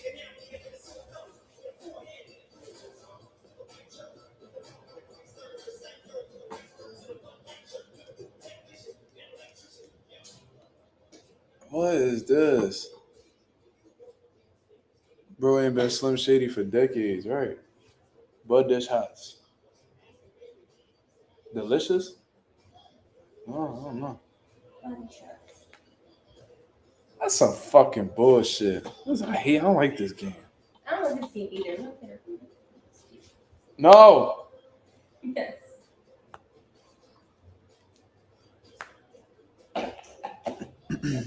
Agent 007 said, I can't wait to see Virgil Ortiz versus and Bohachuk. I got Bohachuk. I ain't gonna lie. I mean, I see why. You know what I mean? Regardless, that fight's not going 12 rounds, but at the same time, I wonder how Bohachuk is gonna be able to deal with Virgil's volume and his punching power. You know what I mean? Because power punchers, you know, obviously, Virgil Ortiz is a power puncher in himself, and he's never really been hit all like that. But at the same time, Bohachuk, I wonder how he's going to be able to deal with, Virgil's punching power, because Virgil could crack.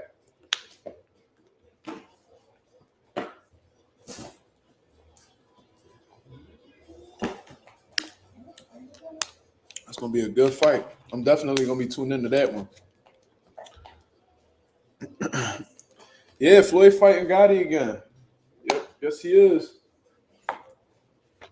Must be making some good money.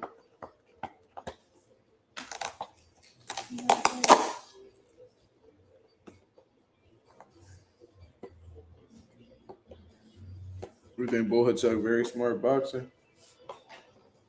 Okay.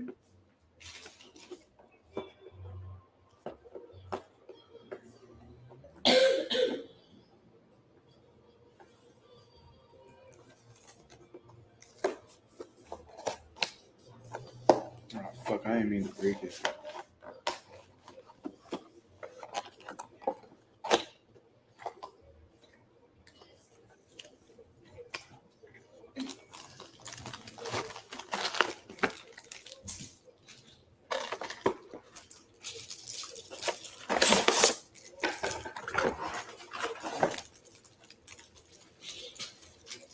What the hell is going on here?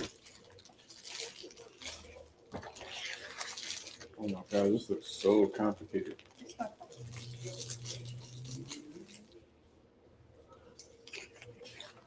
You played this before? No, it's just it's easy. So these niggas doing card giveaways.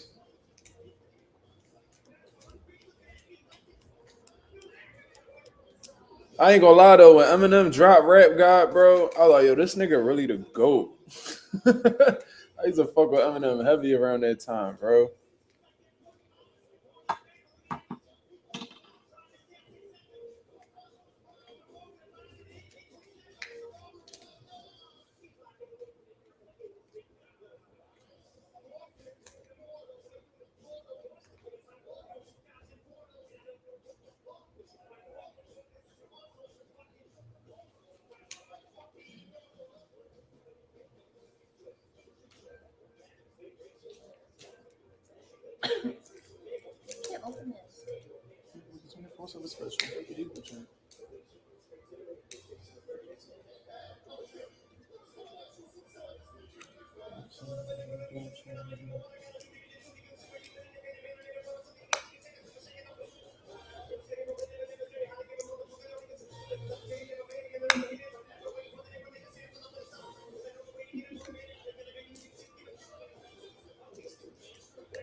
on, bro.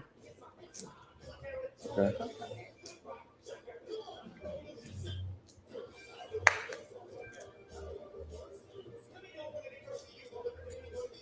What the fuck?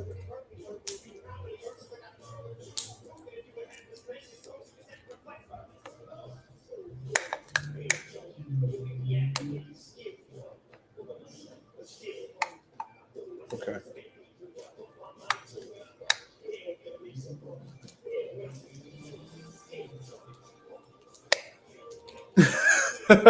Doris said, pack this shit up and get it the fuck out of boxing. Hey, man, I'm just waiting just like y'all, man. I don't really got nothing to say until this shit over.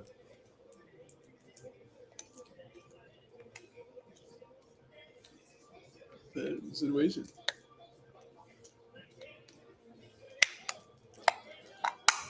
Okay.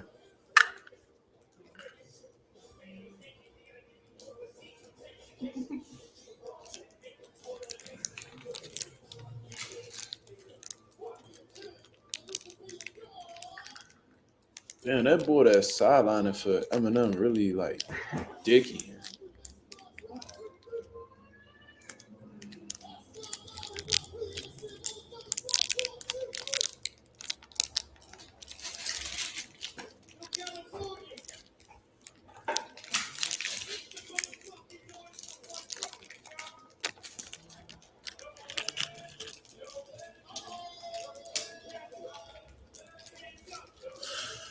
Not over yet.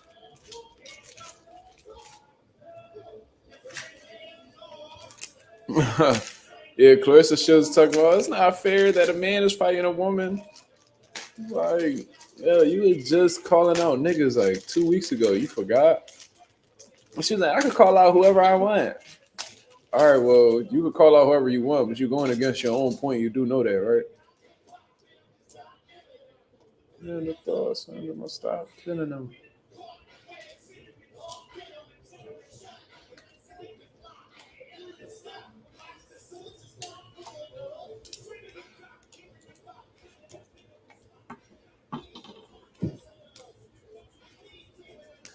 Oh, I forgot to put this in there.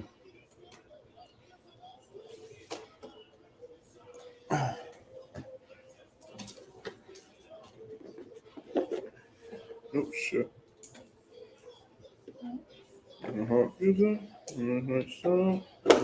This shit. Ain't shut my mouth. Yeah. He said, how much did Turkey pay Eminem to perform this long? If Eminem coming out to perform anywhere, that check gotta be stupid, bro.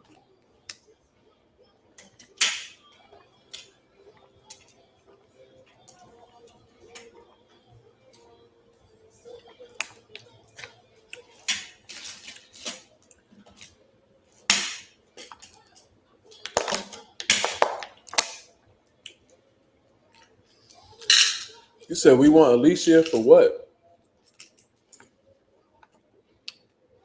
What we want Alicia for? I don't. Fuck that bitch. She a drug cheat. You gotta go send that over to him too.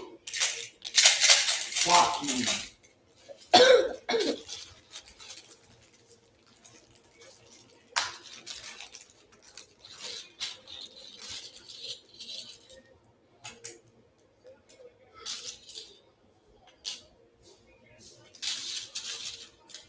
I was pulling the muscle on my left thigh, but that shit hurt. Like, really bad. Like, really bad.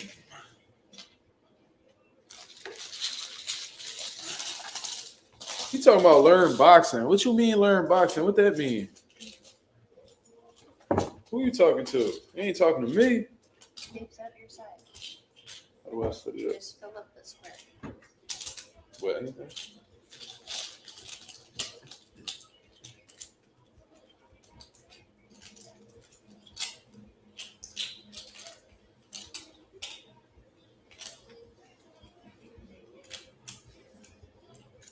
You're supposed to leave one empty space. I mean, what?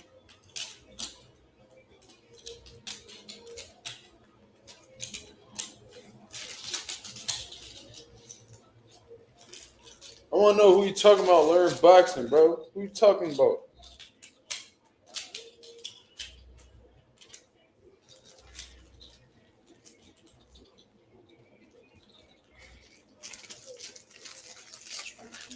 Fuck. Drug cheats. I seen that she fighting Pursunes or some shit like that. Delphine Pursunes. What the hell is the rest of them?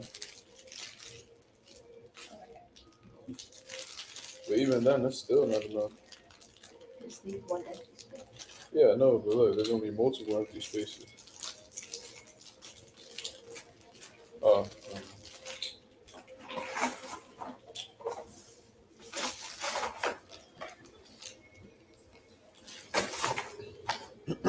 So we have to mix this.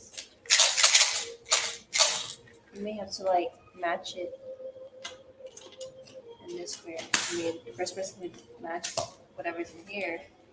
This little square wins. What? Okay. You just have to move it around.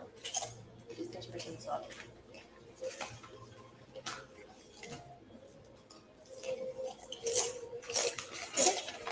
You ready?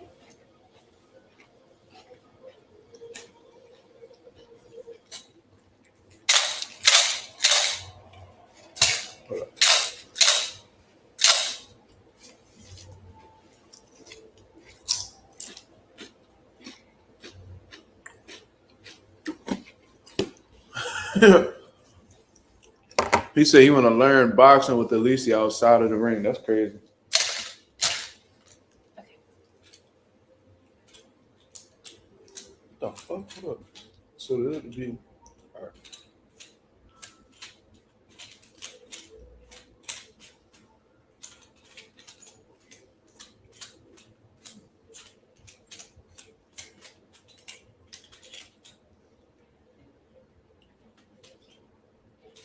Yeah. Yeah.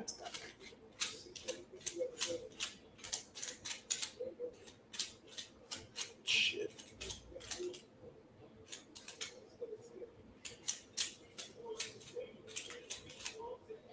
Ramadan sweated already.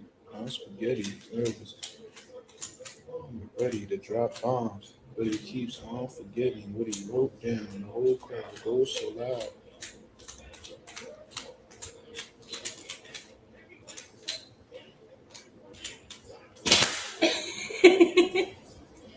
Oh wow. Damn. Okay, I get it. Yeah, that's tough. That's hard. All right. Cool. Oh shit.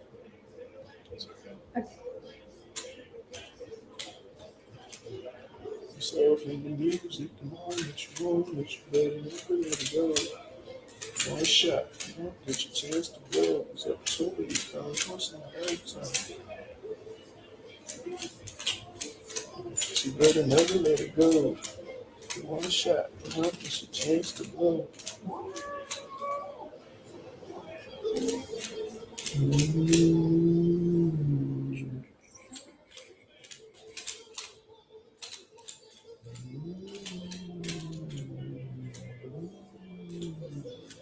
Oh, stop being annoying, bro. If I smack the shit out of you. Wait.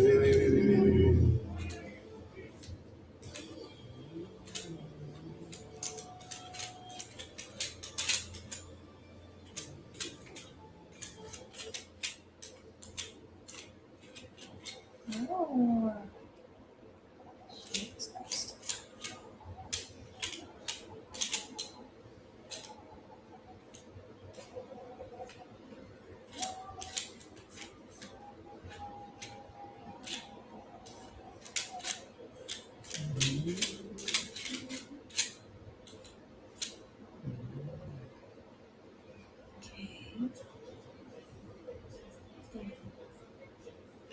Damn, that's fucked. I'm not gonna be able to get this.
Oh, fuck.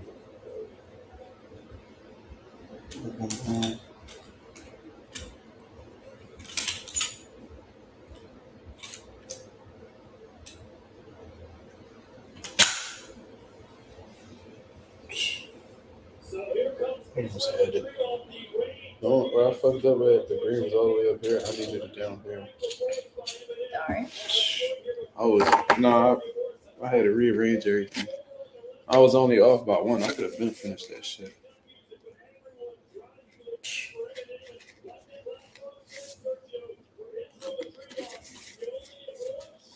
All right, Madrimov is walking to the ring now. After that booty ass performance.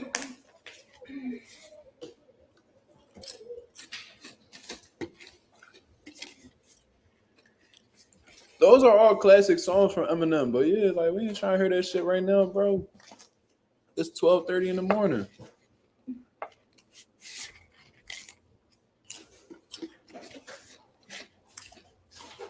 He said, "Yo, Mark, tighten up."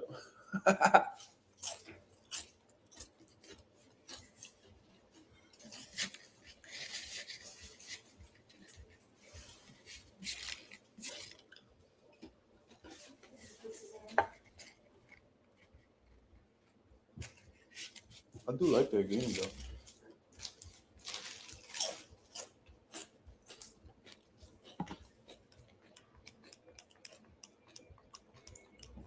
The vibes are totally different between a concert and a boxing event. The energy different.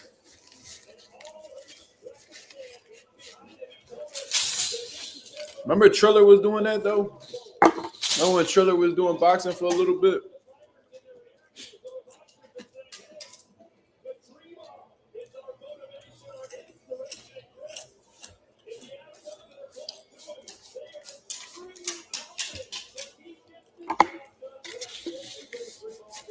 Madrimov walking into the ring right now. Yo, we got 11 people in the building. Leave y'all predictions below, man.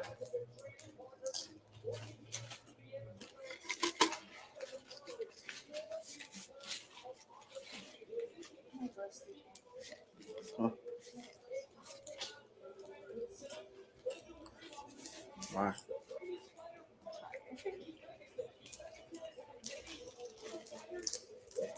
You leaving early tomorrow, right? What time?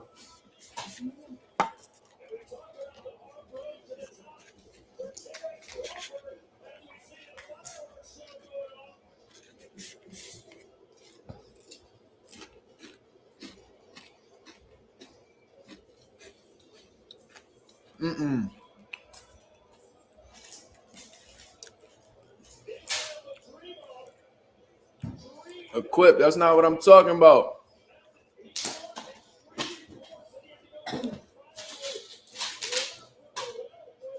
He said Crawford. Agent 007, you said unanimous. You say unanimous decision / TKO. No, you gotta pick one. You gotta pick one. You gotta pick one. Agent can't pick both.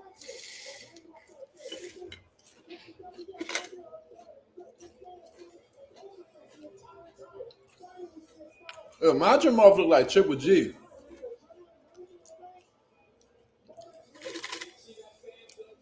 He looked like Triple G for sure. I said the wrong name. Equip, my fault.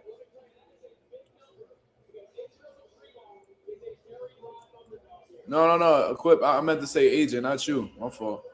But he wrote Crawford UD / TKO. I say he got to pick one.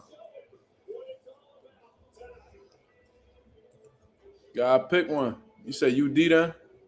All right. I think Crawford stops him in 10.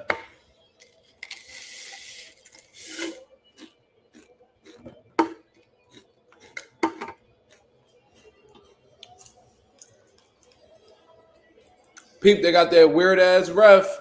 Barry Reese. I can't stand that motherfucker.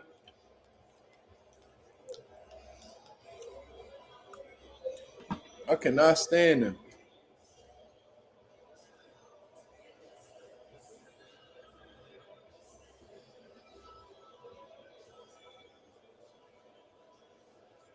Who Bud dressed like? Prime time for Terence Bud Crawford. The man was built for moments like these. We saw him in Errol's best and biggest fight ever. A complete dismantling of the To get your scorecard ready. All right. I'll score it round by round.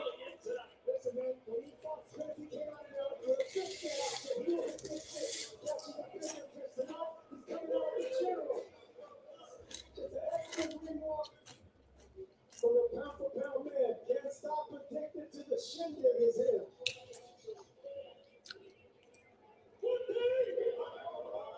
You know shit real when Boom be like, work time! Work time!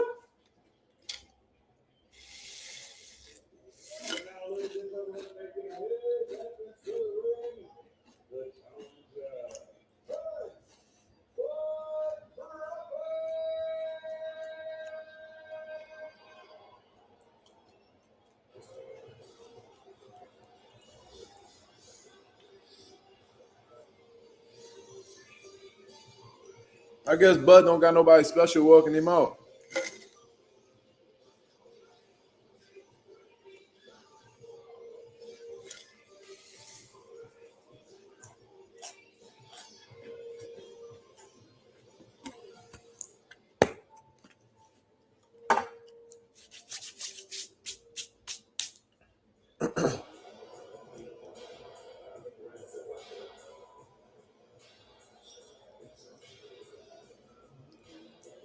No entourage needed. He stands alone. A three-division world champion now says, I fight for my legacy. I only want legacy-defining fights, and this is certainly one. Sergio, What song is Bud coming out to? I can't hear it. title in your former division, junior middleweight. I'll tell you what can happen. For this guy to be coming up from rifles to junior middleweight and try to conquer another You said Bud Chen suspect.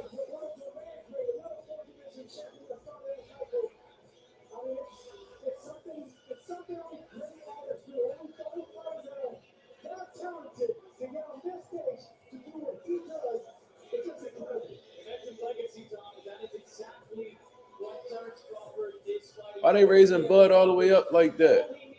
How the fuck you gonna get down? He is the first ballot Hall of Famer whenever he elects to hang up the gloves. After this week, what keeps it going? Why does he keep fighting? In fights like this, and it's this level, we got more than enough money. Yo, these Saudis go all out, bro. These motherfuckers go all out. This shit crazy.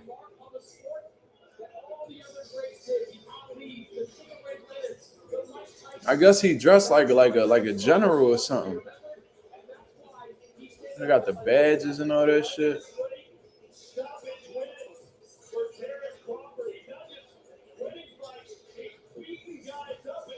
And I think that those four, hold on. Yeah, I think them, no, wait, it's five.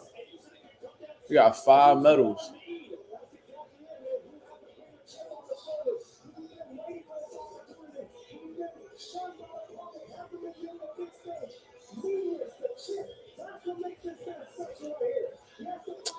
Yeah, man, you know, sometimes simple is better. I ain't gonna lie to you. I think sometimes simple is better. And like the introduction is dope. You know what I'm saying? Stuff like that. With the performances and the card giveaways and all that. I don't know, man. I feel like it is doing too much, Jordan. I do think it is doing too much. Like, you know, the boxing gonna sell itself, man. You feel what I mean? So I don't really understand all the extra shit. But it is what it is, man. They consider it an event more than a fight, so you know.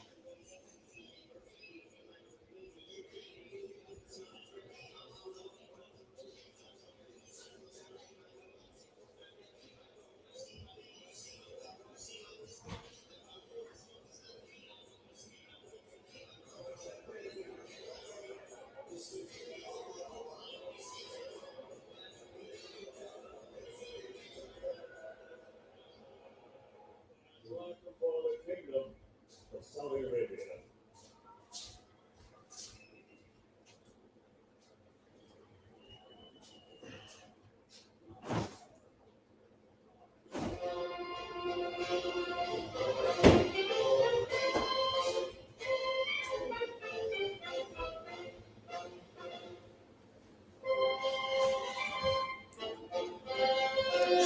All right, y'all. It's about that time. It's about that time.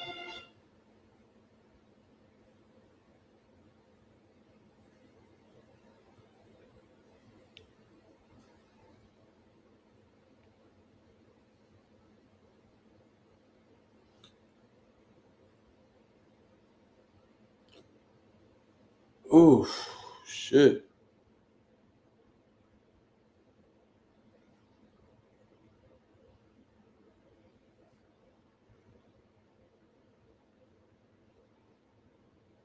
What's your predictions, man? Leave your predictions, bro. Leave your predictions.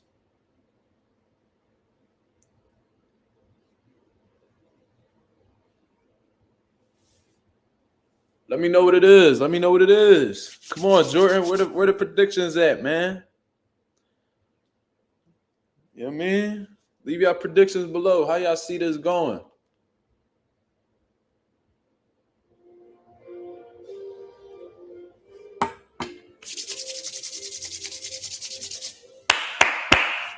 Let's go.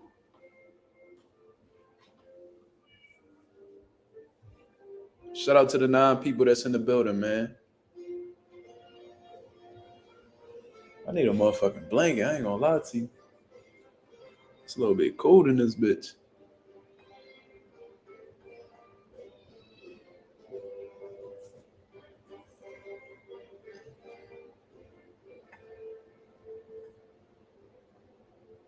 This shit crazy, bro. This shit taking long as fuck.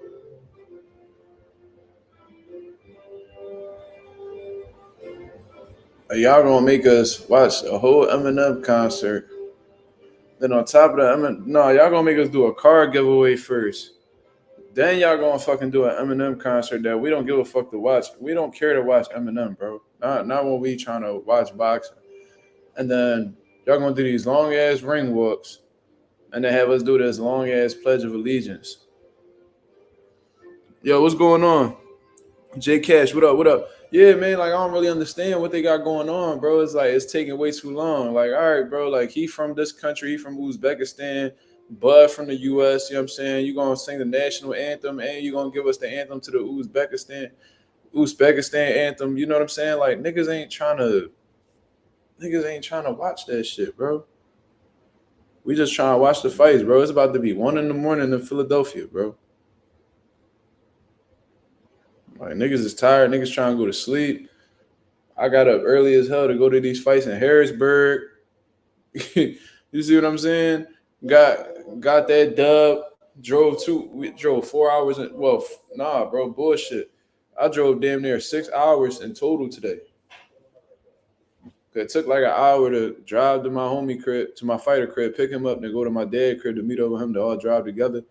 Bro, I drove like 6 hours out of my day today, bro. Damn.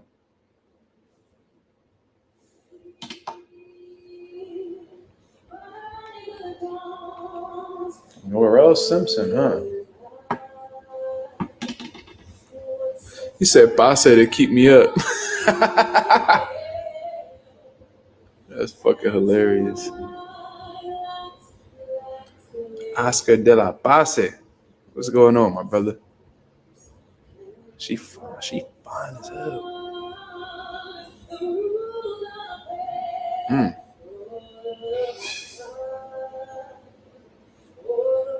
Bro, real shit, bro. These national anthems just hold shit up, like.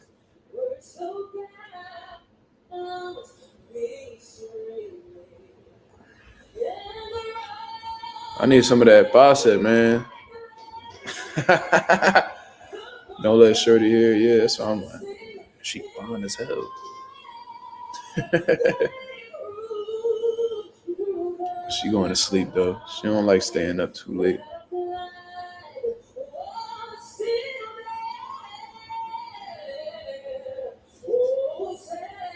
Bitch, stop hitting all them high notes. Sing what the fuck you gotta sing. Get the fuck out.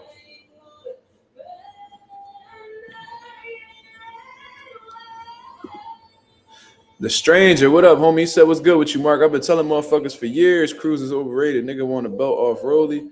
Come on. I mean, I feel like that was apparent though. You know what I mean? Isaac Cruz is a one-dimensional fighter, man.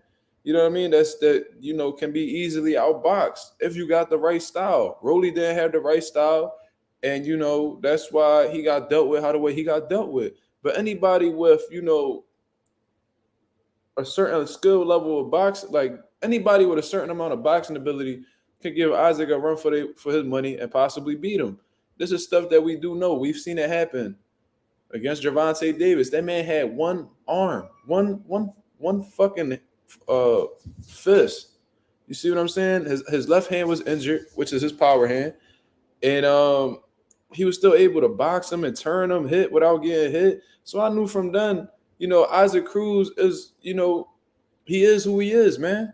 You see what I mean? So I don't feel like, it's necessarily a surprise that he could be outboxed. I was just surprised that Rayo had enough boxing ability to do it. You see what I'm saying? Like, I didn't really expect him to have like that much of a disciplined game plan. But then again, when I seen him with Robert Garcia, you know what I'm saying? I should have figured that they was going to put something great together. Robert Garcia is one of the best coaches in boxing, bro. This man has so many world champions and has created so many world champions. It's ridiculous, bro. Like, he's one of the best of the best for real. But, with that being said, man, he defeated Isaac Cruz, you feel me? But now, you feel what I mean? Now, Rayo looking like food at 140. You know what I mean? He looking like food. So if I'm anybody like Teofimo Lopez, you know what I mean? Devin Haney, who's still the WBC champion, or who else is champion at 140? Tio, Dev, Leon Paro. We all licking our chops looking at Rayo Venezuela right now because, he has skills. He got power and good shit like that. But I think he's the weakest link at this point in time at 140, in my opinion. You know what I'm saying? But, Tio talking about moving to 47. Dev talking about moving to 47. So we'll see in due time.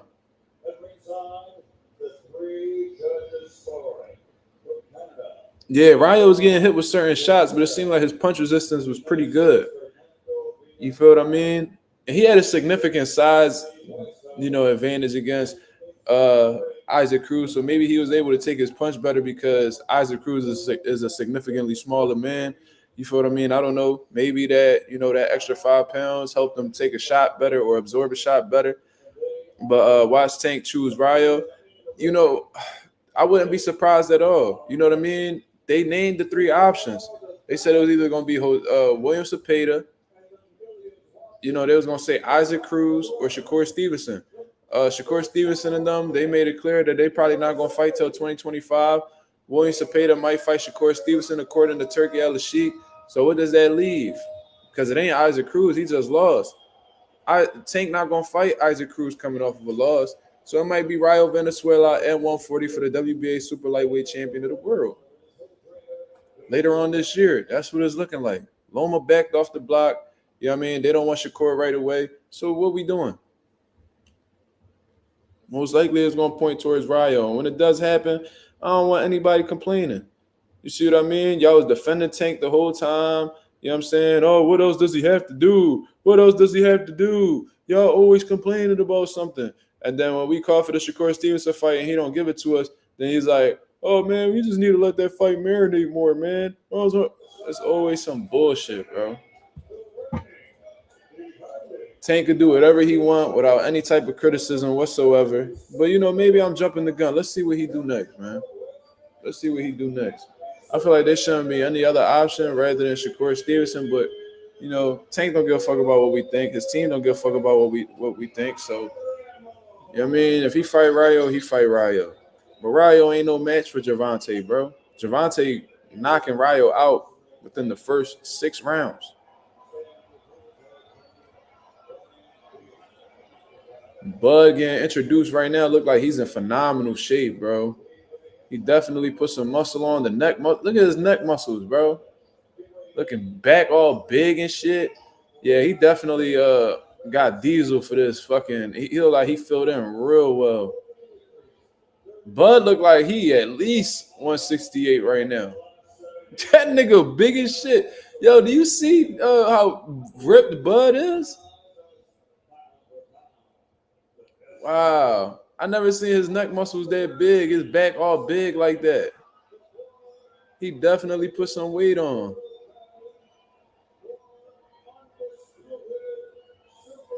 That nigga goated, bro. The stranger said, "Oh, you just joined the live." Yeah, I spoke about the Jared Anderson stoppage, man. At the end of the day, you know, Jared Anderson got a habit of relying on his reflexes instead of relying on, you know, his the basics of boxing, you know, defense, you know, using, you know, lifting your gloves up, you know, simple head movement, you know, getting out of range and shit like that. Jared Anderson had a terrible habit of pulling straight back with his chin in the air. You know what I mean? Solely relying on his reflexes because he was able to get away with it in his whole amateur career, was able to get away with it. All the turkeys Top Rank was feeding him. You know, you think it would have been a wake-up call when he got hurt against Charles Martin, but I guess because he came out victorious, he felt like he could continue to get away with it. And he went in there with a bigger, stronger Martin Bacoli, and Bacoli made him pay for it. You know what I mean? So hopefully, you know, he goes back home, you know, take some time off, you know, really reflect on things, spend time with his family. Then once he gets back in the gym, you know what I mean? Just start working on your defense, man. You know what I mean? Correct that, fix that mistake. You know what I mean? Do things the right way. Terence Crawford, Israil Madrimov has started round one, and Terence Crawford is coming out in the orthodox stance, which I haven't really seen in a little while, man. You see what I mean? He's coming out with a sharp hook. You see the hand speed right away from Terence Crawford, and Israil Madrimov is looking to find his rhythm early. So I'm surprised that he's coming out in the orthodox stance. You know what I mean? He usually starts off, you know what I mean, in his southpaw stance, or, you know, eventually if he does start orthodox, eventually he turns southpaw. And as of right now, he is officially southpaw. So he's already giving you switches. You know what I mean? He's showing you different looks. He's just trying to get a look for what Madrimov is bringing to the table so far. And Madrimov looks like a big dude in the ring against Terence Crawford. You know what I mean? Terence Crawford doesn't look necessarily small, but just looking at, Madrimov's, torso, his chest, his shoulders, this is definitely a big dude. He's already displaying some good hand speed. You know what I mean? He got a little fast jab Madrimov has, and Terence Crawford just getting the gist of who Madrimov is and what he's trying to bring to the table. He's giving some movement, and he's on the back foot right now against Madrimov. You know what I mean? Terence Crawford is traditionally, I would say, a slow starter. You know what I mean? He likes to, see what his fighters bring to the table first, then he start turning it up later down the line or later in the rounds. And he's just showcasing his jab right now, just trying to keep, Madrimov honest. And Madrimov, he's already having this little habit where he's bringing his feet too close together and falling over on shots. So he's already having balance issues early, and I'm sure Bud is noticing that. Lunging in with his right hand and is out of range. He's already making these little mistakes with Bud. So Bud should be picking up on this and knowing how to, make him pay from that. And figure out ways to make him pay for that from constantly doing it. You see what I mean? Good work with the lead hand from Bud. You know what I mean? He's staying nice and relaxed, real composed. You know what I mean? At this point, man, Terence Crawford is an absolute vet, man. Like, you can't – he's been through it all. You see what I mean? He's been in the big fights. The lights have shined the brightest on him. And that in his previous fight against Earl Spence, he's shown that he could rise above whenever it's needed for him to do so. And, this is no different, man. He's been here before. You can just see the confidence in him for sure. But Madrimov does have some deceptive hand speed for sure.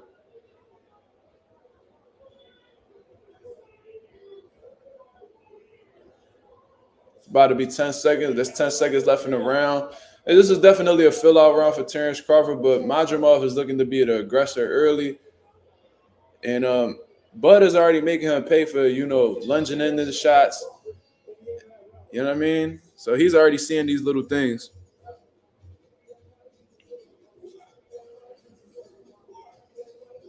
No, I didn't agree. No, Ruiz didn't get a split decision. He got a draw.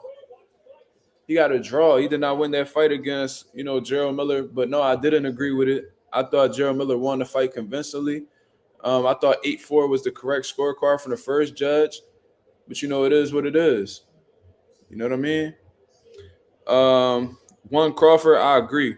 I thought Crawford got that first round. 1-0 Crawford for sure. Jordan Sheriff says Madrimov lunges in a lot. I feel like Bud gonna crack him with a left. That's very possible. He's already showing balance issues off of the rip. You know, he led with the right hand and he fell off balance. You know what I mean? He brings his feet too close together at certain points. That could be a balance issue as well. Yeah, so you could tell he's trying to be the aggressor with Bud, but you know he's making some footwork. He's making a lot of errors within like his his footwork for sure. Bud come out southpaw. He's already establishing his jab, and you know Bud, he's looking good, man. He's still looking youthful, and he's not showing any signs of aging as of right now. So that's a good sign. You see what I mean? Doesn't look sluggish. He looks very much like himself. You know what I mean? We'll see more as the rounds go on, but I don't really see anything that's a red flag for Bud as of right now. Man, he looks like a solid 54. You know what I mean? Bud just had the, he just has the height and the reach. He was just blessed with, physical attributes where he can move up into several weight classes and, fill in pretty well and, maintain his own. You feel what I mean? He got the physical attributes and he has the mental attributes as well, the competitiveness, the ring intelligence. Bud is really a special fighter for sure, man. There's not many that we're ever going to see like him.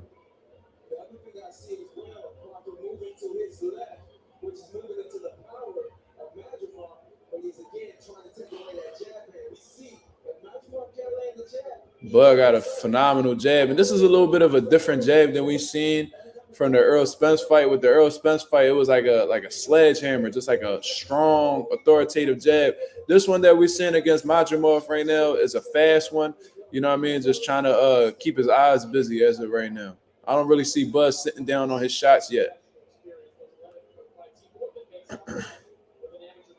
And Madrimov has a lot of like quirky, like unorthodox movements, and you could tell Bud is trying to figure it out right now. He don't got 100% figured out.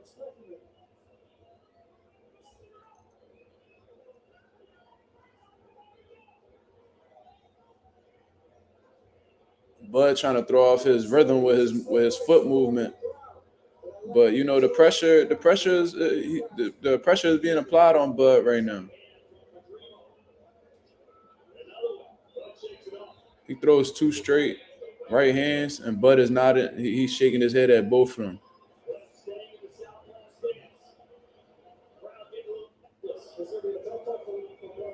Oh, the crowd seeming to get restless, huh? We're only 2 rounds in, and they're already on some nut shit. Okay.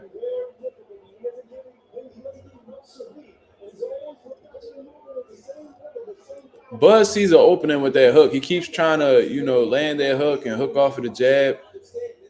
He's trying to set something up. He sees something that he could possibly be successful with, or laying clean at least. Good body shots from Terence Crawford. That was beautiful.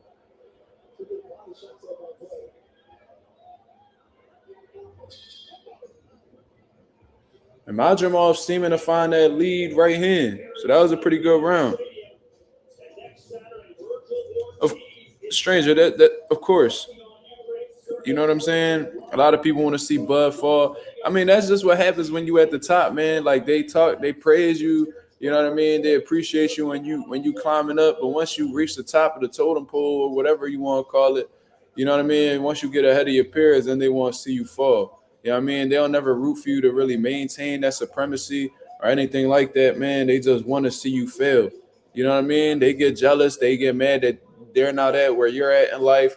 So they want to, they feel like you need to be humble. Even if you're being humble, they feel like you need to be humble. They want to see your downfall. You know what I mean? So they can have something to feel good about because they're insecure about what they got going on in their life.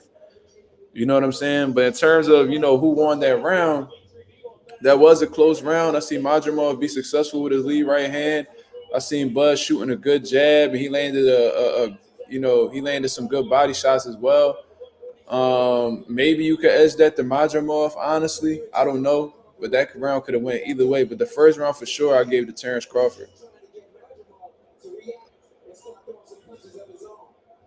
But it seems like Bud is settling down more. He's not using his foot movement as much.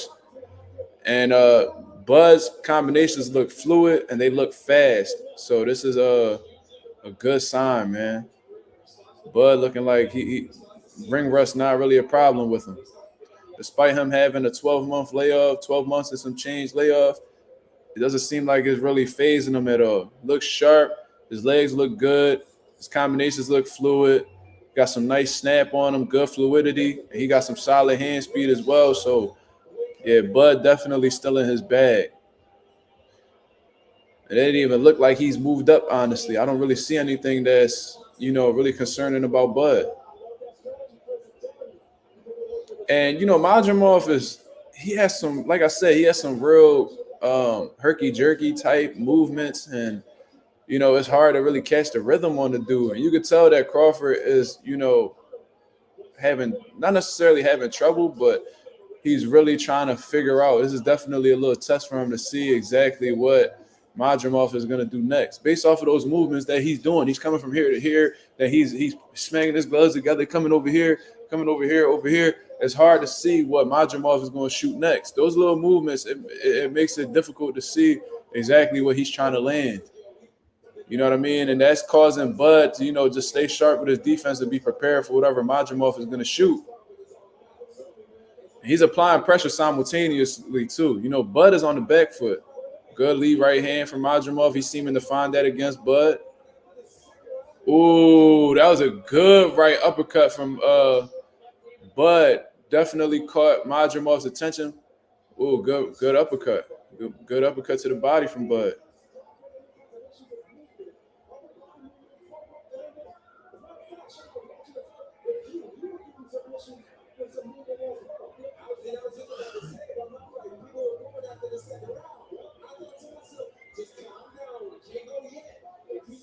Good jab.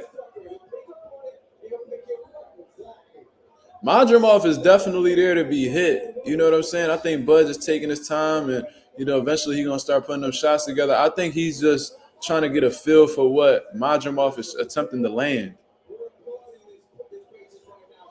But it seems like, like Madrimov might be in good shape. He might have great conditioning, but he's wasting a lot of energy. You know what I mean? Like the movements and all of that. He's not really creating no offense off of it. It's a lot of energy wasting movements. You know what I'm saying? I don't really understand. You know what I mean? If you usually when you're doing those type of movements and you burning that type of energy, you know what I mean? Of course, it's with the intentions to, land something. You know what I'm saying? He's not really landing anything and he's just constantly moving around. A lot of energy he's wasting that he don't really need to.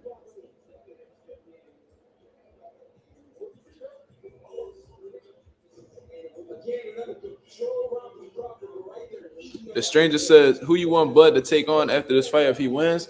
I'm not really a fan of the Canelo fight, in all honesty. I would like to see him, like I said, man, I'm a fan of the Duran Ennis fight being made. If not, then I would like for him to go for, undisputed at 154. But, most likely, based off of what Turkey Al-Sheik's saying, he's going to send an offer to Canelo Alvarez. So that might be, the next move if Canelo don't overprice himself.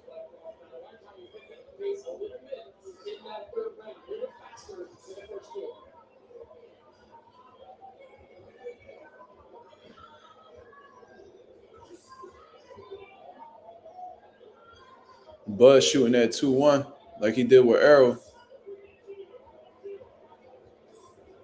Good fucking jab from Bud, man.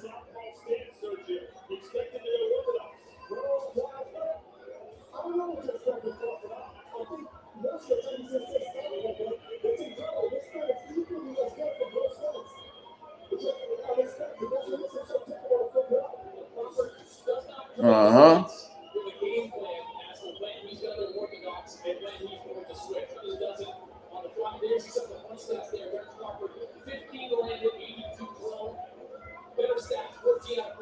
Good jab. Madrimov having a hard time reading Bud's jab, or at least timing it. That jab is absolutely phenomenal from Bud. And like I said, it's a different jab from the jab that he used against Errol Spence. You know, it was a lot more power on his jab against Earl Spence, but regardless, you know, that speed is crazy on this jab that he's giving Madrimov. Madrimov's a fast dude, so, you know, he probably just trying to show him that, you know, I'm fast as well, and you're going to have trouble picking up my speed. Like, you might be fast, but you're not faster than me type shit.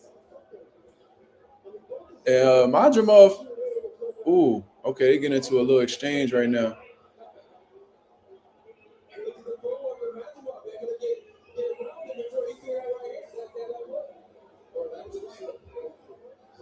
I would like to know from a physical standpoint who's stronger. So when they get in the clinch, I'm really interested to see who will be like the more dominating presence in the clinch. I want to see that because Bud typically is a stronger dude. I've never seen nobody out muscle him in the clinch. And with Madrimov being the bigger dude and the full-fledged 54, I would like to see how his, you know, physical strength translates into the junior middleweight division.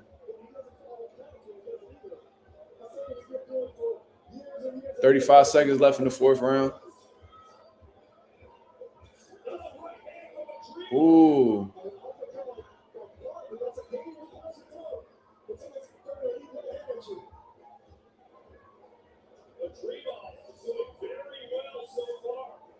And here they go, hyping up Madrimov when I feel like Bud is in complete control of the round. Am I tripping? Like, I really be questioning whether I'll be tripping or not. Beautiful left hand from Bud. He landed 2 left hands in a row. I'll get that to Bud.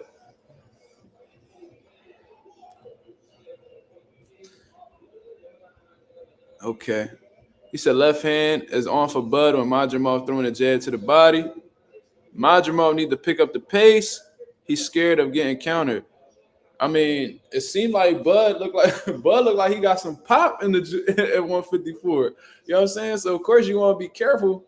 You feel what I mean? Because Bud is one of the best finishers in boxing. So if he gets you hurt, you know, shit could really go left from there. It could really go downhill from there. So you really got to make it your, you know, you got to make it your business to, you know, not get caught with anything stupid.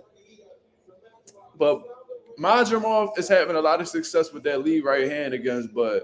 I've seen him throw it a few times, and he's always landed it clean. However, Bud is having a lot of success with his jab.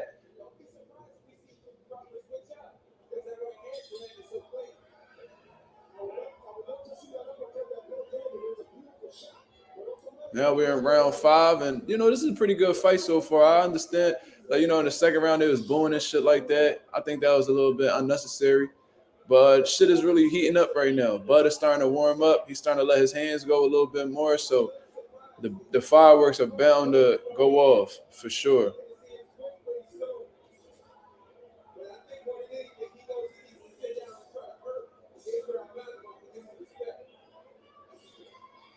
Bud's jab is on a million tonight, man. I love it. I love a good jab, bro. That's my favorite punch in boxing. You got a great jab, you could do some great things. You go real far with a great jab.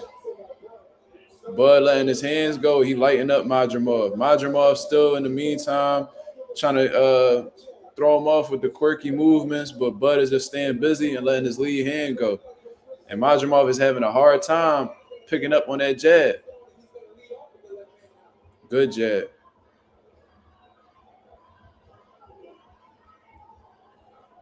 Madrimov, you could tell I'm not gonna say he's frustrated, but he's having a hard time trying to find that specific shot. His most successful shot so far has been the lead right hand, but, you know, for the most part, I think he's having trouble trying to land in combinations.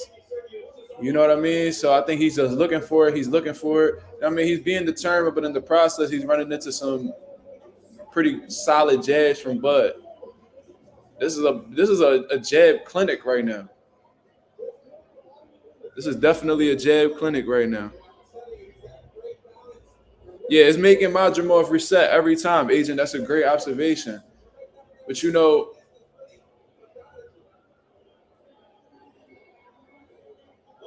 nope, he slipped. He slipped. They said it was a glancing blow. Bro, I swear to God, bro, these DAZN commentators are the worst, bro. They're the fucking worst. it was a glancing blow, trying to insinuate that it was a knockdown. Bro, he tripped over his foot. Cut it the fuck out.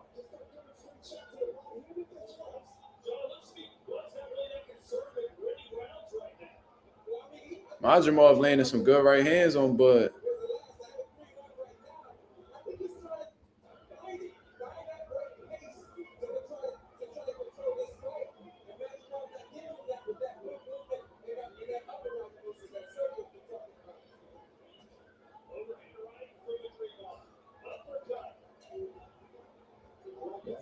Crawford just switched to orthodox.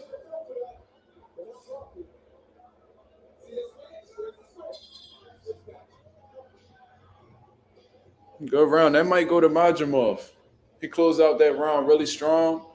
Bud started off real well, but I think Madrimov closed it out a little bit better, so that might be edged out to Madrimov.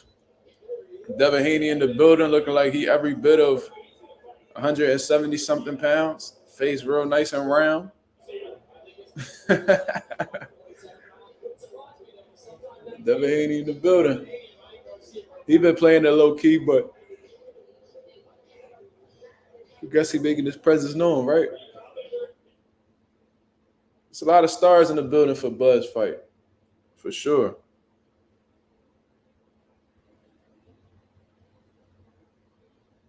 I don't know if that was Turkey Al-Ashik's doing. I don't know exactly what's going on, but Bud definitely brought them people out tonight. It's a lot of celebrities in the building. I mean, they coming through, they showing love, and we are currently in the 6th round, and Bud is southpaw again. Bud is definitely going to need to make an adjustment to avoid this lead right hand from Madrimov, in all honesty, because Madrimov, I'm not going to say he's landing it at will, but he's having a pretty good success rate with landing the lead right hand. So he's definitely going to have to do something to either get Madrimov to not throw that lead right hand as much, or he's going to have to make him miss with that right hand and make him pay for it. You know what I mean? Ooh. Good series of shots from Bud.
Some swelling on the right eye from Bud Crawford. I hope not. That'll be a bad look.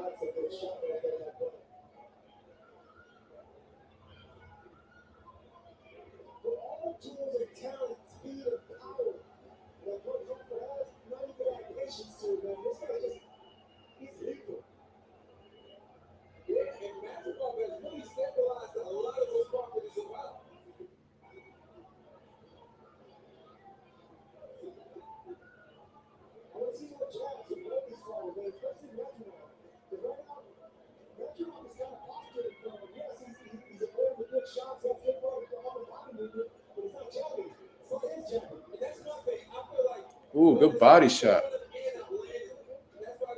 Bud do look like he got a little bit of swelling underneath that right eye, though. I wonder how that happened. Good body shots. Those are some good body shots that landed on Madrimov. And he's doing some deep exhales in his corner.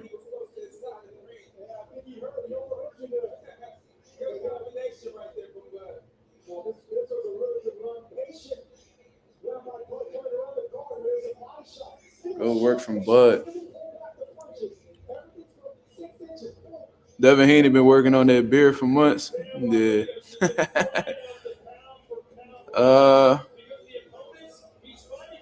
Yeah, you can't listen to this commentary, man. Mannix has it 48-47 from Madrimov. This dude's so trash at commentary. Yeah, he's terrible at scoring fights, too. Shout out to Ben Rodriguez. Jesse Rodriguez in the building. One of my favorite fighters active right now. One of my favorite active fighters in the sport right now, for sure. Yeah, he got a little mouse underneath that right eye. I wonder how that happened. It must have been a good shot he got hit with. Because they would have shown the head, but otherwise.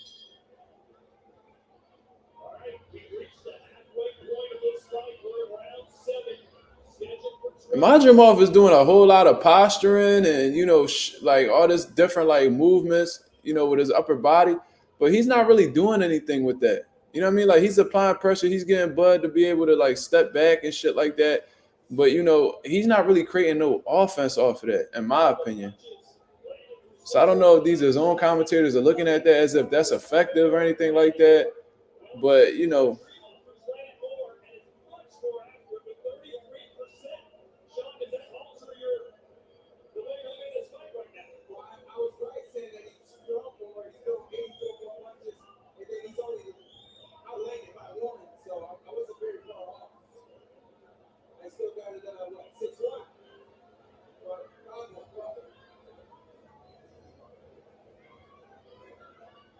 Sean Porter got a 6-1.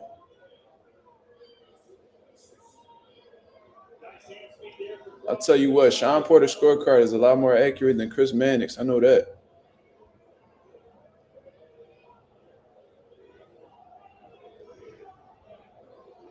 But we know Terence Crawford can turn it on in a heartbeat. He did that against Sean Porter. He was told that Porter was winning the fight. And Sean, you remember he chipped up pretty quick. Yeah, absolutely. I think Sean remembers, Bob. Yeah, I saw the looks. Good counter right there, Bob. Ooh, good left hand from Bud.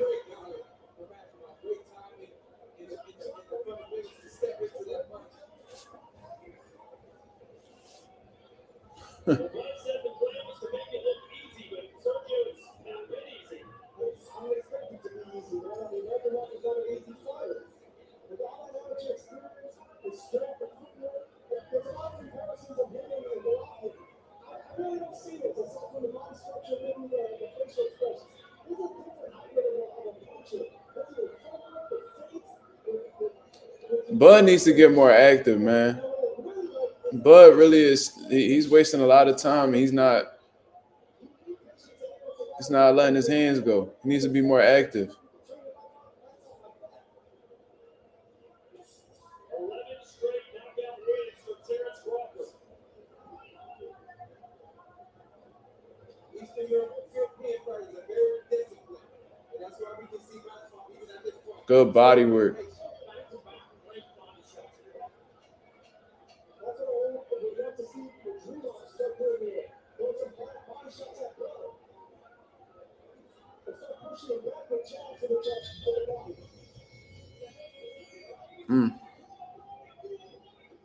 Who said Chris Mannix has never had a take I've agreed with? That's funny, man. Jerron Ennis in the building. That boy Boots in the building.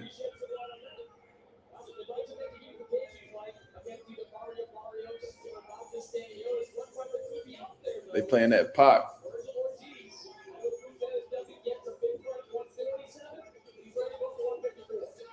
For sure. Shout out to everybody that's in the building, man. For those of y'all who are on here right now and have not hit the like button, please do so, man. It helps the channel a whole lot to get the exposure that it needs. I've essentially been on live for, it's about to be 4 hours, and it'll be way past 4 hours by the time we finish up. So everybody that's coming through and showing love, man, thank you very much, man. This shit does a whole lot for what I got going on, man. You know, your boy got goals, you know what I mean, that he wants to reach with this YouTube channel. Every time y'all share, like, and subscribe to the channel, it makes me just get a little bit that much closer to that goal. You feel what I mean? We're now in the 8th round right now, about 10 seconds in. You feel what I'm saying? And Bud is getting that jab off immediately. You know, Madrimov pretty much doing the same things with the movements and all that stuff. And this is a real irritating style. I ain't gonna lie to you. I don't really like Madrimov's style at all. I guess it's effective. You know, obviously he's a world champion. He's doing something right. And he's having some competitive. Yeah, he's having a competitive fight with Terence Crawford. You feel what I mean? So I ain't hating on the dude or anything like that. But you know, in terms of being a fan of his style, I ain't really rocking with it, bro. I ain't gonna lie to you. You know what I mean? But it's definitely making Bud. I'm not gonna say gun shy. I don't think gun shy is the word, but he's definitely making him like, you know, a little bit hesitant with letting his hands go. Because he's constantly worried about what Madrimov, or he's expecting something from Madrimov. You see how Terence Crawford is like putting that high guard up? He's literally trying to wait to see exactly what Madrimov is going to shoot.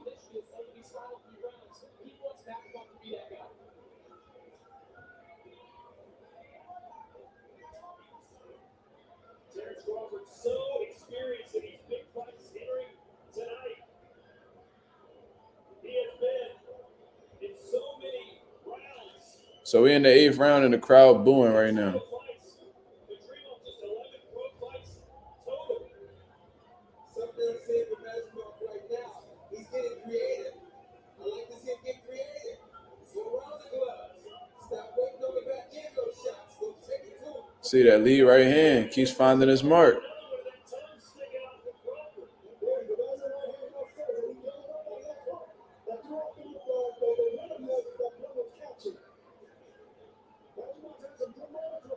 Bud's starting to get irritated. Bud gonna want to trade with this man now.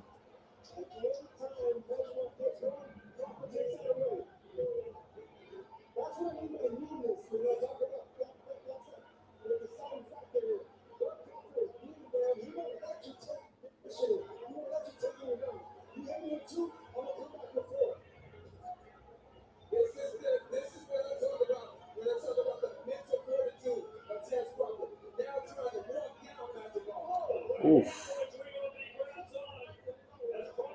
That was a big shot. Bud got to be careful, man.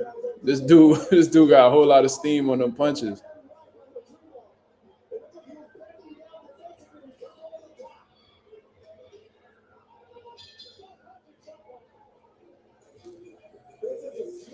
Oof.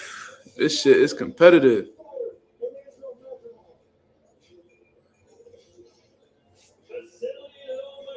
The stranger said, by the way, I took a look at your story. Your designs are really good. You draw? No, I don't draw. I just be I got this little app on my phone that I just be, you know, I do the little fonts and, you know, I put little things together and shit like that. Vasil Lomachenko in the building, man. He's not in the mood to make a Gervonta Davis fight, but he's in the mood to sit back and watch Terence Crawford fight, man. You cannot make this shit up. I did not know that Vasil Lomachenko was in the building, but I don't even understand why you there, brother. You know what I mean? If you want to spend time with your family and Ukraine or wherever the fuck you at, you know what I mean? And you talking about you're not in the mood to come back in the box or anything like that. Why are you there watching a fight? Why are you there watching a fight? Just stay away from boxing in general. If you don't want to make a fight happen at the end of this year, like, what we doing? Come on, man. Take your ass home and go spend time with your family like you said you was. Fuck out of here.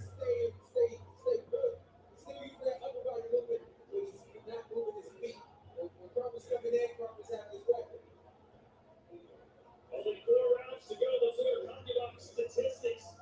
Through 8 full rounds, Madrimov has landed more power punches.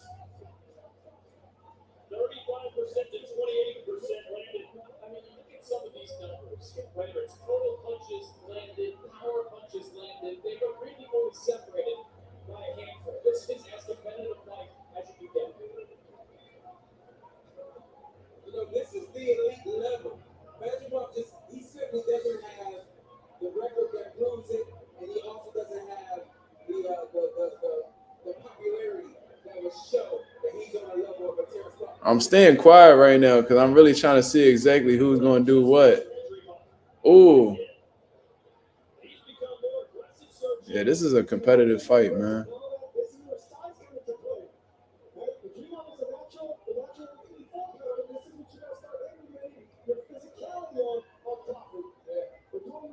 low-key playing chess in there, man. Madrimov is a pretty good fighter, bro. He really having Bud think in there. I haven't seen Bud think like this in a long time. I don't think this is going to be a knockout, yo. I ain't going to lie to you. By the way, Madrimov has a big he has a lot of swelling on that left eye of his. Wonder what shot that was that did that. Might have been the jab.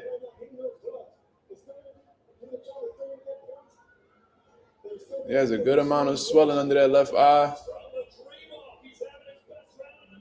And Terence Crawford got a good amount of swelling in that right eye. So these guys are definitely both getting hit with some sharp shots. And it's starting to show on their face.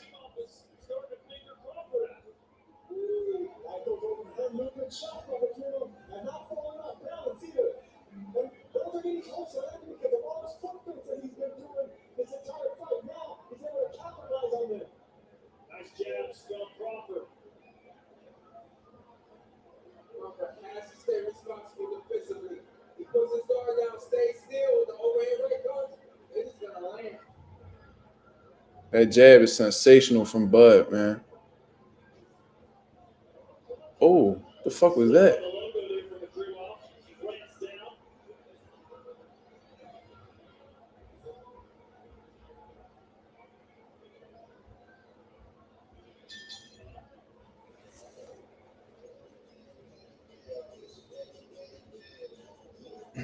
I'm noticing that every time Israil Madrimov is going back to his corner, he's doing deep inhales and exhales. I don't know if that's just like a breathing exercise that he does. But Bud looks like his conditioning is is doing pretty well.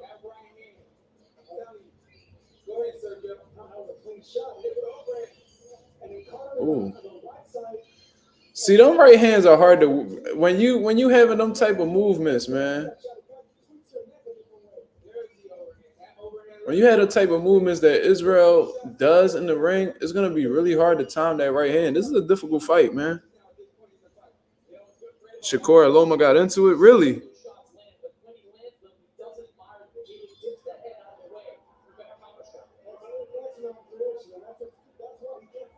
Yeah, both of these guys are in tremendous shape.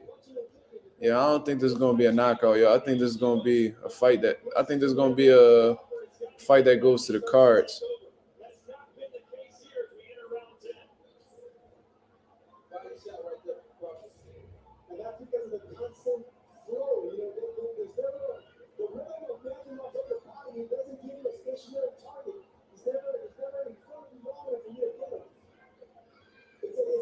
Ooh, good uppercut from Bud.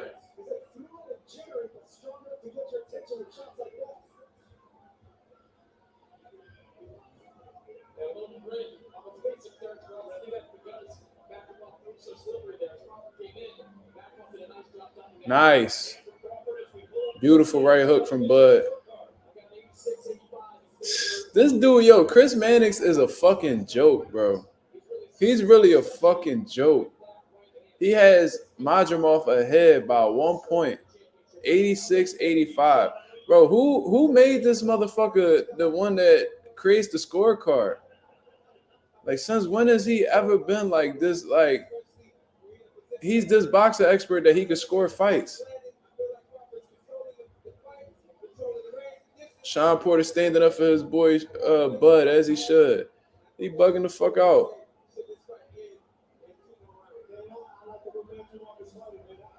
Yep. Shit is disgusting, bro. These niggas is meat swingers, bro. Like, hands down, no debating.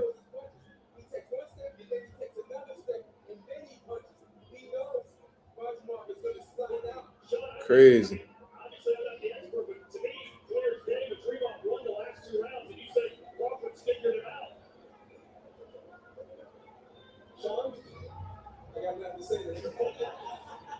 There's a right hand from Madrimov.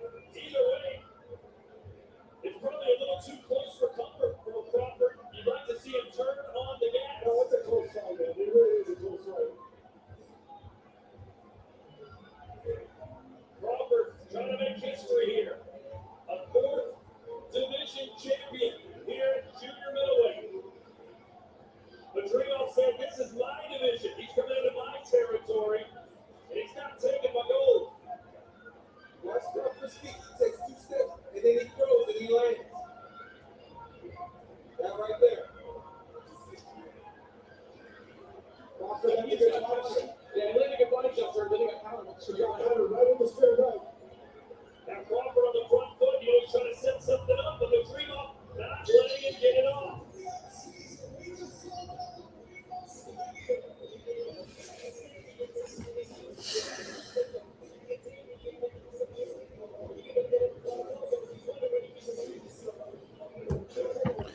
What y'all think, man? We got 11 people in the building.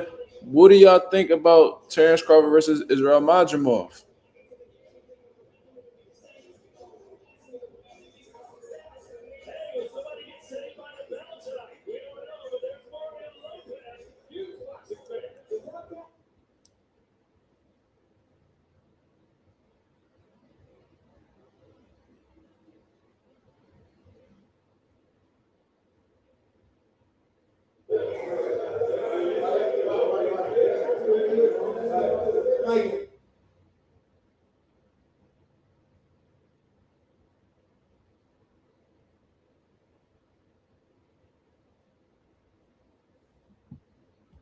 They need to replace Mannix.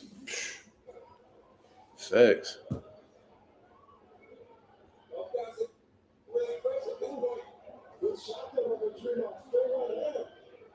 This is a competitive fight, though. Like, if I was to say it wasn't, then I'd be hating. But come on, man. Madrimov winning the fight.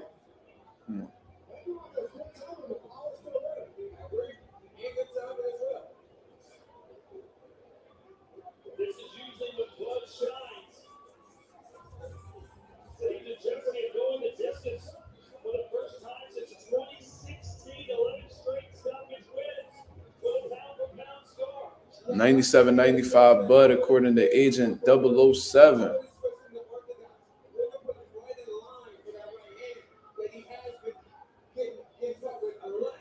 Excellent observation, man. You know what? I think that Sean, now that you're saying it, you make absolutely the right sense because I think this southpaw style, these old great fighters have too many southpaws. They're accustomed to it so much. I think orthodox would have been better for the strong right hands of Bill Crawford. You think there's a reason he hasn't been switching much, Sergio? That's a right hand leg to Madrimov.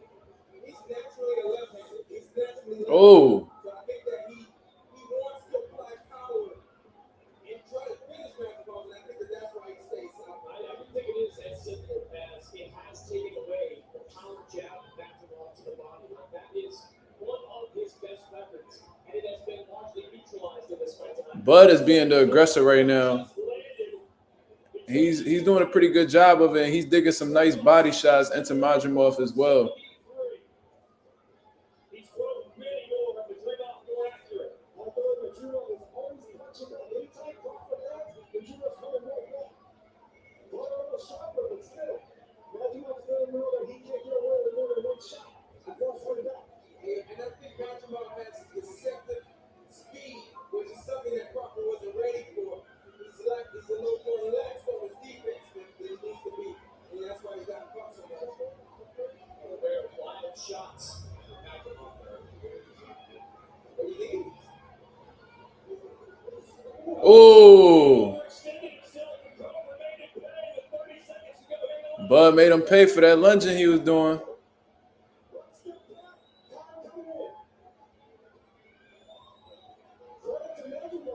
Madrimov holding on.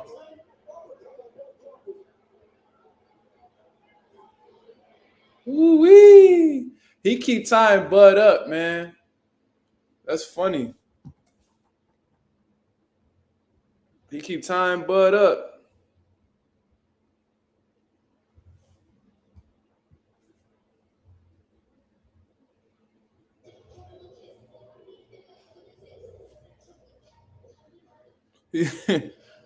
George Sheriff, funny as shit.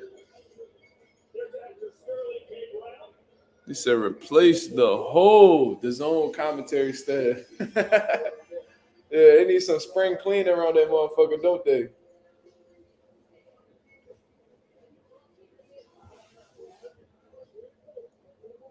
But unanimous decision, like I said before. Let's see how he doing this round.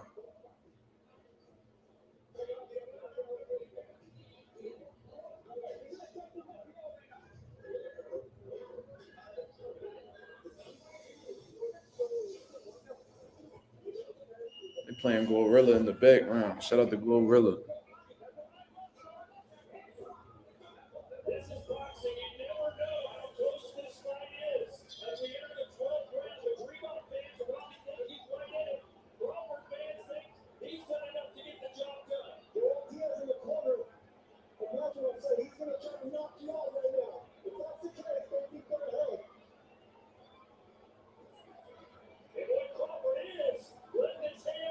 Bud letting his hands go. For sure. Madrimov corner was like, Bud gonna try to knock you out right now.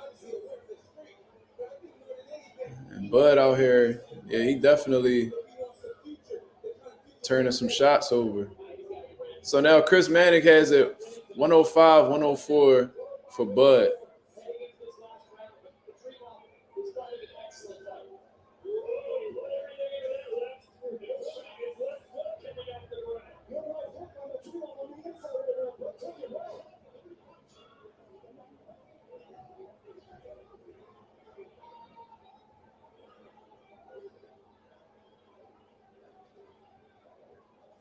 Good jab from Bud. Nice. Good uppercuts. Nice uppercuts from Bud.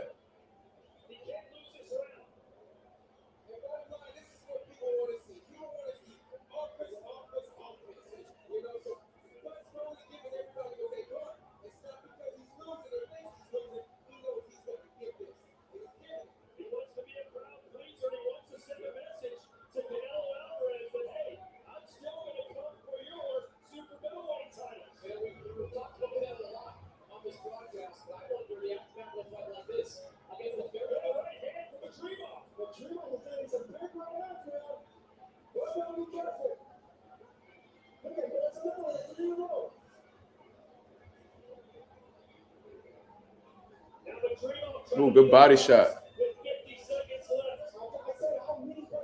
48 seconds left in this round.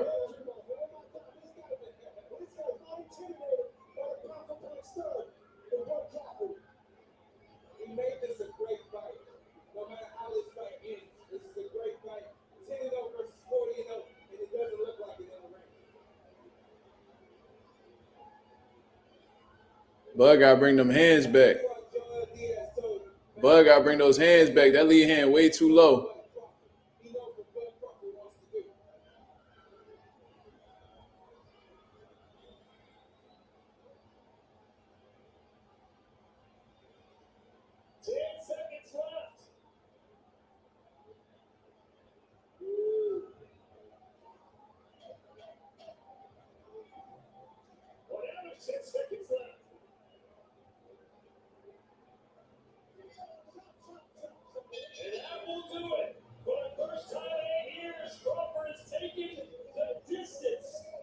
Damn, Bud ain't go the distance in 8 years, bro.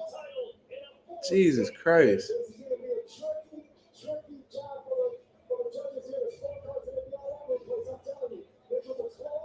8 years.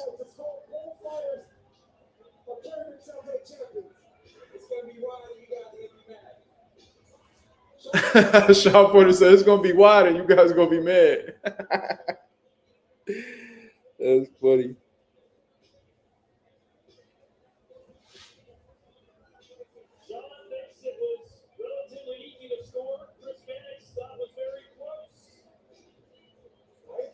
I agree with Maddox on this one, man. This was a tough fight to score, but Madrimov was definitely in the fight, man. There was a back and forth, and this is the type of fight I expected. You know, I knew Crawford wasn't going to stop the shot. I knew it was going to be a difficult fight, but I couldn't go on the limb and say that Madrimov was a favorite. Now I get that man right there, but I'm telling you, this is a difficult fight to score.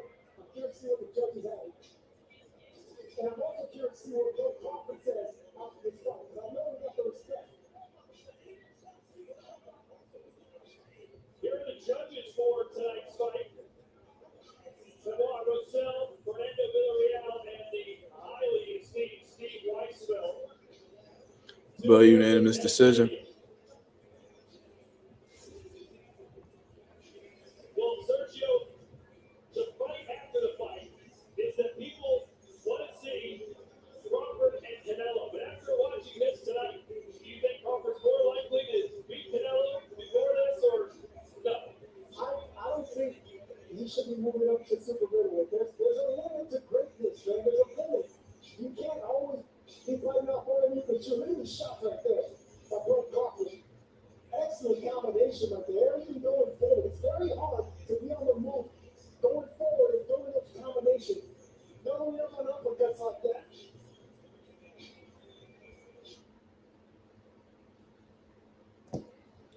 All right, y'all. Who y'all think won that? Who y'all think won that fight, man?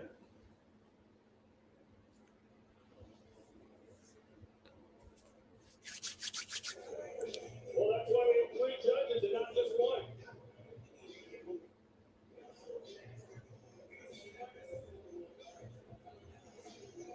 Well, I'm confident he did enough. Let's find out. Michael Buffer with the scorecard.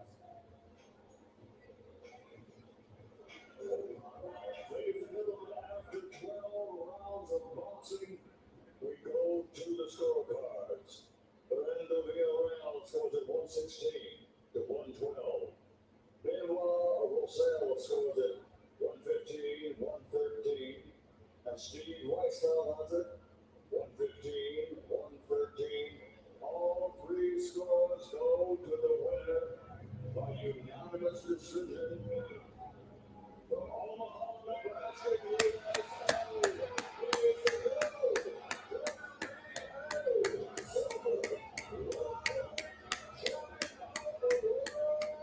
Good shit.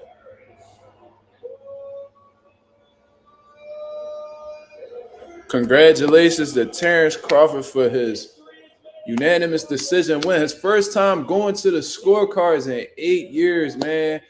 Becoming a 4-division world champion, becoming the new WBA super welterweight champion of the world, man. Congratulations to Terence Crawford. It was a tough, competitive fight. You see what I mean? And Madrimov completely shows clearly, hands down, that he belongs amongst the elite in the 154-pound division, man.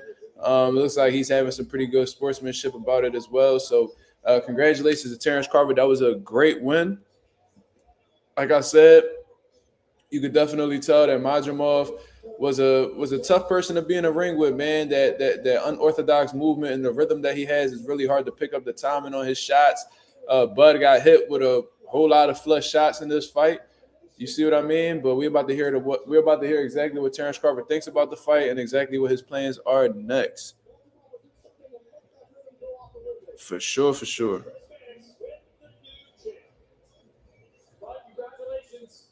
4-division world champion. After this win, always was Madrimov. You had to work for it in the ring tonight. How do you think the fight played out? First and foremost, I like to thank God for blessing me and my opponent to lead the ring safely, for blessing me with this victory. I like to pay homage to my loved ones that passed away. R.I.P. to my cousin Liz Burns, R.I.P. to my cousin B, and R.I.P. to my auntie Ann. Israil was a tough competitor. I knew he was going to be tough, like I said. I knew all about him when I went to Uzbekistan, and they was telling me so much about him. He's real strong, he's durable, he took a lot of good shots, and he got me around well. Your fights are off in a chess match early, and eventually you open up. This felt like a chess match almost all the way throughout this fight. What made him so difficult to figure out? Well, like everybody knew coming into the fight, he had fast feet, he had good rhythm upstairs, and he was strong. You know, and he was waiting, counter me just like I was trying to counter him. He was very disciplined. He wasn't coming in throwing the wild shots like I intended him to do, and he fought a good fight. How long did it take you to figure it out? And once you did, what were you able to do in the ring? I figured it out from the get-go, but I was just being patient. I didn't want to rush in with anything because that's how I got caught a couple of times, rushing in, trying to eat too soon. But I did my thing.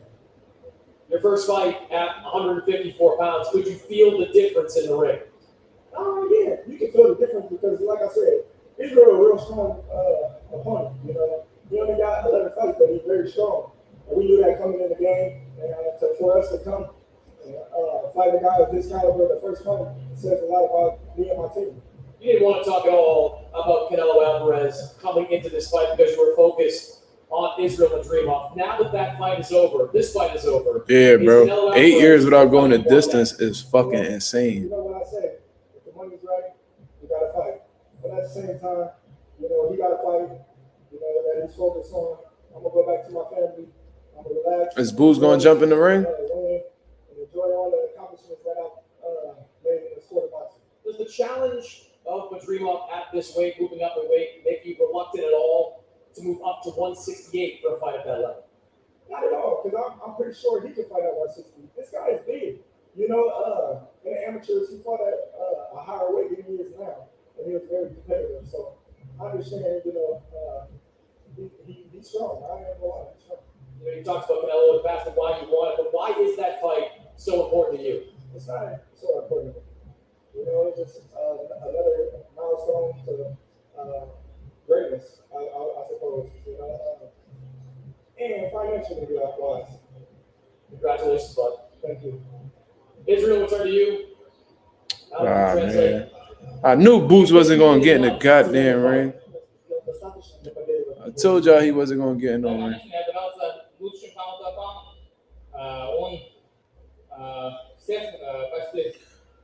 He play that shit too cool, man. You gotta get shit shaking out here. Pause. Should have went in there and be like, yo, man, I know you want to fight Canelo and all that, but this is the fight that need to be made right now, man. So what we doing? Man, that should have had people going to a frenzy.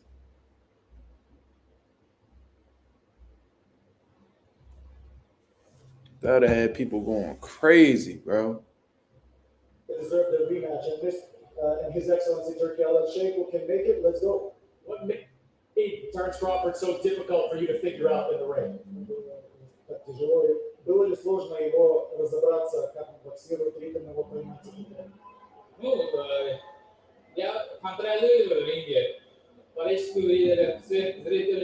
No, Madrimov is a really good fighter, bro. He a monster, bro. I ain't gonna lie to you. That was the most competitive fight that I've seen Bud in I don't know how long. He got fast feet. He athletic. You know what I mean? He got power. He explosive. He got some speed. He got some hand speed too, man. And you know that movement, bro, the pop. You can't even tell what shot's gonna come off because he's constantly moving, and he got great conditioning as well. Overall, he's a really good fighter, man. I want to see him come back ASAP. I would like to see him in the mix with them top 54 dudes.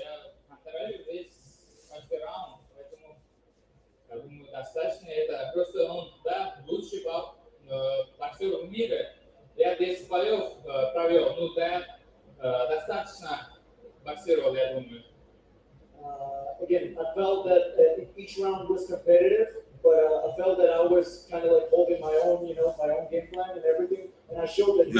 Madrimov is good, bro. I agree with, but me with my he definitely got my respect after this, John. Where I'm at and what I'm capable of. So you guys decide. No question about that. Appreciate it, Israil. Terrific fight. Thank you so much. Thank you, LA. Thank you for everything who support me. Inshallah, I'll be back. And then Uzbekistan'dagi muxlislarimizga, vatandoshlarga alohida minnatdorchilik bildiraman. Prezidentimizga rahmat. Otabek Muhammad Aliyevga rahmat alohida. Bizni har doim qo'llab-quvvatlab turibdi. Amerikadan kelgan muxlislarimizga rahmat kattadan. Turkiya спасибо вам тоже огромное. И всем, кто приехал сюда по Тежу, спасибо от души. Orlando Finney. He says the 154-pounders hit different. Bud had to dig deep pause to pull off the win against Madrimov. I agree with you 1,000%, Orlando. That was a tough competitive fight. And it was a chess match throughout the entire 12 rounds, bro. Bud didn't have no easy moments in that fight. Madrimov wasn't giving him any, leeway to take over the fight. It was a chess match through and through, bro. It's not a 116, 112 fight. He's in the fight. He's coming into the fight as a champion. But because he's fighting Terence Crawford, he doesn't get a shake. All of the effective punches were coming from Israil Madrimov. Eddie, shut the fuck up. Shut up. Super close fight. I believe when you come into that ring as champion, you've got to take the belt off that champion. Man. And I love him. He's brilliant. But for me, he deserves to be champion tonight. It was a fight that could have gone either way. And then you hit the scorecards, and it's like a wide jibopper kind of thing. You lose by 4 rounds on 2 scorecards. It wasn't that kind of fight. I was sitting in the corner. They were so quiet the whole fight. They knew. The 12th round, we need this. We need it. They knew. This fight was on a knife edge. And you get absolutely... Eddie, shut up, man. Because it's Need to take the belt off the champion. As if Bud ain't been fucking champion since 2014, bro. What are you talking about? you got to take the belt off to the champion. So, okay, so if Bud wins 7 rounds and fucking Madrimov win 5, that's not enough for Bud to win because he needs to convincingly take the belt off the champion. No, I don't give a fuck who the fucking champion is. If one person wins more rounds than the other, then that person deserves to be crowned a new champion. Simple and plain. The fuck is he like? What Eddie even talking about? The fuck? Shut your stupid ass up. Oh, because it's Bud. They gave the fight to him, bro. No. Give all the respect to that man right there.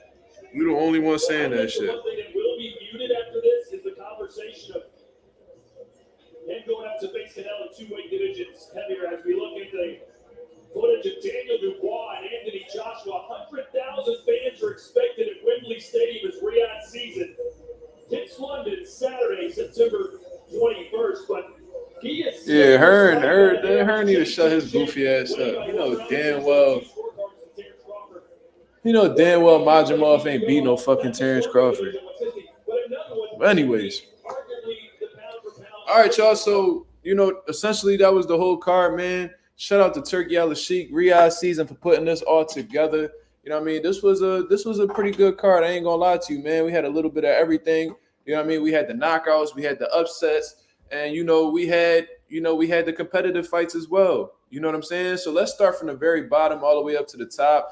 I didn't get to watch it. I only saw clips, but I seen Andy Cruz had completely destroyed Antonio Moran. So shout out to Andy Cruz for coming out victorious in that bout. Along with that, David Morrell had I'm not gonna say like a fucking close fight or anything like that, but the dude Hot Rod presented a lot of obstacles for David Morrell. He wasn't making it easy for David Morrell, and you could see that at times David Morrell was getting frustrated because Morrell is accustomed to steamrolling guys. You feel what I'm saying? He steamrolls guys, and he hits them with his power, and they go out and stuff like that. And that's how it was at 168. But these guys at 175, he admitted himself during the interview that these guys punch harder and they're bigger. You know what I mean? And he pretty much said that he feels the difference between super middleweight and light heavyweight.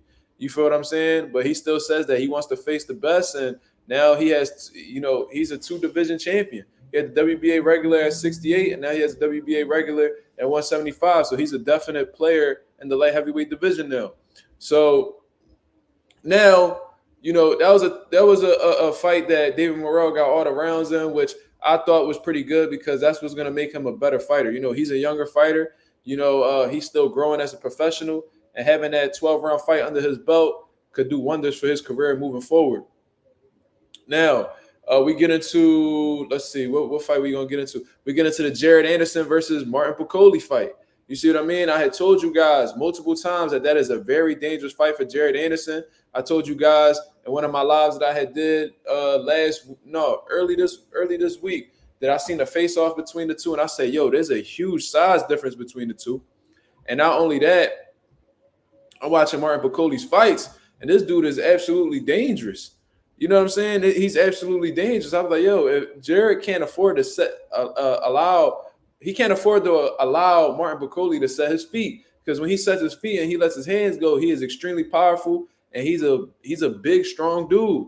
And Jared Anderson is significantly smaller than that man. So I was banking on Jared Anderson to use his athleticism, his quickness, and stuff like that to defeat Martin Piccoli, but that was not what happened, man. In the first round, Jared Anderson gets dropped. Jared Anderson weathers the storm.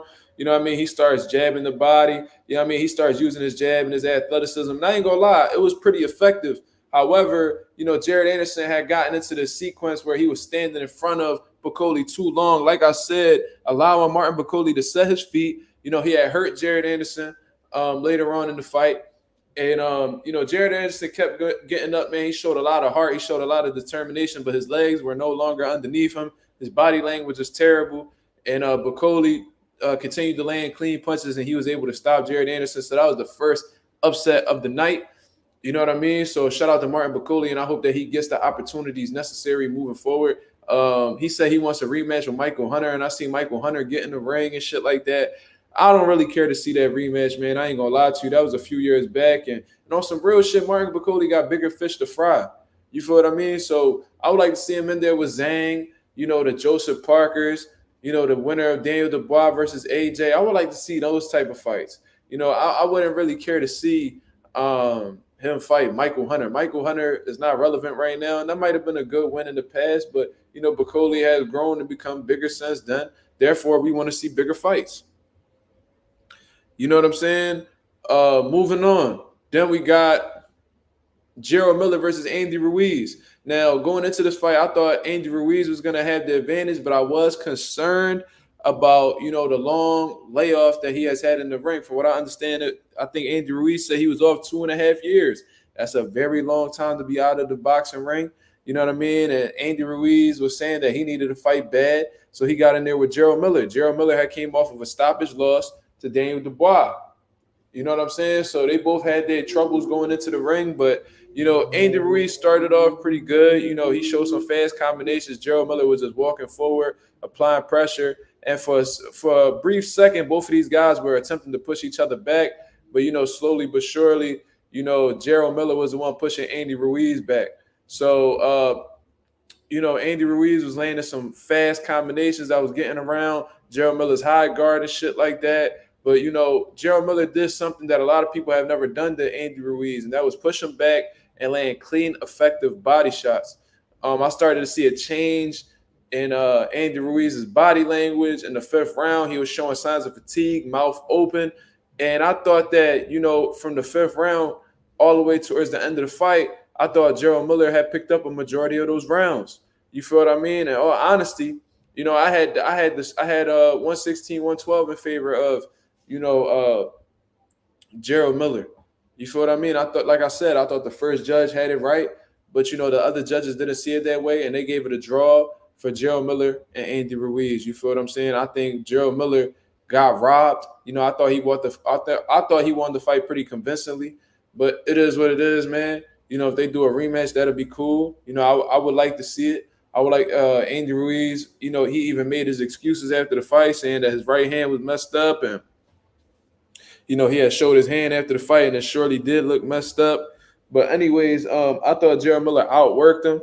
I thought he was landing the harder, cleaner shots, especially to the body. But, they did the boy Gerald Miller dirty. You feel what I'm saying? So now moving on, we got Rayo Venezuela versus Isaac Cruz. Going into that fight, I didn't think that Rayo had the discipline and the defensive responsibility necessary to defeat Isaac Cruz. You know what I mean? I thought Isaac, was more defensively responsible, and I thought slowly but surely he will land a big shot on Rayo that'll hurt Rayo, and he'll be able to finish him. I was dead wrong, man. Rayo showed a side of himself that we have never seen before, in all honesty. We seen him just knock dudes clean out and shit like that, and himself even get stopped. But he stood behind a disciplined jab. He kept the range real well, and he was boxing Isaac Cruz. You know what I'm saying? Turning him, landing some beautiful uppercuts throughout the course of the fight.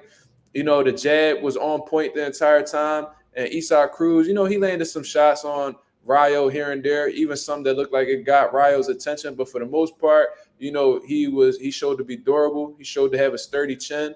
And I don't know if it was the additional 5 pounds he put on, but it seemed like his punch resistance was pretty good in this fight. And he even admitted that Rayo got some power, but it was nothing that he had never seen before. So I thought it was a great, beautiful game plan from Robert Garcia and them over at Rayo Venezuela's gym. And they outboxed the shit out of Isaac Cruz. He may feel different. He feel like, he won the fight or whatever, but I think that's him just being delusional. Isaac Cruz is a one-dimensional fighter that is unable and incapable of making adjustments.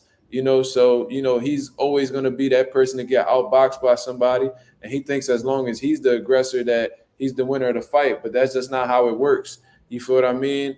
Rayo's ring IQ was on point. The ring generalship is what more of the term that I'm looking for, was on full display. He was pretty much doing anything he wanted with Isaac Cruz. He kept making him reset. He was jabbing him. He was landing some clean shots as well. He even hurt Isaac Cruz at one point in the fight. So,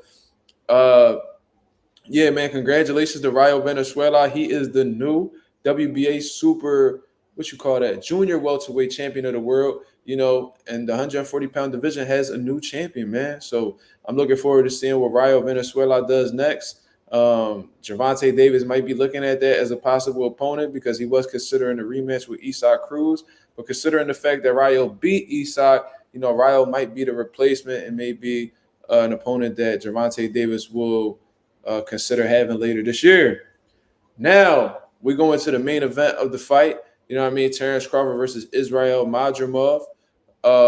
Very, very good fight, in my honest opinion. I seen that the crowd was getting restless at times and was, even booing. I seen them boo like in the second round, and then a few rounds later, I heard them like getting restless too.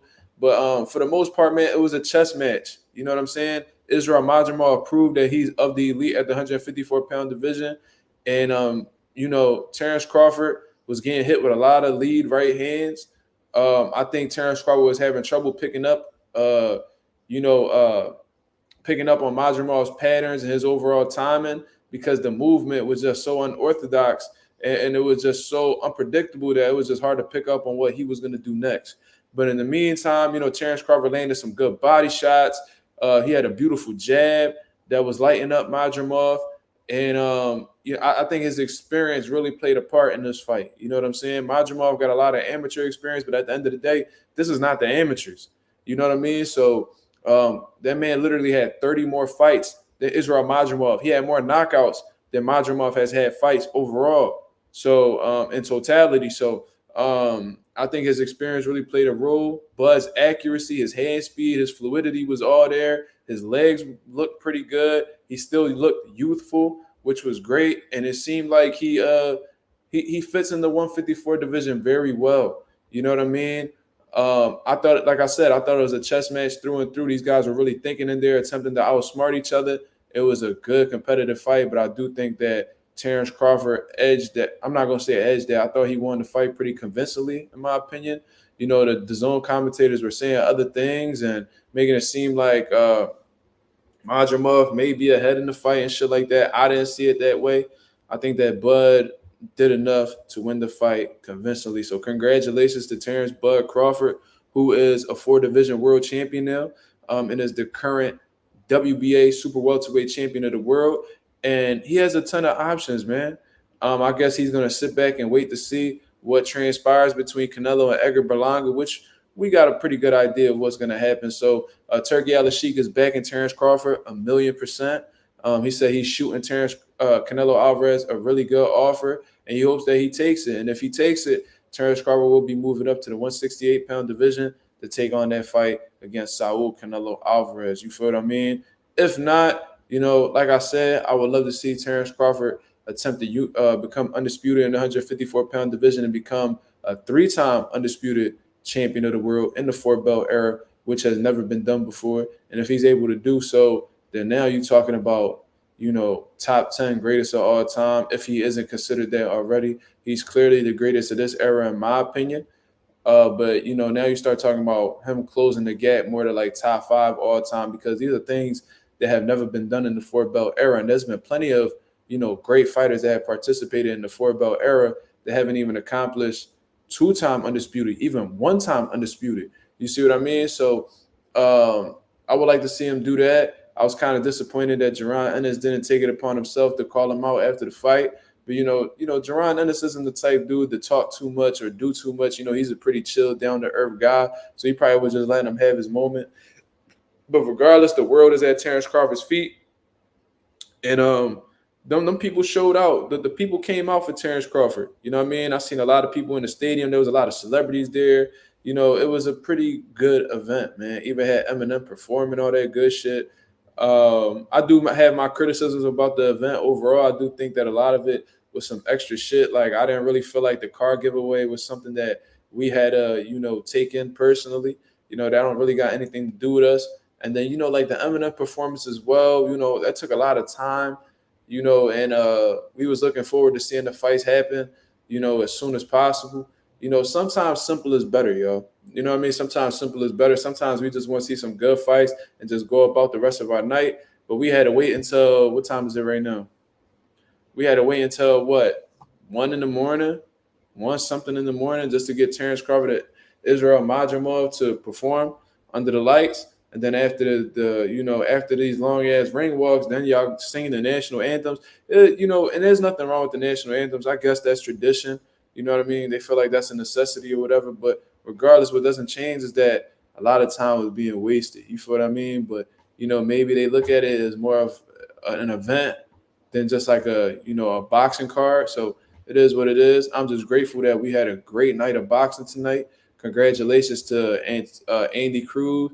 Congratulations to David Morrell Jr. Congratulations to who else? I guess you can congratulate Andy Ruiz and Gerald Miller for putting on a good fight. Congratulations to Rayo Venezuela. Congratulations to Martin Bacoli. And congratulations to Terence Crawford. You know what I'm saying? It was a great night of fights. Shout out to Steven So Cold Nelson, man. His fight outfit was absolutely fire, man. I've never seen anything like that. That dude's creativity is through the roof. And mind you, Steven So Cold Nelson creates his own fight outfits. You feel what I'm saying? So, yeah, man. So shout out to him. I wish he wasn't really in Bud Shadow way too much because he could definitely get some shit popping at 168. But, hopefully he'll get a world title opportunity before it's all said and done, man. But that's pretty much my overall take on the fights that was going on tonight. I've been on here for 4 hours and 44 minutes and 44 seconds. God damn. 4-4 straight across the board. Nah, but anyways, I appreciate everybody that came through and showed love, man. I am extremely tired, exhausted, man. I'm about to go lay my ass down, you know what I mean, and just chill tomorrow and just chill all tomorrow, man. You know what I'm saying? So shout out to the nation and the mob for coming through, showing love throughout the entire live, man. We had up to 30 people on here, but for the most part, we stood it, the nation stood tall and rocked out with your boy, man. If y'all can hit the like button on the way out, subscribe to the channel, put y'all post notifications on so you'll know every time I'm posting a video or going live. It'll be very much appreciated. Go check out MazumaMerch.com. I got some new merch on there that you guys need to check out. And I got some new shit cooking up that I'm sure you guys are going to enjoy as well. So be on the lookout for that as well. But until then, I hope y'all have a blessed, beautiful night. I'll holla at y'all, man. Peace.